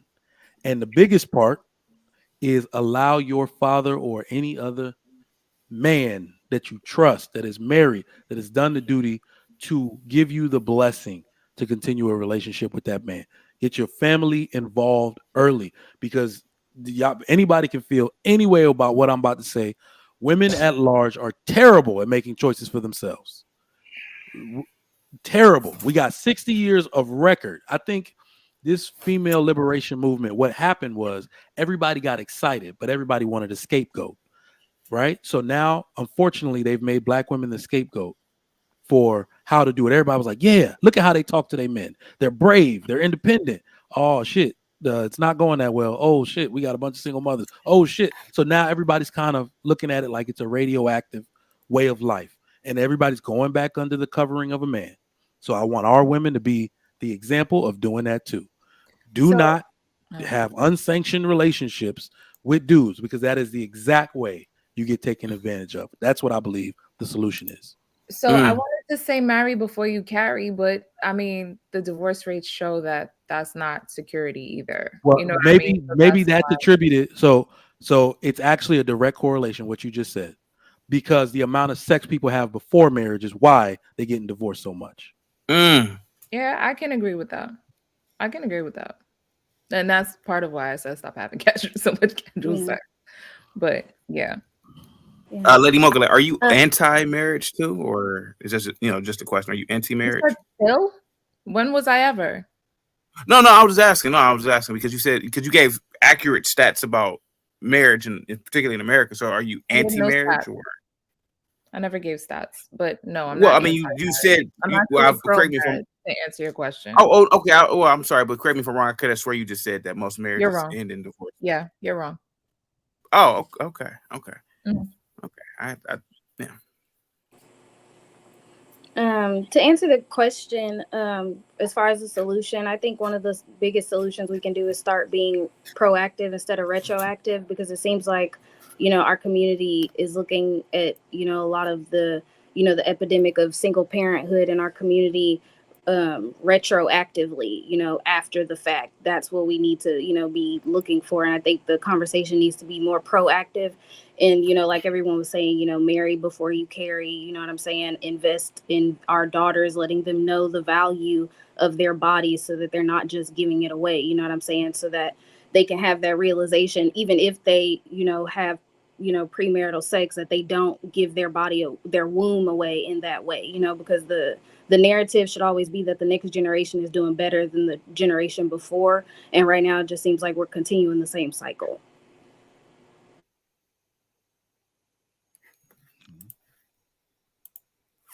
Guys, while you're in the chat, please hit the like button. Please subscribe to the channel if you have not, and please hit the super chats. Thank you guys so much for being fans of the Lapeef experience. Go ahead, guys. And we have 56 super chats. But my solution would be wait till you get married to have sex. How the hell do I have all these super chats on my show? You know what? All of y'all come on my show in the morning. Quit your job, take a day off. How the hell I get all this shit? It's because it's women. You know what? Fuck that. Y'all niggas How in the much chat drop are tricks. off the panel? Y'all are tricks. When there are women, y'all love dropping cash. I can't stand y'all niggas. Oh my God. What's going on, Rilla? Mic check, Rilla. Rilla. 1 2 1 2. Hey. What's happening? What's happening? What's up? Who's reading these super chats? Oh, hold on. Like they say, Rilla coming back to the Thursday show. We come back to Kenny Talk. Nah, ain't no coming back. And Rilla got this Chi-Town. Hey, wait. Show he's supposed to be doing. Wait, relax. Good call out, JR. Good call out. Man, King Talk. I'm here on Tuesdays, man. We just trying to work it out. That's all. Your boy is working. So JR know every time he talk to me, I'm like, I'm at work, G. So we just gotta work that part out, man. Like, I see the people, I see what they saying, but man, I'm here. JR is fam. Lapeef Network is the greatest network. Trigger Mike, my fucking God, is killing this shit, man. 7 Ways to Sunday, he killing it, man. So Jesus Christ, man. Nah, I'm here, fam. I'm here. But I've been typical of my 12.5-hour days. I'm at work and then I'm listening to y'all on the way home. And I'm just like, let me put some paint where it ain't, man. I see a couple of familiar faces in here. So let me pull up and put some paint where it ain't, man. So y'all go ahead and continue to cook, man. And I'm gonna chime in. Chaotic here? Oh man. What's going on, man? How you doing, bro? I'm dropping You off. over there setting us up, man. I'm gonna say I think you about to say something. I'm waiting till you get to it, and then you Nah, because I saw Chaotic. Yeah, I saw Chaotic, and I'm like, yeah, I'm finna drop off. I don't blame you. It was great seeing you. Shout out Mogulette, man. Shout out. Oh, brother, what's up, man? Brookwine. Boggling out of dance house, sin. Hot mess. I'll read the super chats if you don't mind, Kelly. Or All right. I don't mind. All right. You gonna do it? Yeah, I'll go Yeah. encyclopedia. We got Kobe Jordan in the building. Salute to you, Kobe Jordan. Thank you so much for contributing with the $5 super chat. Says, yeah, I'm a young black man, no kids, good money. It's over for black marriage in America. Us men are moving overseas. It's over with my opinion with the no periods. We got Rebel Rose in the building. Thank you so much. Oh, not Rebel, Rebel Rose with a $10 super chat. Says, those women aren't up for love, they are up for sale. This is why, or this is the modern woman. High mileage, multi-soul ties, and after it's all said and done, traumatized and all. Where is my Russell Wilson? Sad. Thank you so much. Marriage, politics, and sports with the $10 super chat says, I had 2 married women telling my daughter not to get married. I told them to check that crap. They have whole husbands. Crazy the damage some married men or women cause. Salute to you, marriage, politics, and sports. Again, marriage, politics, and sports with the $10 super chat. Thank you so much. Says Chanel on point. As a man married for 35 years, damn, it really isn't that hard if you are well tethered. Conversation is key, and men are not that complicated. We're not. No, we're not. Sandwich and beer. Kevin C. What's up, Kevin? Hey, how you doing, man? With the Honduras 60, what's that? 60 Honduras dollars. It says the hive goes in on happily married woman. Thank you so much, Kevin C. For the 60 Honduras dollars. Digital Knight with the $5 super chat says, I think the reason why married women don't tell is because most women will try to get with their husband. Thank you so much for that super chat. Who else do we have in the building? We got the Real Pookie with the $5 super chat. The Real Pookie, thank you so much for being a member of the channel as well. Says there's no such thing as a modern woman or modern women. It's just men complaining about the women they can't get or the relationships they could not maintain. Salute to you, the Real Pookie. Uma Layla with the $5 super sticker. Thank you so much. The Real Pookie is back again with the $5 super chat. Says modern women making men step their game up. Don't front. Y'all settle for marriage security. Ooh, deep down, y'all know the Real Pookies do it different. Marriage, politics, and sports again with the $5 super chat. Thank you so much, sir. I still get offended even when my wife tries to pay for dinner. Oh, wow. Interesting. Sir Chi, 1987 with the $2 super chat says, Amy ATM. I'm sorry? Sir Shy. That's Sir Shy. Oh, sorry about that. Amy ATM, Discovery Card Debris, and Vivica the Visa. Smoke weed every day. Congo English with the $30 super chat. Never seen a $30 super chat before, but thank you so much. Says Amen Trigger. Thank you so much, Congo English. Marriage, politics, and sports again with a $10 super chat says for the title of the Shizzo: loyalty, respect, exclusivity, access to sex, nurturing, insight, make our house at home. Notice cooking and cleaning is on the list, but we share ... David Keppel, or excuse me if I pronounce your name wrong, with a $10 super chat says, I was on a date with my wife for Valentine's Day. My wife paid, and 2 ladies at the table next to us gave me weird looks, but I didn't care because I know I'm the provider and my wife gets whatever she wants. Thank you so much. Empress, thank you so much with the becoming a member. The Real Pookie with the $5 super chat says, Trigger, we don't want to hear your war stories from 2006. You are literally the 4th, 5th, and 6th option for girls you smash. You're not that guy, pal. Hold on for a second. The Real Pookie, thank you for your super chats, but let's support this combat veteran here. Let's see. The Real Pookie with the $5 super chat also says, and thank you for being a member again. The Real Pookie says, let's keep it real. Ladies, your man can and will provide you with security. But that other dude naturally brings the femininity out. Why? Dick. I almost said it the wrong way. Dig Bick with the $2 super chat says, Lady D, or Lady Di, excuse me, and Lady T have the same voice. Okay. Sir Shy with the $2 super chat says, pick up a mop.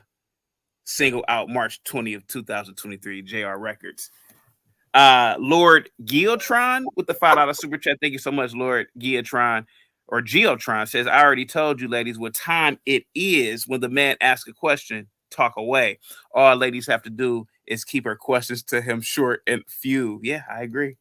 Lord Geotron with a $2 super chat. Thank you so much again. Says, if I'm not physically attracted, it ain't happening. Yeah, the Real Pokey again. Thank you so much, sir. Says, I want to believe every queen on the panel, but 75% of my bodies have been married and women in relationships. How do you reconcile this experience? That's a you thing, sir. Lord Giatron with the $2 super chat says, ladies on the panel, will you guys please fix black women? Interesting. Big Ant, what's up, Big Ant? I ain't seen you in a minute. Said with the $10 super chat says, Mike, now you 6 foot at 36. Come on now, laugh out loud. I'm actually 6 foot and 36. I don't know what to say to these things. I don't know. Yeah, Sir Shy with the $2 super chat says, sorry, Lady Mogalet, Manosphere here to stizzy. It's always been here. Marcus, what's up, Marcus? With the $2 super chat says, Cam for president. She's too young. She's too young. But when she's 35, I'll definitely vote for her. Let's see. The Real Pookie with the $5 super chat. 19-year-old with 20 bodies versus 40-year-old who has 30 but got 20 raw. What's the difference? Okay, that's an interesting question. Team Fatty, what's up all the way from Portugal? French EK757 with the $2 super chat says, guys, God, please protect Cam out in these streets. Yeah. Marcus with the $2 super chat says, why is most of y'all triggered? Ooh. Why is most of y'all is triggered? He says Really Cam quick. is on that ether mode. Yes, Cam came out tonight like Suge Knight at the award ceremony 30 years ago. Peaches with the $2 super chat says, Cam passed the torch to young girls your age. Yeah, I'll agree. Insane One with the $2 super chat says, how are you forced to birth a child against your against your will? Marcus Evans again with the $2 super chat says, talk lady die. Or D. The Real Pokey with the $2 super chat says, they not even using condoms, trigger Mike. Kevin again with the 60 Honduran dollar says, manage expectations versus lowering standards. Kevin C, thank you so much, man, all the way from Honduras. The Real Pokey with the $5 super chat says, I agree with you, Trigger, but these feminine women moving wild crazy too. You have to be realistic, my guy. Why do you have so much faith? Marcus with the $2 super chat says, lowering your standards is not dangerous. Ooh, good point. And Sam One with the $5 super chat says, Mogalet is lying. At some point, we all decide the standard of a person we're willing to look at. When we wake up in the morning, you prefer something. Greatness to Work with the $5 super chat says, is a single man with no kids lowering his standards, getting with a woman with children? Great question. Greatness to Work. Marcus again with the $2 super chat says, Lady D. Is it D or Die? I apologize if I'm saying it wrong. You're talking to the wall. Nice try, though. I didn't know we had wall emoji. Cheek Auto LLC. Please forgive me if I'm saying it wrong. Thank you so much for the $5 super chat says, Lady Mogalet. Oh shit, clean your mouth. Young ladies, please don't listen to that. Baby mama are not men. What? Okay. The Real Pookie with the $5 super chat says, Trigger Mike thinks he okay. Let's thank you so much again. Ray Alexander with the $10 super chat says, an attractive, high caliber, intelligent, classy mother like Kelly connection offers a high value man more in a romantic relationship and marriage than many women that have never birthed a child. Oh, okay, Ray. Okay. Insane One with the $5 super chat says, in a man's mind, a single child or a single childless woman is higher by default than a single mother. Preferring to date that single mother isn't the same. Okay. Michael with the $20 buzzer beater says, y'all are making this personal. A man picks a woman with kids, comes with more issues he has to deal with. You, your kid, and baby father. That is true. And her personal issues versus a woman with just personal issues. These are facts, ask men. Kevin C with the $75 Honduran dollar says, most single mothers are not first choice and have to manage expectations on a possible and future husband. The guy who pursues a woman decides her value. Machine, what's up, man? With the $2 super chat says, choosing a child without a marriage. Come on now. Okay. Michael Newell with the $10 super chat says, who has more baggage for men to deal with? A single mother or women with no kids? Stop the cap. Not she has no value. She just won't get picked first of the two choices and stop with the extremes. John O with the $6. I'm sorry, €6. Oh, that's about $8 in US dollars. Thank you so much. Says, why is this show titled The Solution? Is what I'm hearing right now the solution. Good question. Good question. Long live the queen. Sir Shy says, Trigger Mike, the sisterhood civil war has begun. What's up, Empress, with the $50 super chat? Thank you so much. Lord Giatron, guys, I'm doing pretty good for you guys not writing in proper grammar, but the real Pookie is sick. You need to stop, Pook. Okay. No commas, no punctuation, but that's fine. Let's go. You did great, Chaotic. Oh, absolutely. Thank you so much. I could tell everybody who was suffering, trying to get through those people. That's I appreciate it. I thought some of y'all was gonna drop out, ease out. Yeah, it was a great show. What's going on, Rilla? You on mute? Getting new. Hey, Jr. We getting new merch. Yeah, it's been worked on, man. It's we getting Lapeef merch. Yeah, I seen you in yours. I had to go change into mine, G. Okay. I still ain't getting no merch. It's crazy. Hey, look. People, HI is working on it. I think it's been this month will be a year since my first appearance on this network. No, hey, Lady T, you gonna get yours. Like, trust, you gonna get yours. Let me say this, man. For people that just maybe on this stream and think like, where's Rilla and this, that, and the third, whoop de whoop, blah blah blah. Like, we need to see him, da da da da. All that stuff. Listen. For me, life is happening, and JR, no, that's like, listen, man. On everything I own and love, that's my brother. So I'm supporting, and I pull up when I can, and catch me on King Talk, and life happens. So sometimes when the position that I hold, when you ask for the title, everything that comes with it, you gotta figure out solutions. I'll just leave it at that. But as we're talking tonight, go ahead, JR. No, I was just looking at the chat. Somebody said, "Who are you?" That comes in as new, that watches the show, and it always happens, right? I get people 1,000, get people that check in and say, "How's everything?" Hey man, hey look, and for that person, I'm nobody. I'm a oofy goofy L7. I'm a square. Hey man, I'm a simp. I'm a beta host stud. All of that. You're one of the original 8. Don't be talking about my homie like that. I'm gonna need you to relax. Nah, like real talk. I'm all of that. So when look, I get all of that. Like, what y'all need to understand is I get all of that on the table so we could talk about the real issues.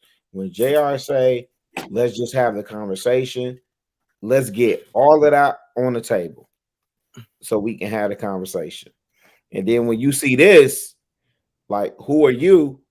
If you don't have one of these, my question becomes, who are you?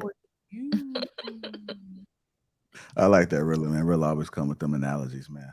It's been I ain't expect to be on here this long, but Curves, you owe us. Yes.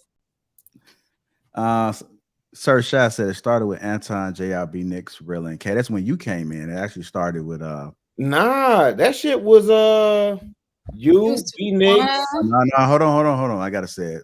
Okay. It started off with just audio, and it was just me and my guy Gino, and then it was me, Gino, and B Nix, and then which you can still hear those episodes on Spotify. Yeah, facts. Me, Gino, B Nix, and we started filtering in women, and then just one woman, because everybody kept saying, "What you need to hear a woman? You need to put a woman on the panel." I don't need a damn woman. It's an all man show. And then Anton came along, and then it was Anton, B Nix, me, and Tawana. And then this is months before the pandemic. And so the Lapeef Network was the one, in my opinion, you can correct me if I'm wrong, was the one that birthed the co-ed panels. It all started here. And you had people that came through, has made a name for themselves. They was only here for small time. Then they got up out of here and don't pay homage. They just come in and get the followers up and they bounce. And then we got people that remember where they came from. You know, so just Pearlie was here when she didn't have anybody. You know, she was just a regular Joe, and she came through here. So the people that comes through new don't know the history of the Lapeef Network, but this is one of the pioneers in this space that you guys come in and see every day. I think I've only missed one Thursday, and it's because I was on a cruise. And since 2019, I probably missed one Thursday, and I was on a cruise, and I was still there, but I couldn't That get no internet is terrible. It is terrible, and I paid for the upgrade. Damn. So when a lot of people don't understand the importance of being consistent. Everybody want to talk, everybody want to say nothing, but being consistent is coming up here each and every time I'm up here through COVID. My vacations, everything is booked around what I got going on here. So if you really want something, then you have to make sure that you put that first and you go get it. It's not anything that's going to stop me, even the ups and downs. I'm gonna still be here. You know, shout out to my brother Anton, because he's been here for a long time and he's been holding it down and been putting in the work too. Shout out to my brother Rilla, man. Rilla has came in and made a statement. He was here when we was just calling in on the phone, dialing up. If y'all go back, man, y'all really look to see who was really doing this panel shit. Man, y'all gotta really JR, you playing, man. Let me give you your flowers, bro. Because people don't really understand. And if you're in a Facebook group, I get sensitive when y'all talk mad slick about Chicago. Y'all talk about the crime in Chicago. And y'all don't even realize Chicago was like number 9 on violent cities and right? But what JR did, dude came up from JR, please just forgive me when I say this. Dude came up from the low end. You know what I mean?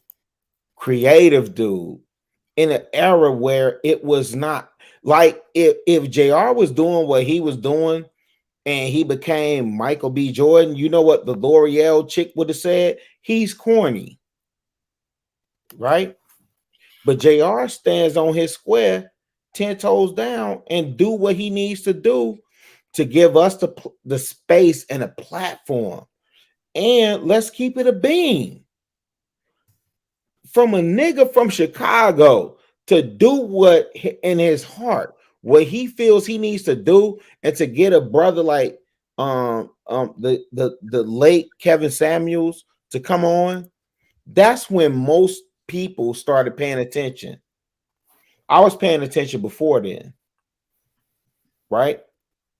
And so, man, y'all got to get this man his flowers, because y'all don't even know. Hey, fam. Hey, JR, real talk.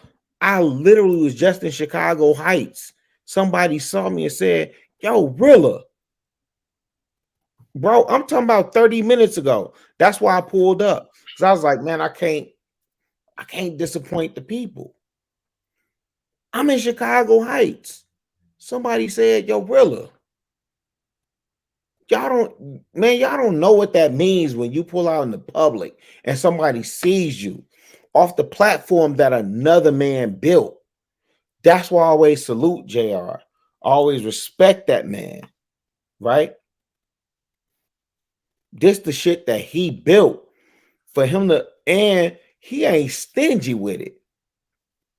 If you look at the people that he done put on, right, and promote it and elevate it, and Trigger Mike will tell you this, like, I'm big on Trigger Mike right now. I'm big, like when Kay and Kayla was doing, man, everybody that's come through the space, I'm big on that, fam. But this nigga JR, he is a different beast. JR, I look at you and you gonna know what I say when I say this, bro. I look at you like Joe Fresh Goods. And I'm gonna tell you why. Because, and kids, do your Googles if you in the live. If you look at Joe Fresh Goods, he is nothing like you. He don't look like any of your rappers. but he influences all your rappers. All your rappers and basketball players and NFL players wear everything that he produces. But he stays true to himself. And Joe Fresh Goods is so dope, he don't even wear his own shit. So when I look at JR, and I'll pipe down JR, my bad, bro. But when I look at JR, and this is because people keep questioning, like, why I'm loyal to this nigga, why I salute this nigga, why I ride with this nigga, because I know this nigga. This nigga's from the low end, man. This nigga, his story is my story. And man, bro, like I love and salute you, G. Like real talk. And when you get in your space and you talk your talk, man, don't never, man, ain't damn nobody that could take you down from when you standing on your shit, G. Because you talking that real spill and you ain't stingy with your platform. You could have kept this shit to you. You could have kept this shit to what was working, but you opened it up for other people to come through and do their thing. Whether it was me, whether it was, you know, the others, whether it was Trigger Mike, whether it was Logic, whoever, whether it was Chaotic still here. Shout out to Chaotic. Yep. Chaotic, I need you on Tuesdays, nigga. Fuck you been. Right? I was taking a break. I'm coming back tomorrow. Nah, don't take no breaks. You Yeah. tethered. Yeah, taking a break. But I'll be back tomorrow. I got a hell of a show coming through. Yeah, I don't need no breaks from the tethers. I need all that information. And the thing of it is, you know, all the conversation that go around about JR in this circle, which y'all don't know, JR see everything and he won't say nothing. He don't give a fuck about like none of what y'all talking about. That's my guy. I rock with him. And even when I'm not seen, I'm behind the scenes and I'm still supporting. And so y'all gonna see me, but y'all gonna mostly see me on Tuesdays. And so salute to you, JR, man. I'm gonna give you your shit, bro. Real talk. Thank you. I know it's late. I know it's late. Golden Court, Cam, Trigger Mike, Chaotic, Lady Mogalat, Kelly Connection, Rilla, everybody Curves. Who else was on here? What's her name? Mistaken. Somebody just passed gas. Lady Di.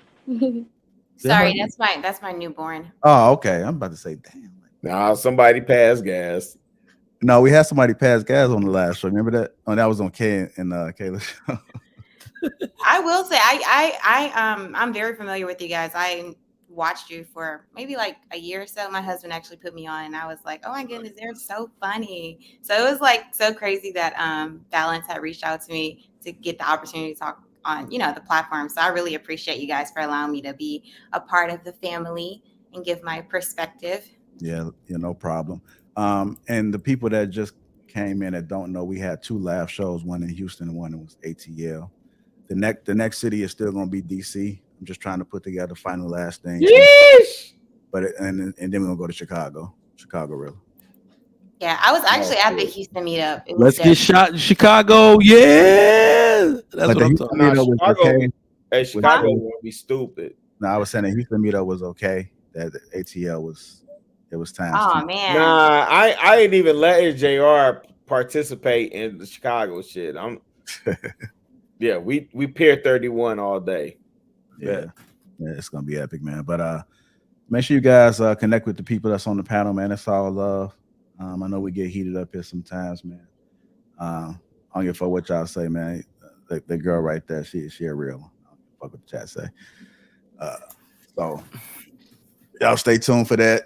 It's gonna be something epic in the making. Trigger Mike show is in the morning. We're gonna go 11:15, Mike. Yeah, I'm about to say I'm writing this shit right now, and I'm tired as hell. So 11:15 sound good.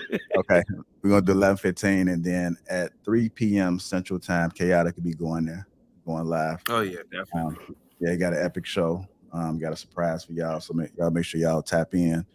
Follow everybody on the individual platforms. I want to say thank the people that has blessed the platform Wednesday. tonight. Huh? Oh, Wednesday we got Bridging the Gap with Kelly on the Lapeef experience on this channel. Thank you for having me. No problem, Cam. Thanks for popping up, showing up, giving your perspective. And on that one, man, we out, right? Have a good one. All right, Kay. Really can't complain. Wave. Everything is straight. Wave. I'm in it for keepsake. In the field with the cleat lace. Beat freak with the bare face and a slick tongue. That's what she say. She look good. She a big tease. Get bag. She bring them my way for the team play. For Pete's sake, I'm above average, I padded my stats. I gotta matter what he say. I'm the 2010, got LeBron James off the backboard, type of bad boy. Hold it down for the task force. If I run his face, then you ask for it. Niggas cross need to laugh more. I keep it 100 on dashboard. The live show need a passport, cause the beat bounced to the cap torn. Feel like I live it fast forward, but I asked for it. Misfit, got a quick lit on a crash course from the tattered garment to the tabloid. Spoke how I live it into existence. I be ahead of myself, but the bank account did top up a couple figures. But like nobody could fuck with us. I'm a flight risk. I play among the stars in the Hollywood Hill, the space station couldn't even get in touch with me. Praise faith that I stuck with it. Wave. No, I really can't complain. Everything is straight. I've been on a wave. With everything I say, turn into the real thing. I tell her run it up, cause you know it ain't a thing. We made it up the slums, words on the page. Everything is straight. I've been on a wave. With everything we say, turn into the real thing. I've been living like I'm